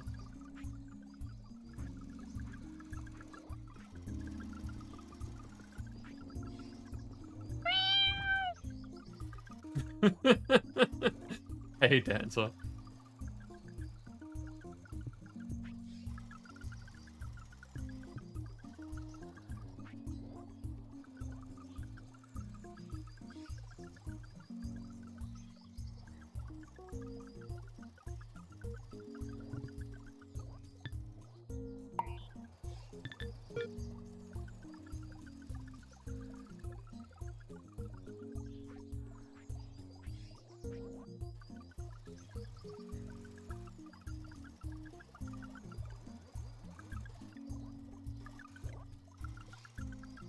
Okay, I'm gonna end up doing this first, just to get the requisite parts. So if I put this here, I'll be able to put it there without it being collected. Good, okay.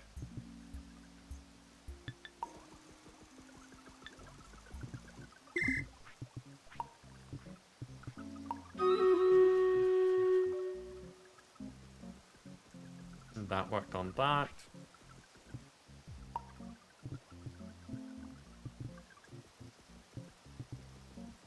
We have a cereal seed and a straw.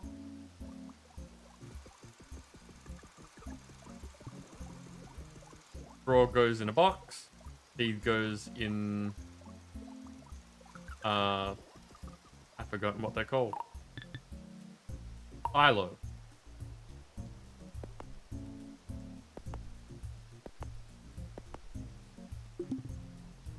Nothing new and interesting there. So I'll just leave those going while we do a battle.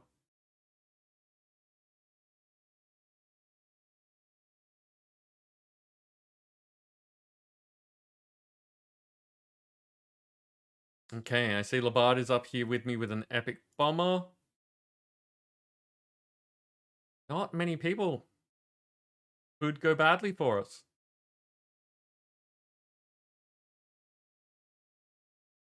Let's see how this goes.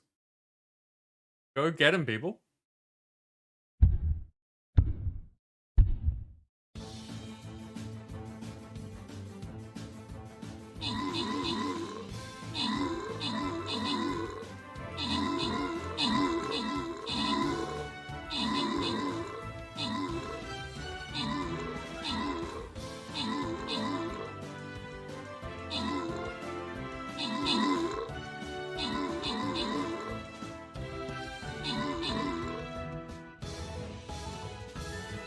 Fallen. Shouts? Yeah, that's the way that I do it. So, yeah. Fair enough. We will do it that way.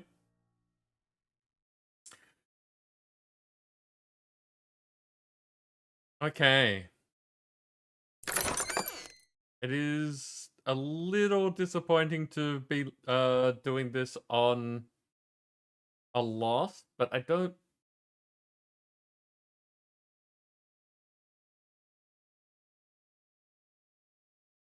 I was thinking of going until 8, which is a little bit shorter than my usual streams. But we haven't gotten to the thing yet. I want to see the pirates.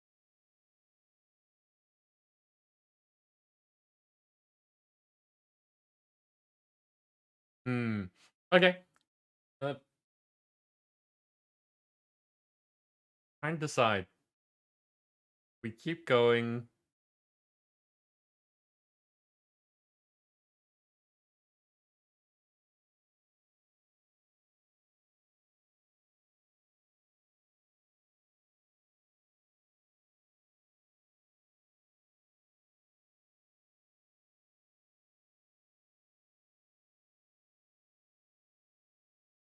Yeah, okay. I think that since we haven't gotten to any of the exciting bits, I'm gonna keep going. I was hoping that we would get to that sort of thing a bit faster than this. But I know that Autonauts is a long play game. You're not meant to get through things quickly. It's meant to be fairly relaxing a lot of the time and provide a lot to do. So We'll go for at least one more battle, see how we do.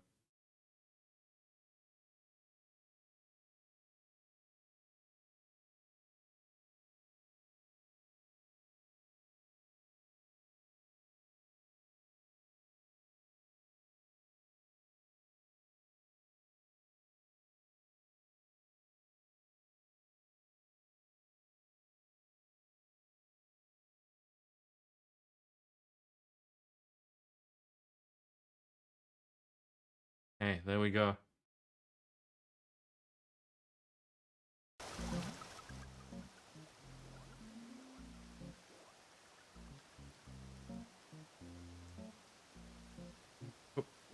Books for Blood Moon chest and gloves in my Dropbox. Okay, thank you very much, Nim. I think the next boss that I need to fight in V Rising is the one that gives me the next level of research. So that's why they're all just, they're all kind of sitting in my base.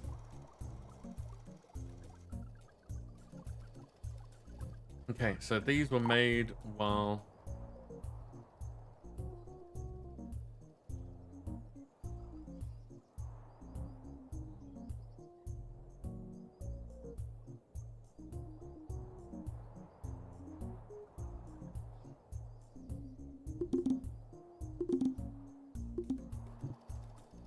And Dancer, you want me to go explore?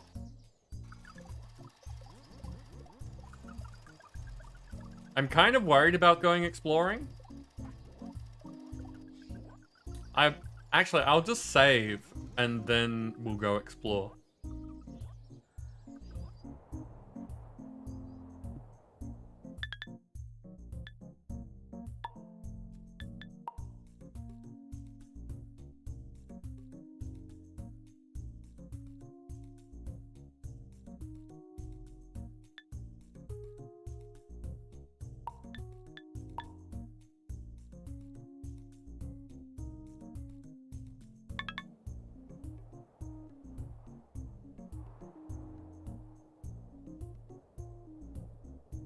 First zone is fairly safe. The pirates only come a short way from the outpost. Okay.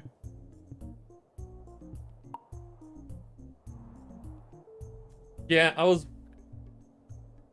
wondering how that's gonna work. Ooh, okay. So, well-defined boundary is what I'm seeing.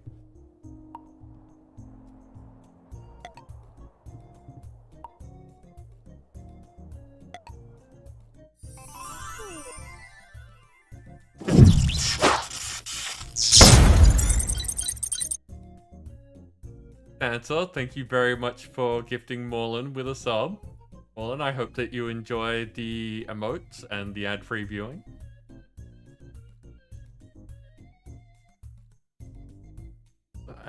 New discovery? What's this? An abandoned outpost?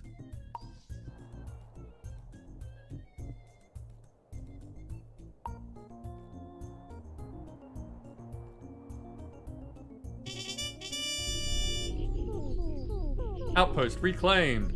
Nice, you captured your first outpost and got pieces of 8-bit. I wonder what secrets will be unlocked by researching this special Piratebot technology.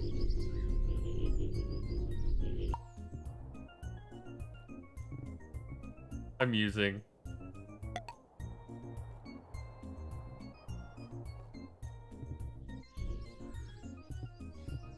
I mean, at the very least, I'm gonna... Why can't I take their fences? I reclaimed the thing.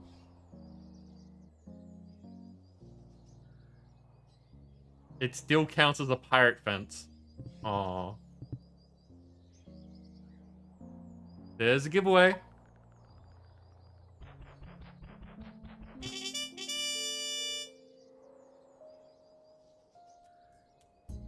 I'm wondering... Oh, the pieces of 8-bit go up there. I was wondering where it was going because, it wasn't an item. Uh-oh, Piratebots. Looks like this outpost is still guarded. I bet that crumbly old boss tower is using the captured folk's sadness to power the force field surrounding this zone.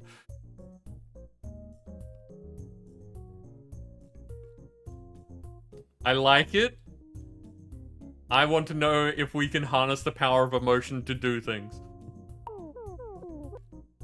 Those pirate bots won't give up without a fight.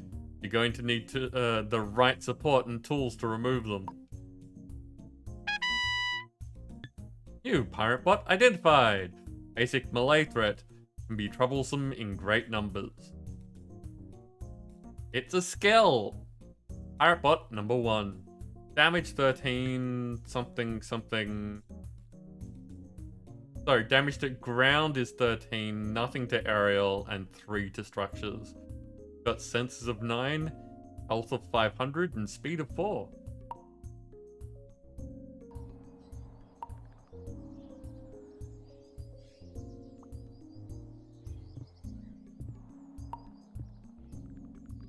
So let's just keep exploring.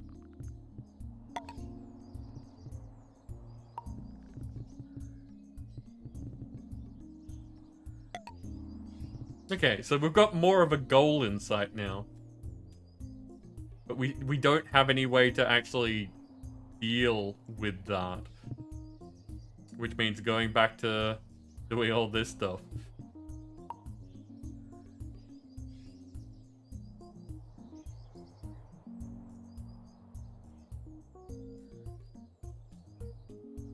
But at the very least, we've seen stuff now.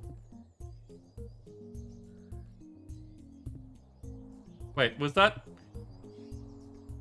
You can't see it. Calico bots. Boom.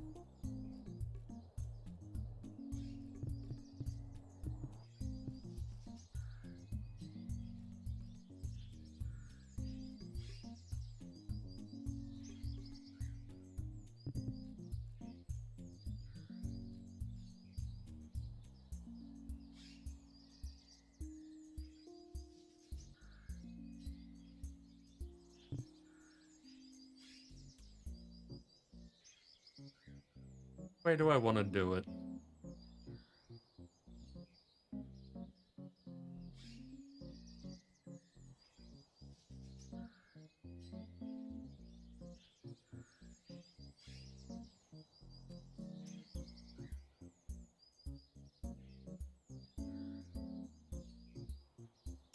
I really, like, this sort of thing bugs me. And again, it's nothing to do with the game, it's a personal thing. Of... I don't like processing things out in the world. I want them to be done in a manageable fashion. I want there to be, like, the workbenches that nicely, neatly manage everything. And for, like, you to be able to produce as much of something as you like.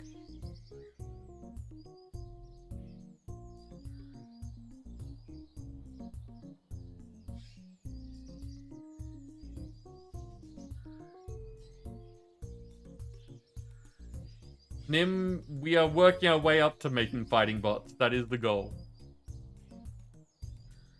Apparently we need gold to be able to do that, though.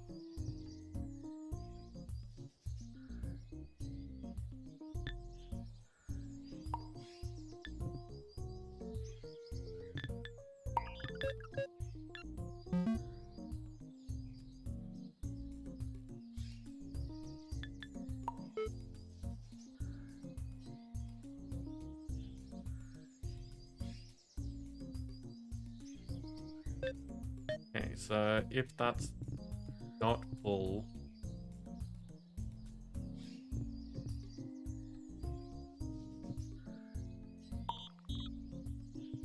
Get the straw. Put it in there. Specifically from that place, because that's where it's going to be.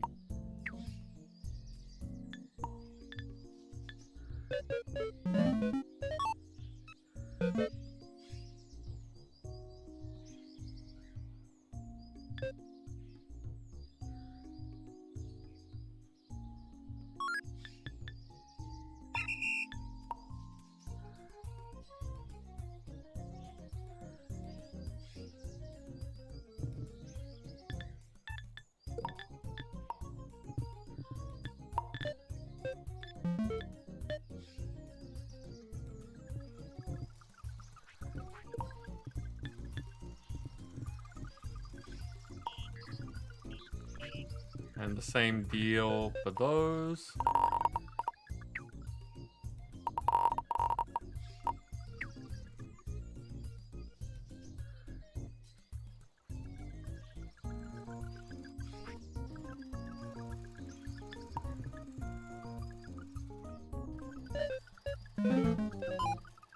And any cereal straw or seeds that get dropped on the ground there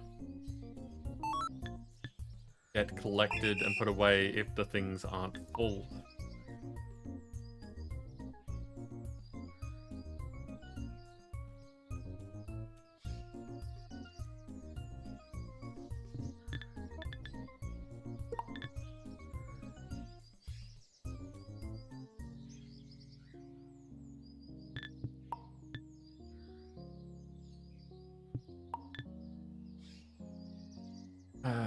Okay.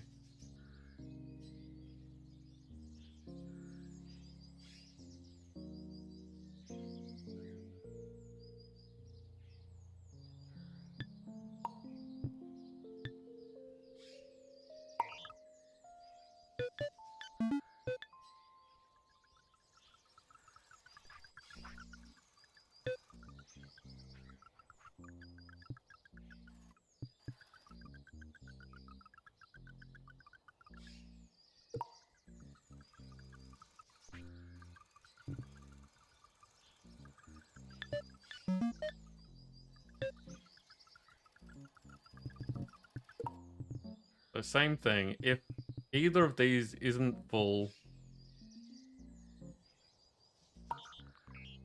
take from there.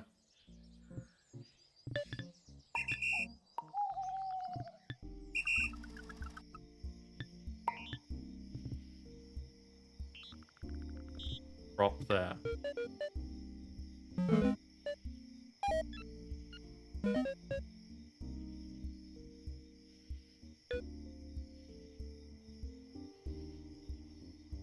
And at least for now, let's put a weight of 10 in, just so that it's not going to be doing this quickly.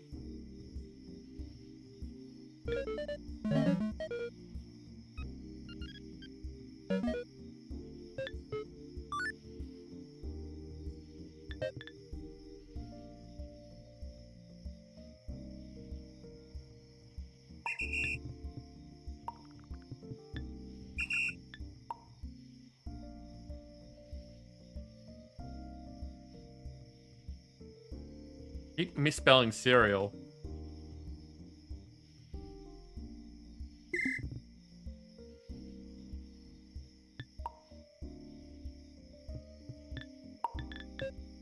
And this is going to be my cereal thresher.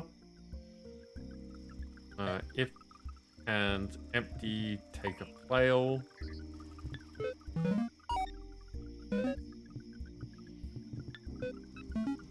Until hands empty.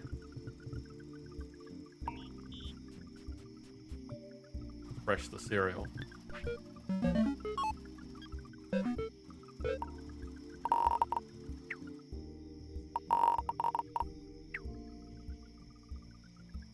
Tim, you are a winner. Congratulations.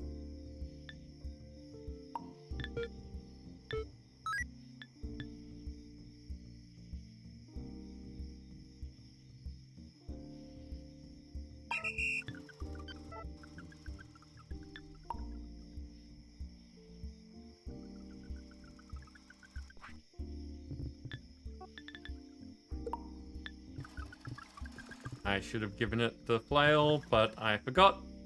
So, oh well. And now I have something to thresh. It's not just going to sit there and drop them the entire time.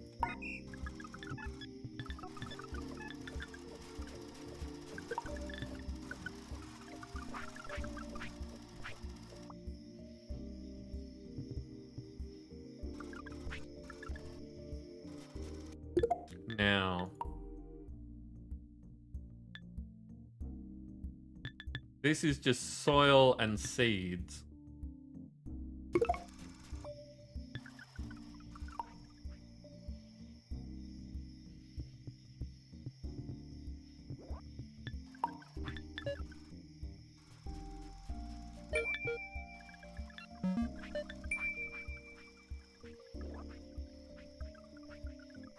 Until hand's full. Take from there.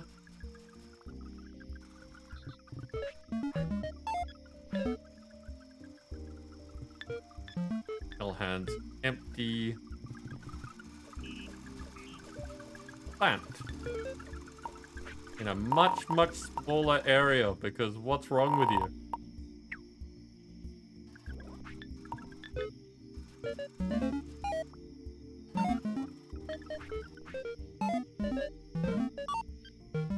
I keep missing. There we go. I might get used to this by the time we're done.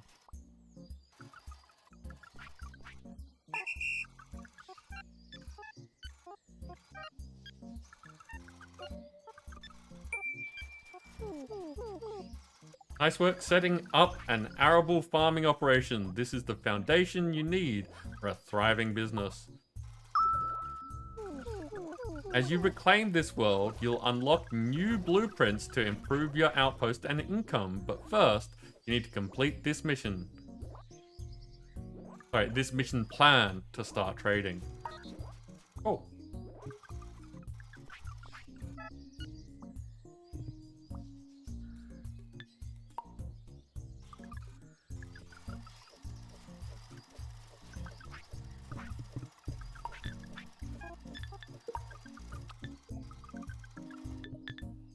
Don't need to call this cereal, it's in the cereal.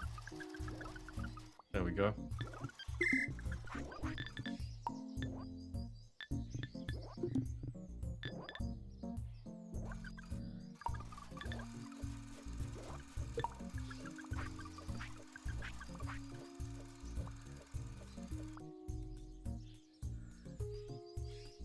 And mix it up.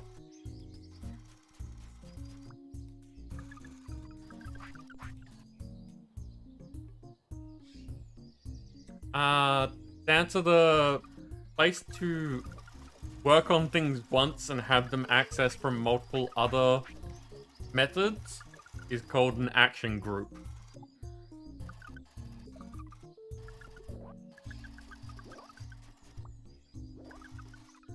So. Okay, what's up next? Build a spaceport. Okay.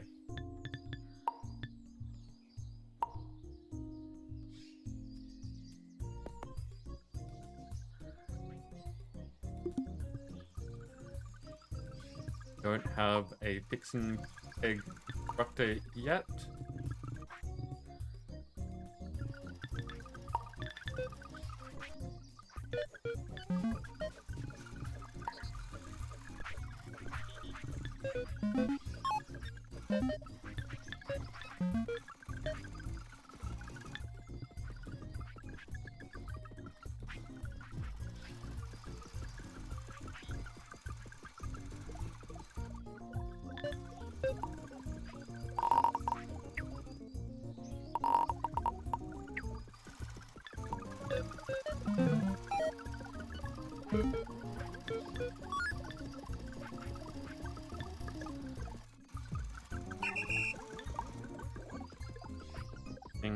Eggs.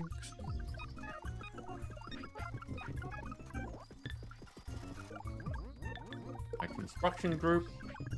That should be everything that needs. And also used enough fixing pegs that I can now move these.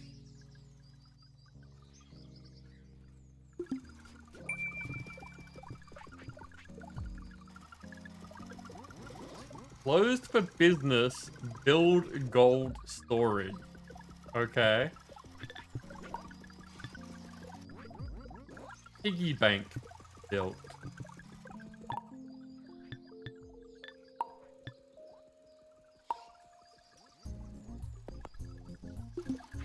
These use the same material, so we're fine. Brain just said, nope, you're done for the night. That's fair, Dancer. I mean, we all have our limits.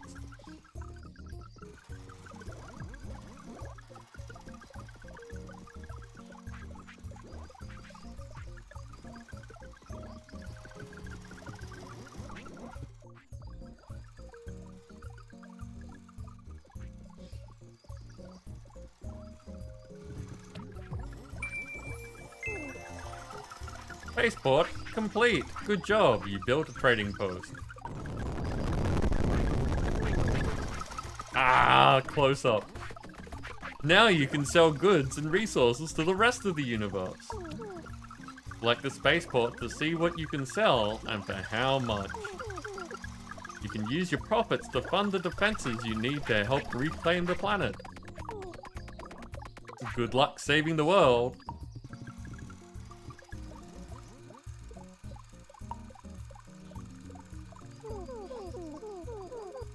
Yay!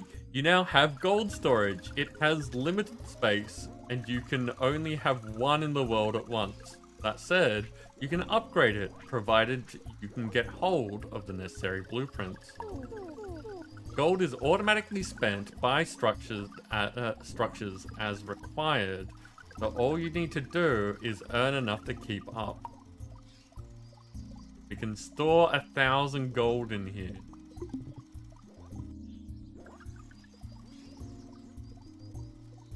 Okay, so I can sell straw for 1 and seeds for 10. So I may as well, at least for now, move this over here, since that's what I've got, and put that with that.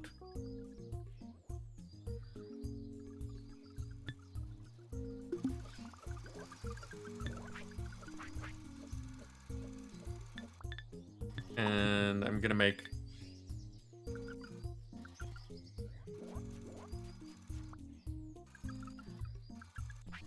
What color should I do? Yellow?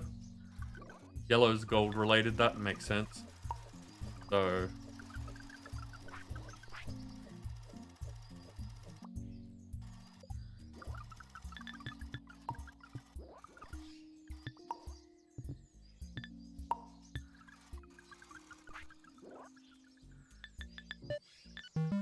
So, if this is full, eat until your hands are full.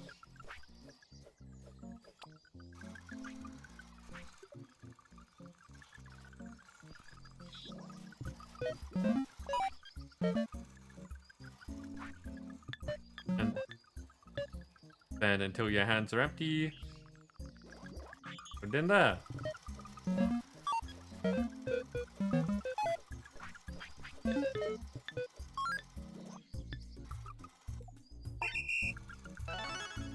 Cha-ching! First sale.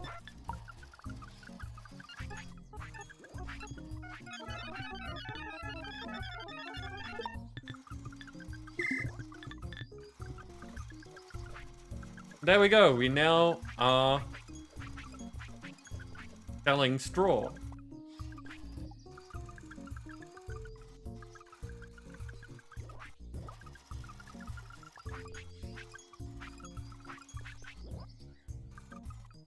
And we've got a bar up here telling us how much gold we have. So that's good. That's nice and informative. I don't have to come over to my piggy bank every time.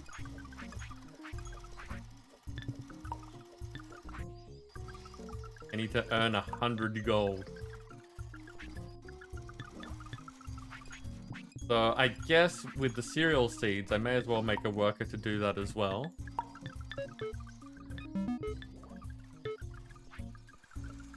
Not going to be ready for a while, but I mean, we can get ahead of the game.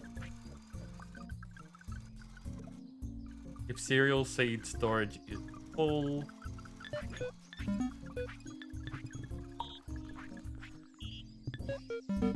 take from there.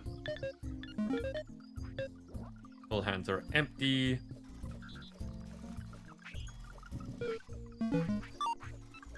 Do that.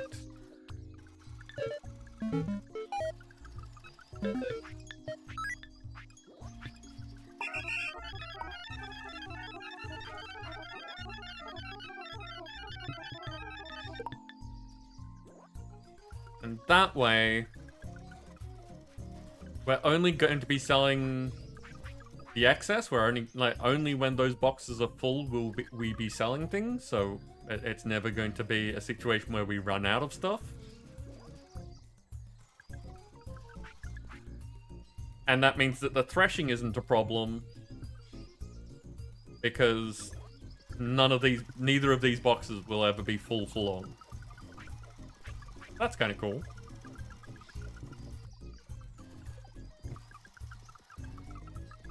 So while that's doing that and we're waiting for 100 gold to be made, I may as well come back to doing this.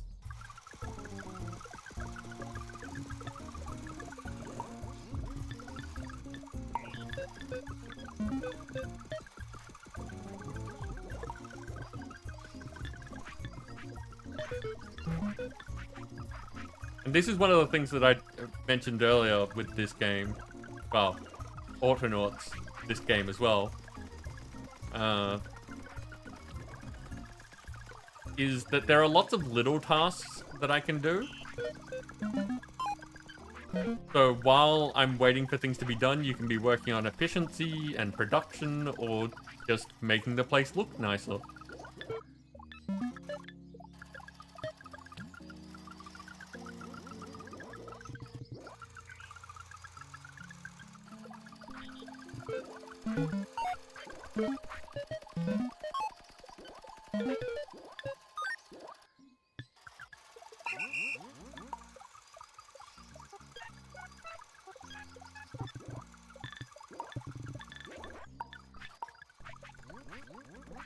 Crude pickaxes.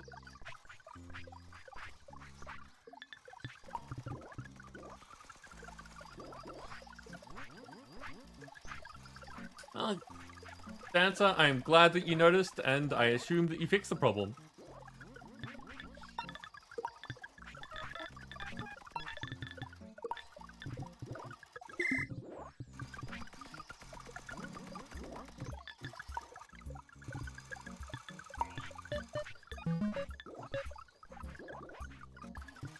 If this one's not full...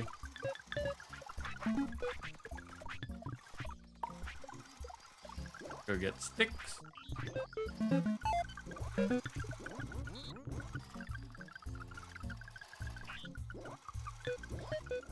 You're fine, Dancer.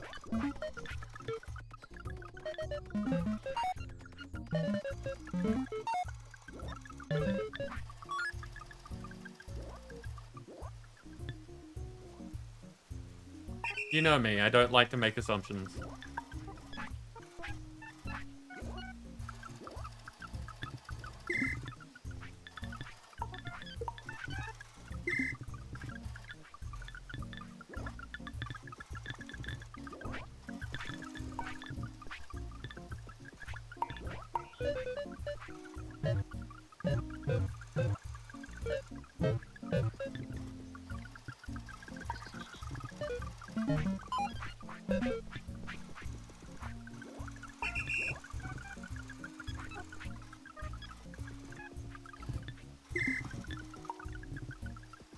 And handle the sticks.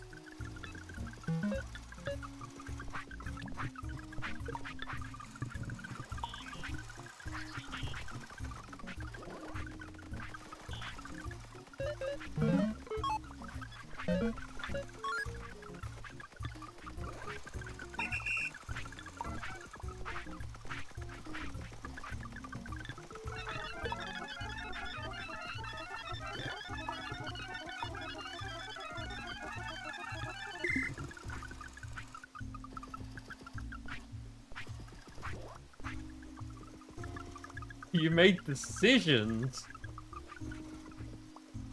Have you checked outside to see if there are any pigs flying? If there are, you should send pictures.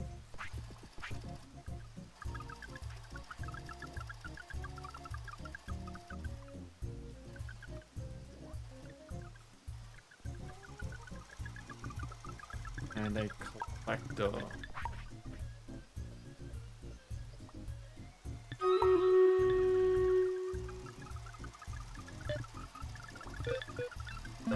If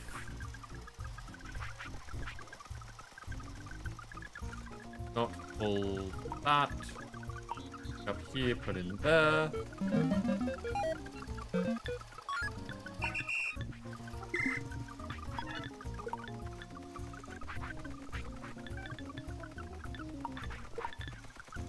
go. They're in sunlight. It's nearly 6:30. Yeah. I'll leave this running because the battle will take up some time, and by that time we might have more, we might have enough gold.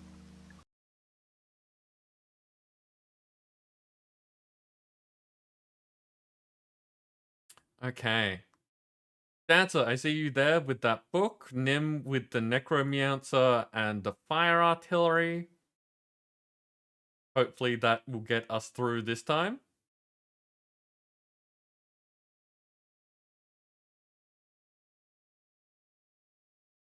I don't know if you can actually move over these. I haven't been paying attention. So, go get him, people. We're gonna die? We died before.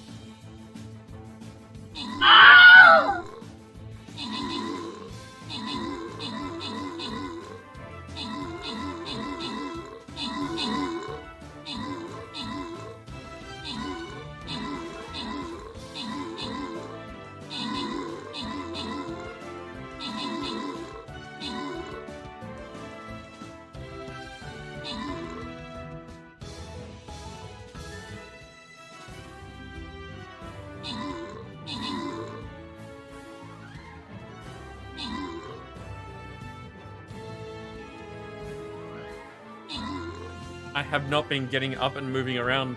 I should have been. I have been stretching and, like, shaking out my limbs. I haven't been moving. Dancer, you took out the top spot this time with Nim assisting. Nim and Dancer also got the most recent epics. Random rewards are not a bunch of scrolls. That must be in the actual chest. Dancer, you get a bunch of gold though.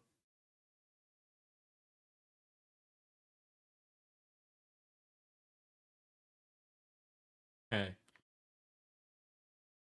So I think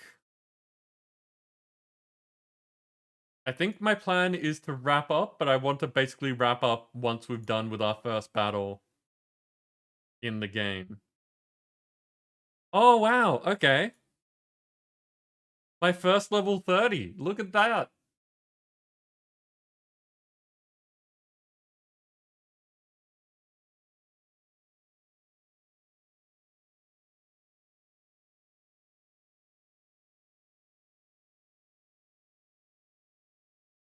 So 35 scrolls until I can respec, I'm guessing that is.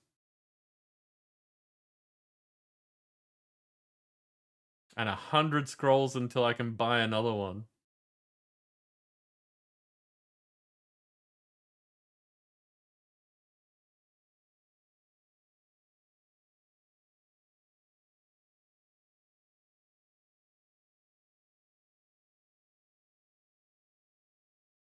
Quest. I know the next one's just going to be get more to level 30.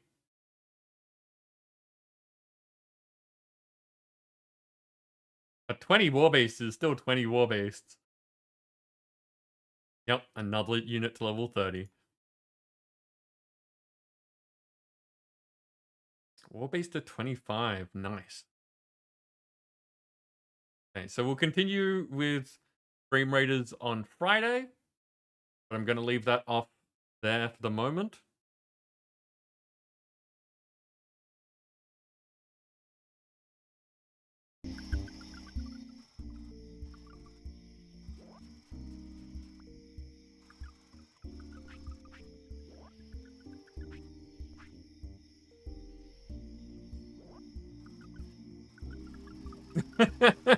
Not quite, Nim. The tanks are also at level 29. But yeah, they're getting up there.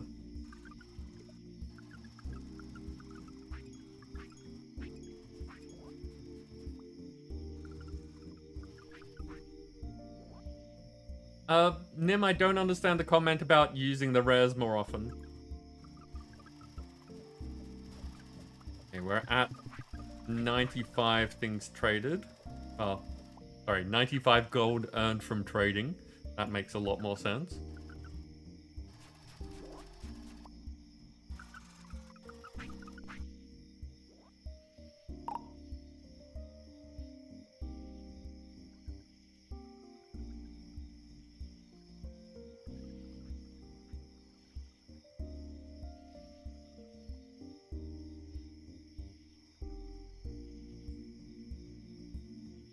Can compact this down a bit.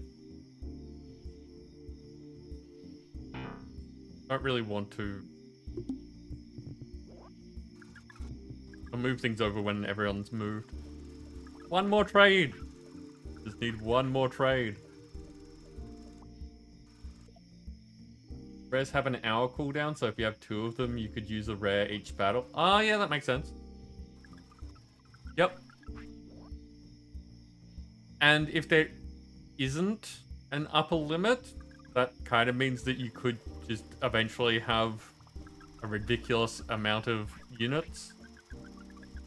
Like 1 for each specialization and everything. There we go, 100. Oh, your first 100 gold. Let's put it to good use building a defense research center. A gateway to new technology for bots, tools, and structures to engage the invaders. Need to research pirate bot technology they call pieces of 8-bit. Plunder the 2 abandoned outposts in this zone.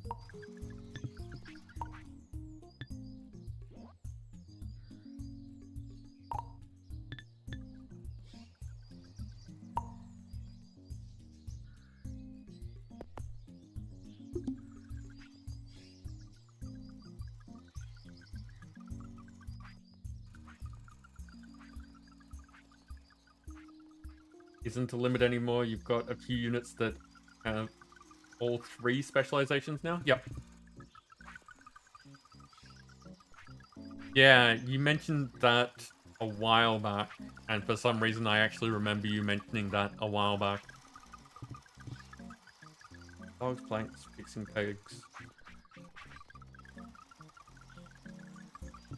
Do I actually have to take gold out of this? But do I need a...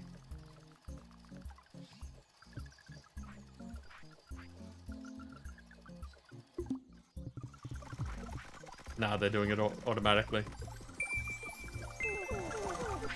You build a defense research center. You're ready to begin your exciting journey of scientific discovery. All available research briefs are summarized here in your Autonautopedia. Select an entry to see what technology you'll investigate to unlock. Okay. You can now use any pirate bot pieces of 8-bit recovered to research level 0 technology.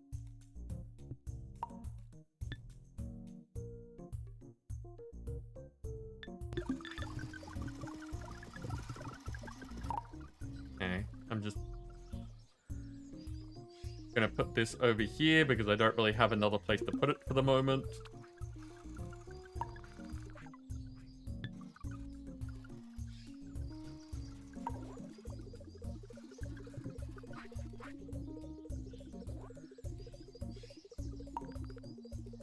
And it just researches itself, okay?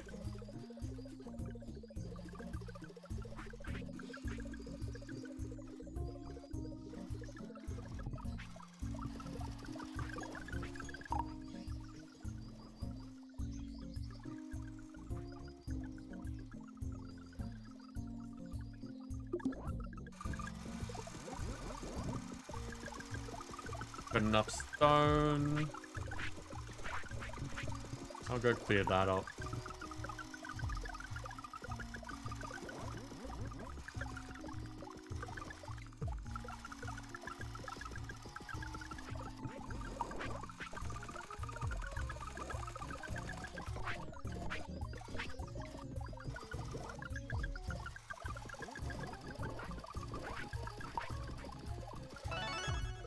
First research complete. Operation CD Biz complete. Good job. You completed all the plans needed to start earning a steady income, and you've unlocked the technology needed to build basic defenses. Get ready to put your gold and research discoveries to good use in the next significant phase, Operation Firm Hand. Here's a new series of mission plans to complete.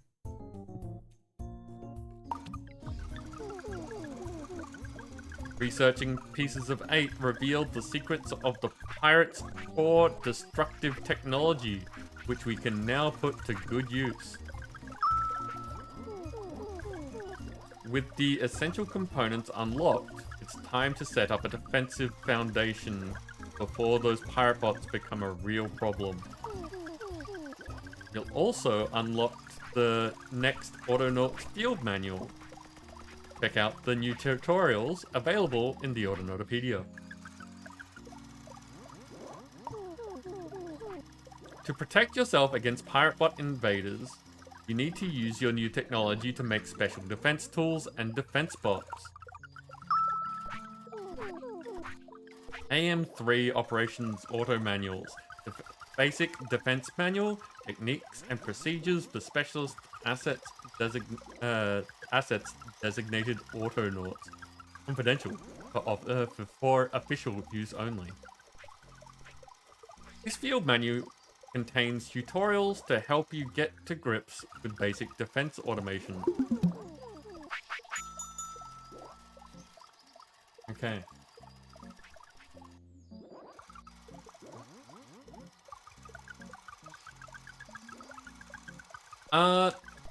Dancer, I've seen the trailer and I've seen a lot of people, you know, making themselves annoyed for not very good reasons. I don't know much else about it.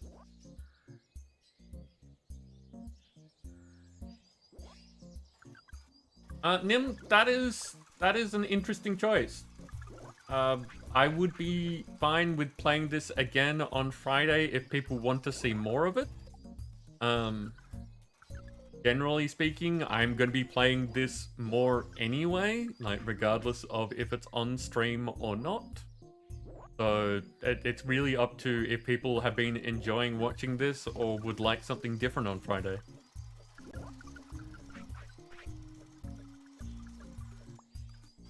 First, you need to build somewhere to make defense tools. Access the structural blueprint menu and select the armory blueprint. Okay.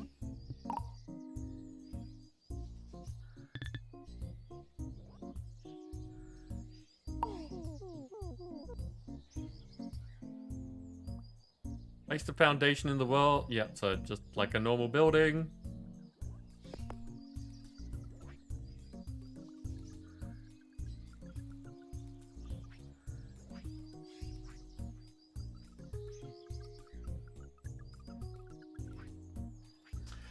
Aha, Dancer.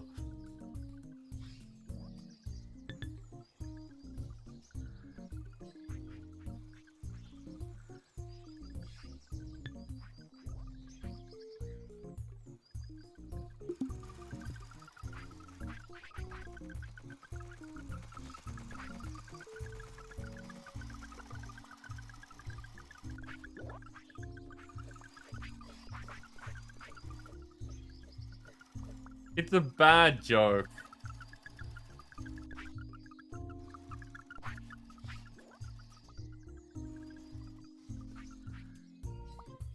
Like that. That is also a bad joke.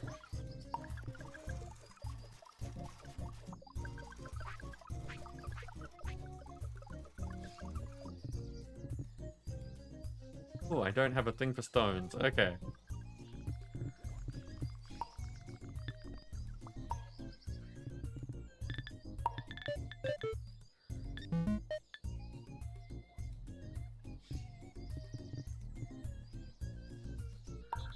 All hands full, do this.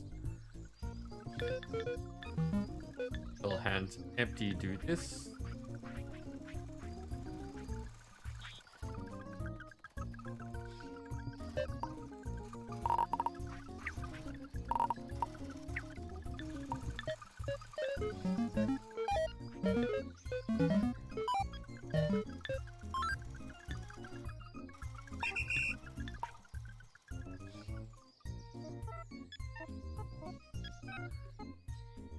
Stones. Go. Oh, good. I can't see there. Excellent. Ah, there we go. Or not. Okay. Select the armory to access its blueprints. Like the crude sword blueprint. Crude blade and poles.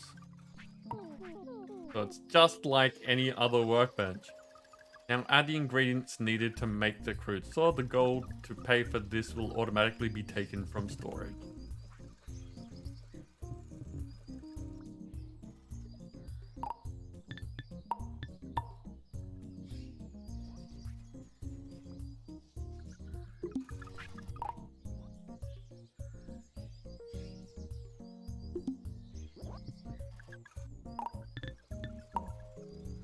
Blades. Whatever the other thing was, I think it was poles.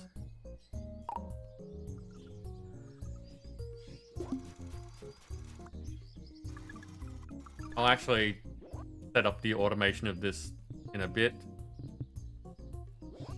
But I just want to get the tutorial done with.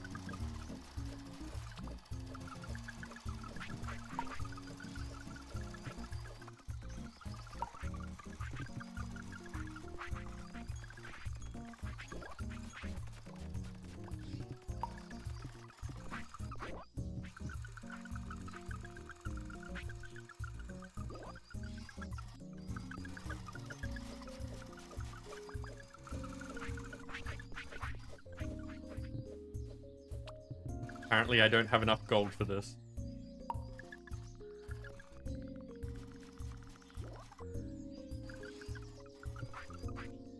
Yeah, wonderful.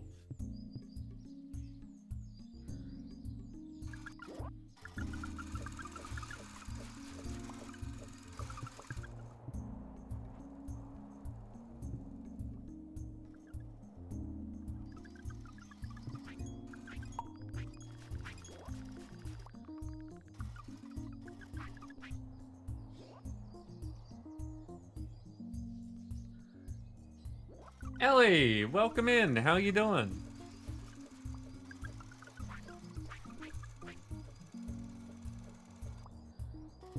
Well, if I can't do the things that I was planning on doing, I may as well keep making things look nicer.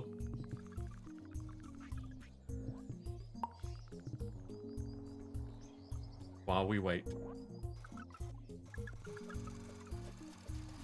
Very tired. It is early there.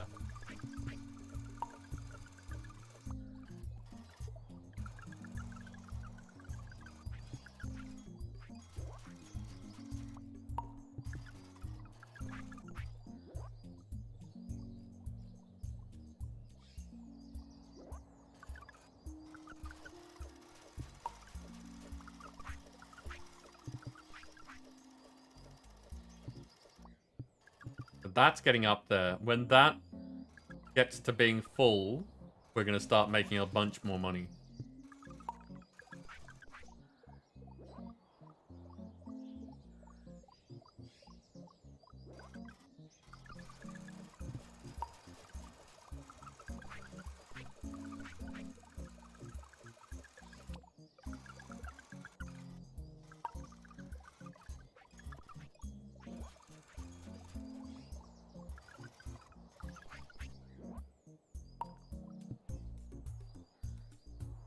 So, other things of note are that I was looking at the playthrough poll not too long ago. And it was an interesting tie from memory. I think it was tied between Dying Light and Stardew Valley. I haven't had any new suggestions for what else we could be doing a playthrough of. But those two games are fairly different.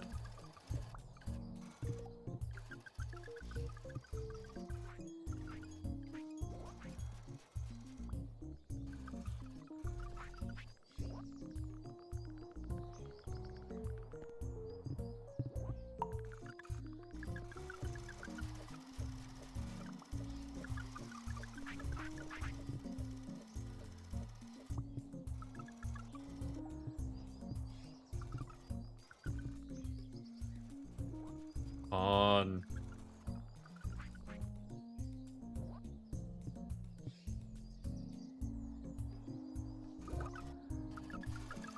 We'll be fine as soon as the tutorial's out of the way, but I can't see how long we've got to go because it's in the way.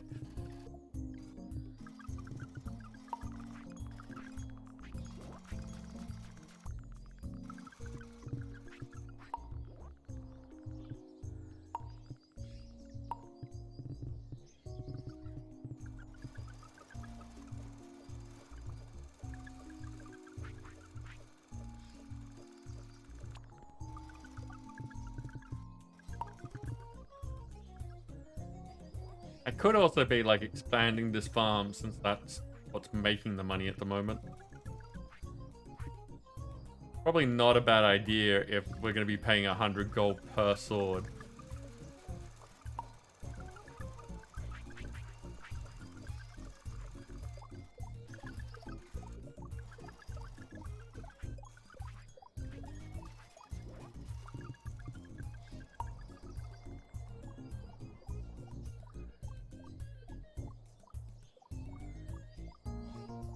Again, everything that I've set up so far is fairly temporary.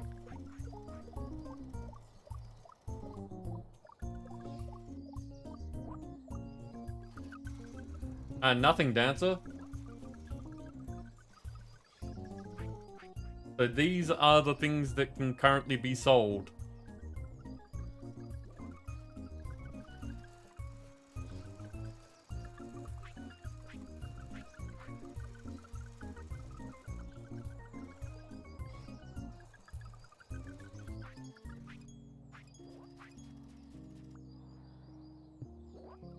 Can just leave that overlay off.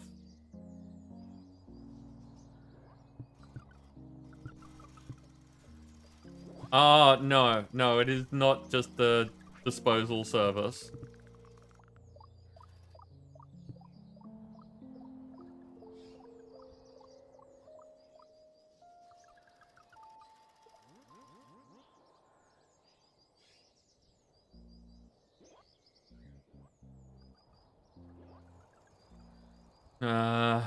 Ellie, that's a pain in the butt.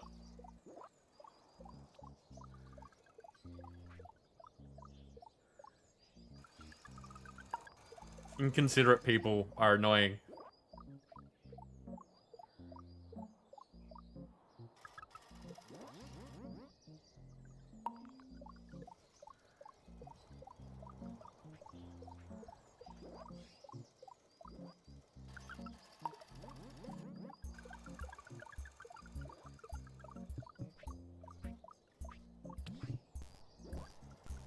Come on, sword place.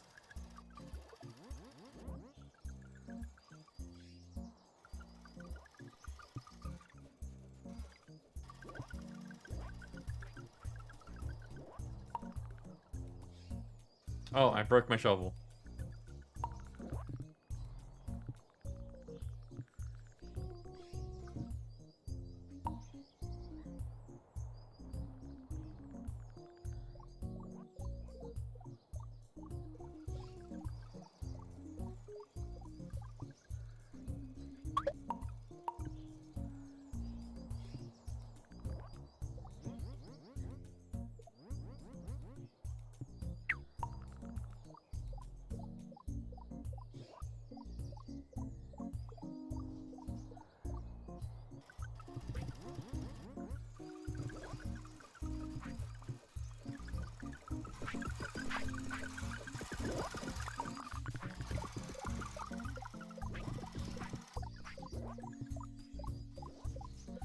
Oh, those are right next to each other.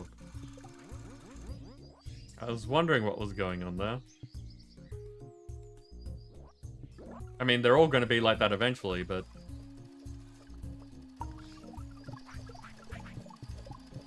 Oh, these are a problem. I didn't get rid of that one when I was meant to.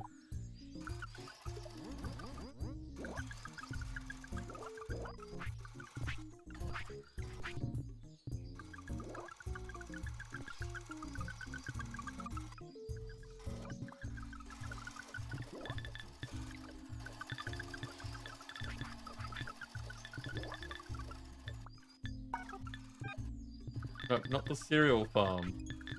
Tree farm seed planter. I need to chop down this tree.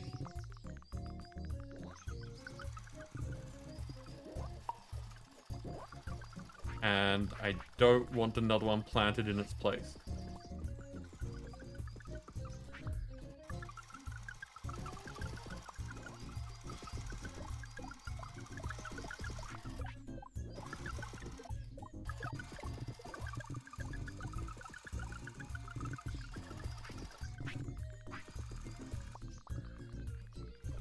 Hey, it got built. No?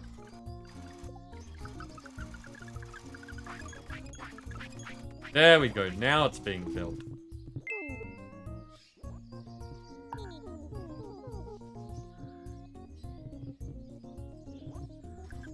make specialized defense bots, you need to build a new structure, access the structural blueprint menu, and select the bot database blueprint.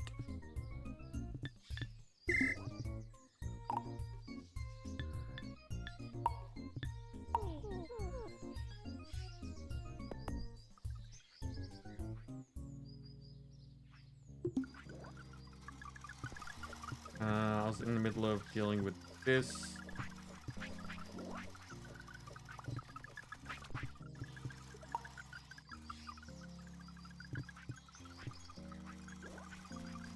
I don't know if I've got a tree seed bot.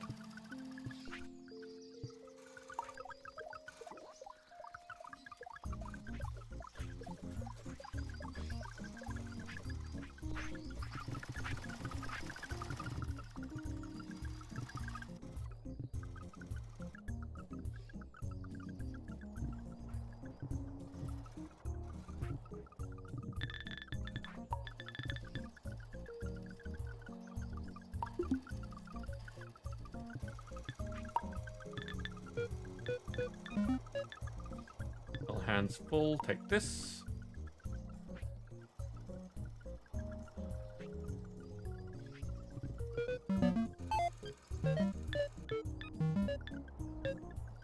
All hands empty, do that.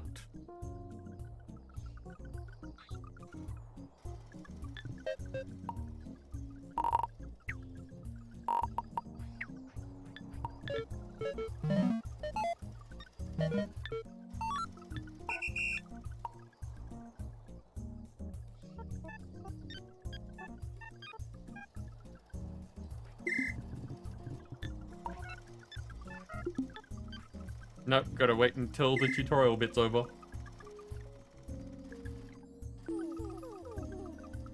Basic bot database isn't defense capable, so it needs upgrading. Select the bot database so you can start the upgrade process. Okay. Welcome to the bot database. You can use this to search for bots in the world and store programs and share them between bots. That I didn't know. That's handy.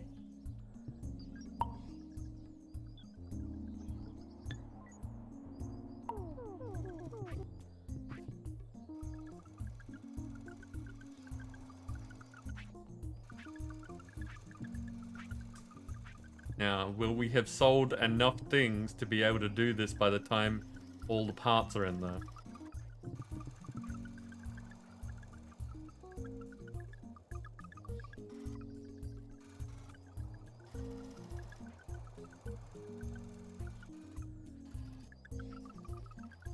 Yes, okay, our gold production has gotten to the point where it can handle that. Wait, with your bot database upgraded, you can now control a defense bot force. Thank you for choosing the Autonomon?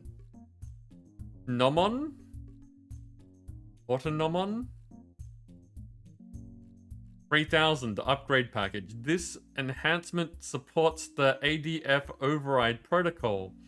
You can now make this many defense bots.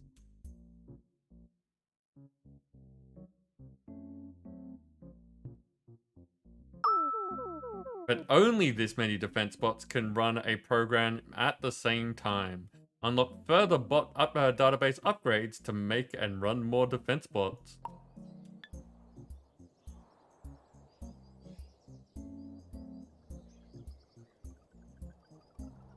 Ellie, good luck with work. I hope it goes quickly and painlessly. Nice seeing you. To transform innocent worker bots into fearless defense bots, you'll need one more special structure. Access the structural blueprint menu and select the barracks. First of all, go over here with the other things.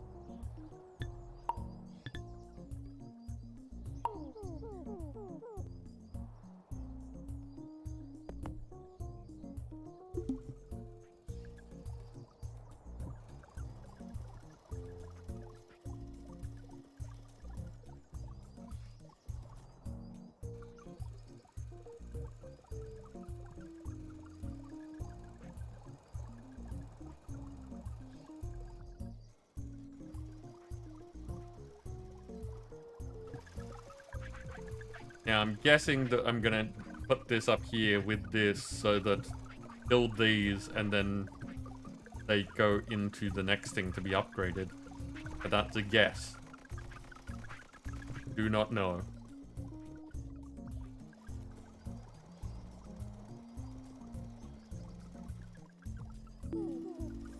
Go. Good. Now select the barracks to access its blueprints. Select the guard. Add the necessary ingredients to make a guard.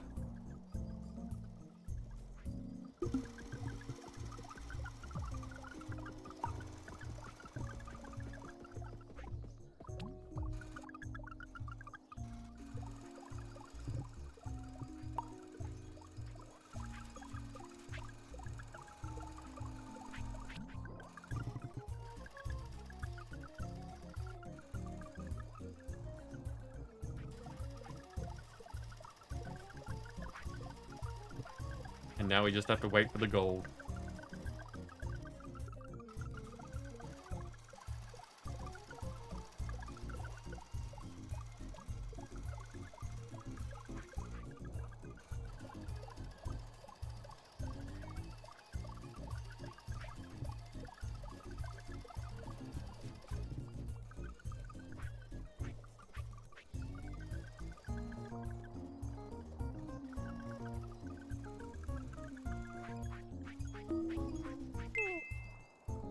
There we go. Here's your first defense bot. Front. Basic melee unit, slow and weak, but cheap. Damage 17 to ground, 1 to structures, nothing to flyers. Sensors 20, health 1000, speed 7.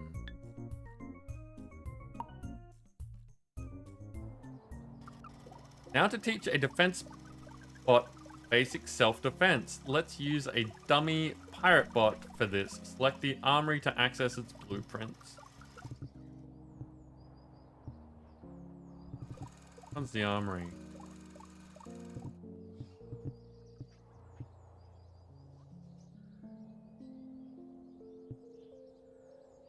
Oh, this thing. Right. This doesn't look like an armory to me. This is a workbench.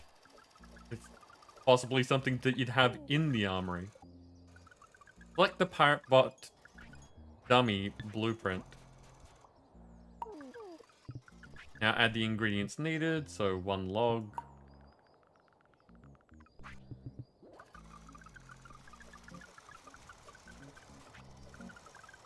And 3 planks.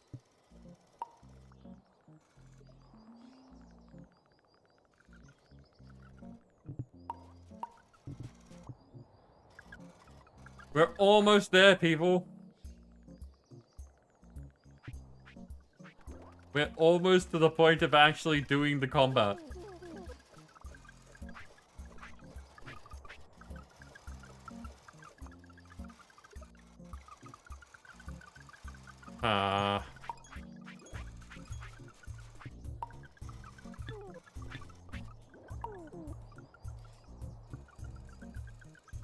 Two more crude blades.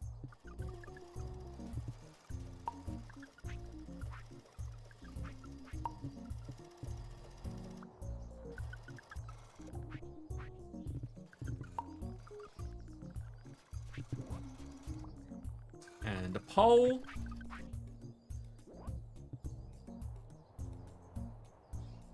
I'm waiting for more gold.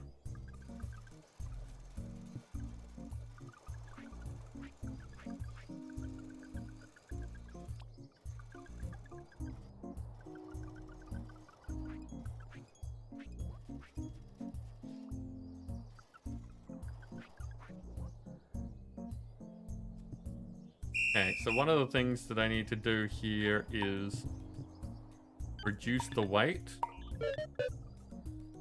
Put that down to like 5 and see how that goes.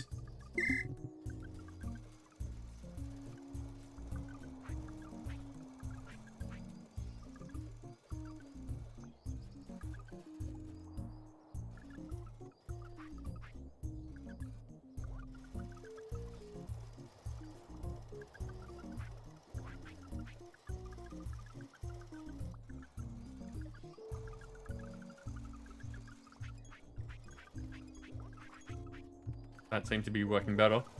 Lovely, now pick up the crude sword. Time to teach your defense bot how to defend itself. Blow your whistle. Like defense bot. Ooh, big window. Okay. Forward.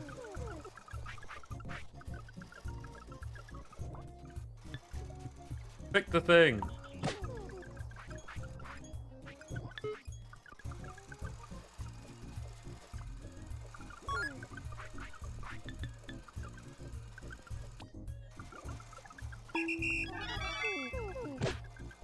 The defense bot will now use its crude sword on any pirate bot it finds in its search area. Now you're ready to make and train an army to take on the pirate bots.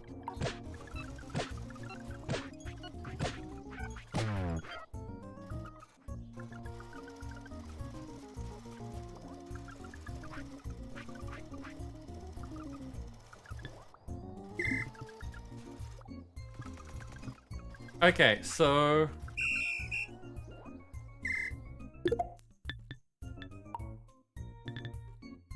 17 with 1,000 versus 13 with 500. So we should be able to take on 2 of these with 1 of those.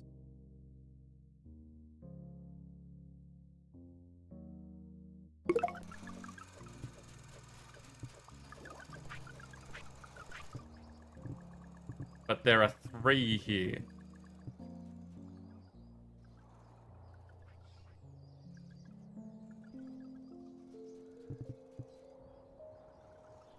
Oh, this is deep water as well.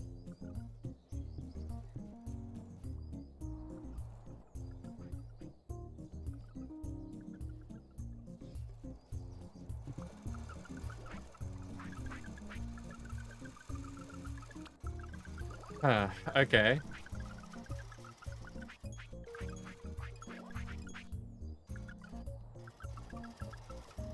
So I'm gonna need to make another sword.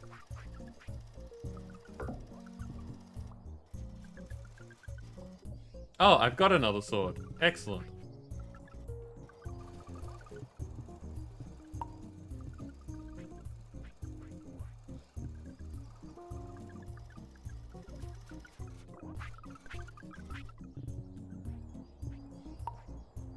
Now let's see if I can copy from one to the other, because that was something that they said we could do.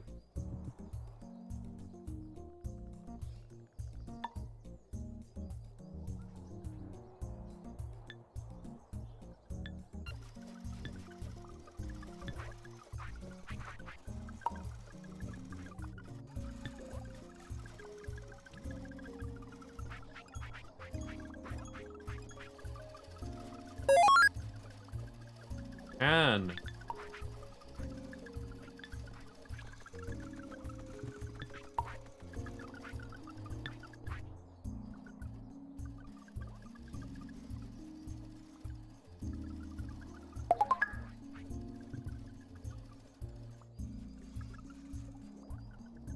neat.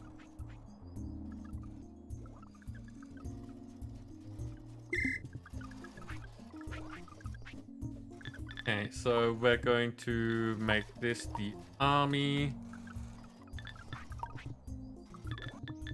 Gonna collapse all of that. Gonna put this there.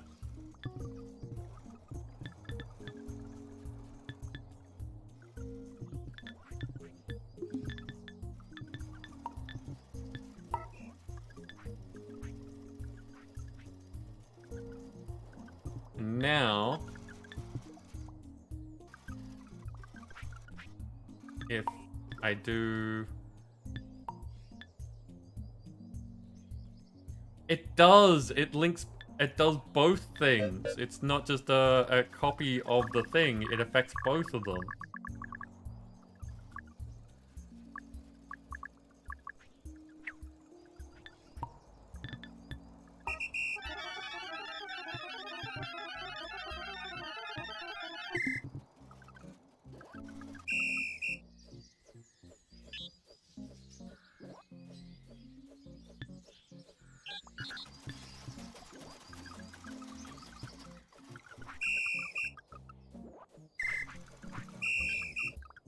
Why did it not change for both of you?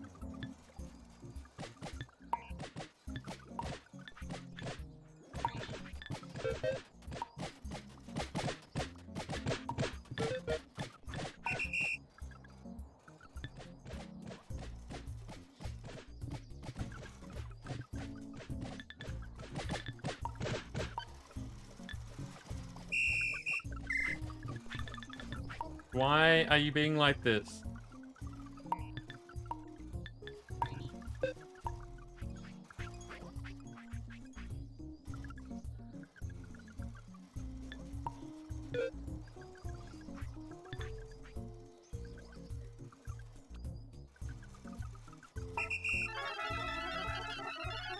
And now you're doing it. But you...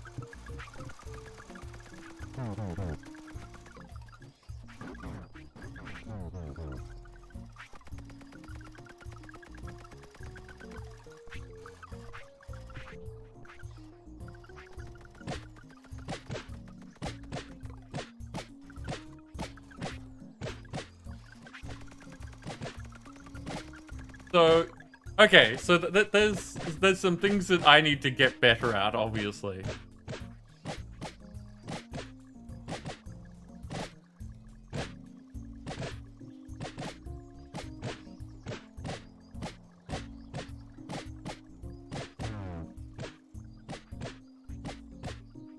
Oh, this one has all its life. Okay, it looks like we're probably gonna lose this fight.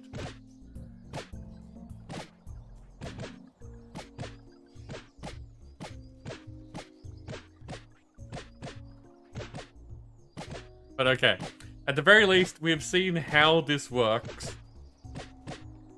And, gonna be close.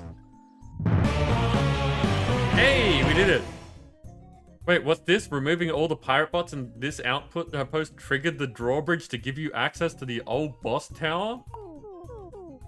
This structure is severely weakened, so even crude swords should be able to reduce it to rubble in no time.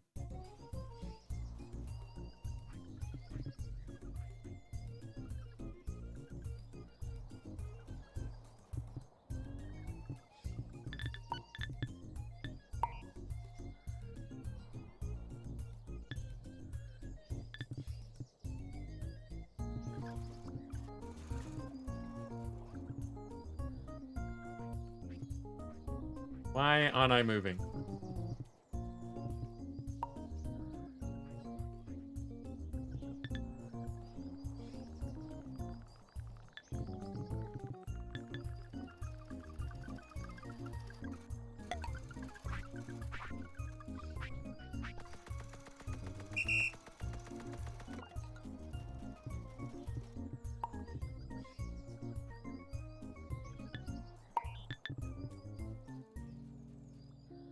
Oh, okay, so the sword is now part of him. He can't actually give it to me.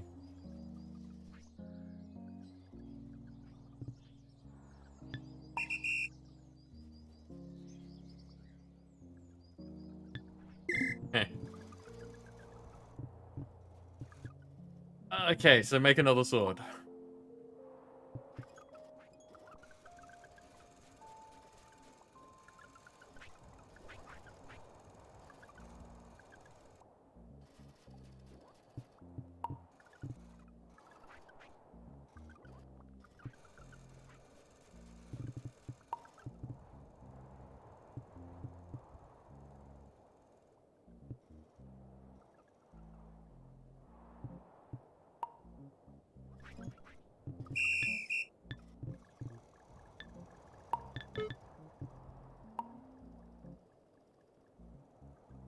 Let's see if I can beat up on the structure.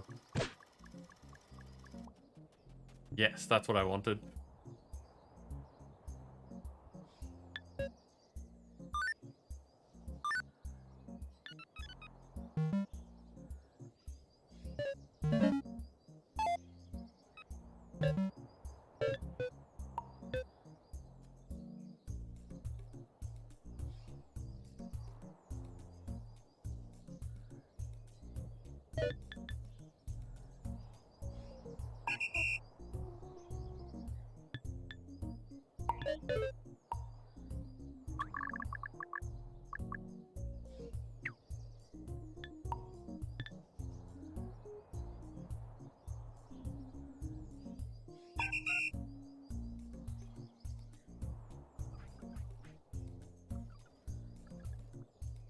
Okay, I'm clearly doing something wrong.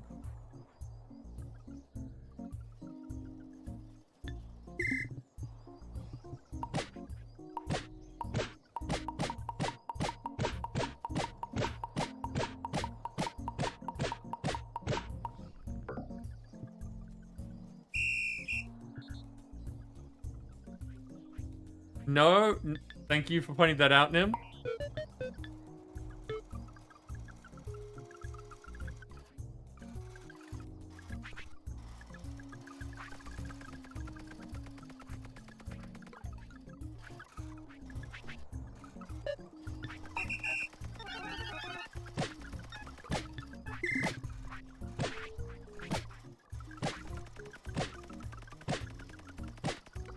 Okay, so it's not the best thing ever because it's anything in the targeted area.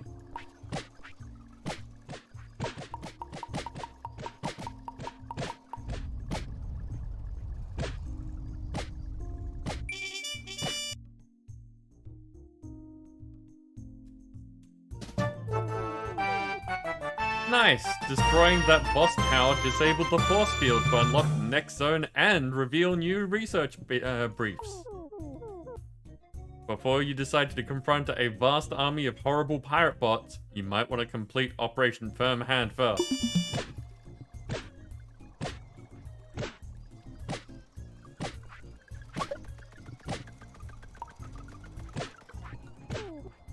Look at you, saving your first folk. Oh no!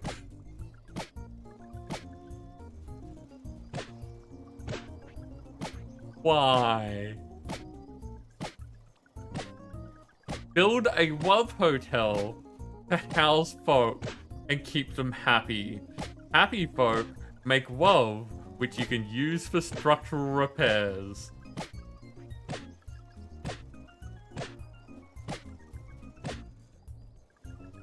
House rescued folk to harness their love for repairs.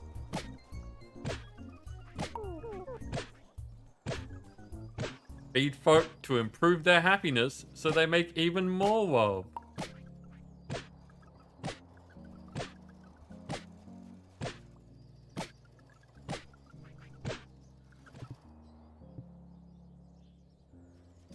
Yep.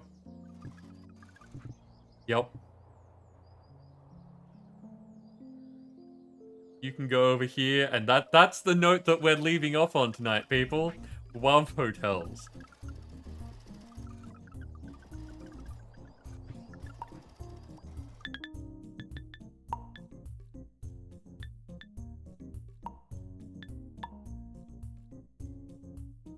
Yeah, Dancer, I think so too. I like the changes that they've made. I like that, I like that there's a lot more to explore and to think of, and different ways of doing things and different reasons for doing things. I think it's good. But for now, I end up going for pretty much what we would normally do, but as a bonus stream. So I hope that people have had fun.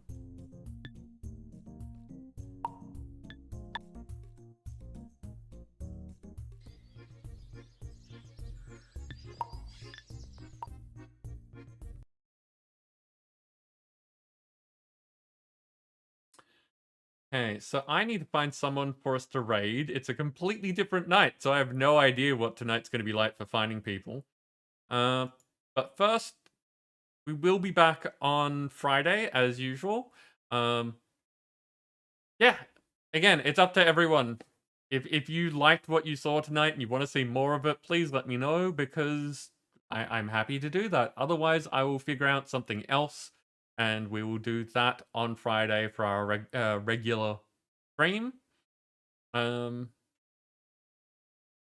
between now and then, I'm will hopefully find some way of getting the Minecraft server up and running, because that is being a pain in the butt.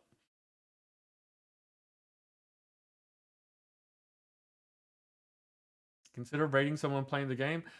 Possibly, Dancer. I usually don't do that because it means that, you know, we don't know what that person's content is going to be like.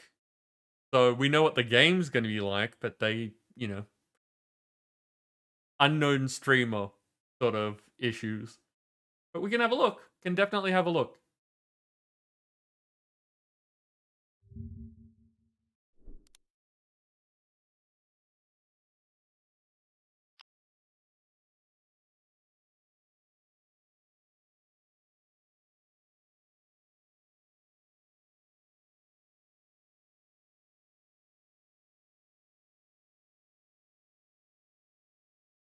I am the only one streaming the game at the moment. So that answers that. Um.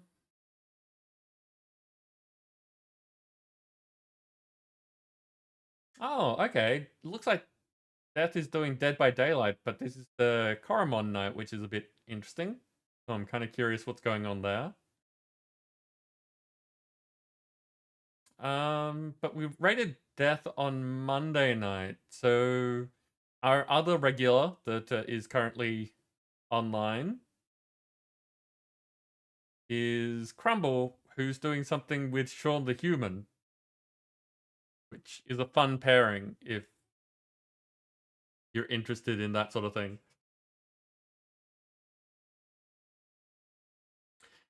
Nim, it would be difficult to raid from Twitch through Discord. That is valid.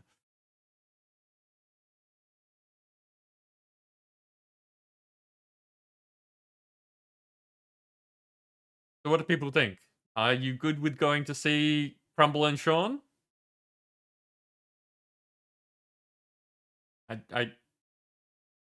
I'm open to other suggestions if you would like to make other suggestions, but that is where I'm thinking of taking us.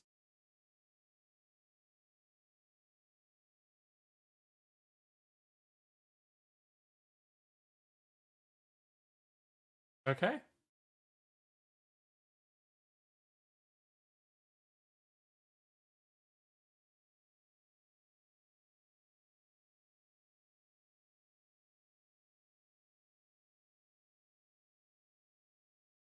Okay, then that makes that easy. I'm going to swap over to the ending screen just in case.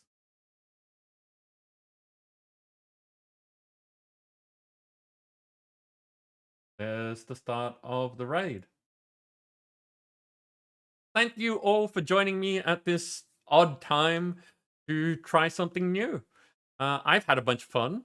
I hope that you have as well, and that the night continues to be good for everyone. Morning, day, whatever it is for you. And until I see you on Friday, take care, stay safe, and have fun.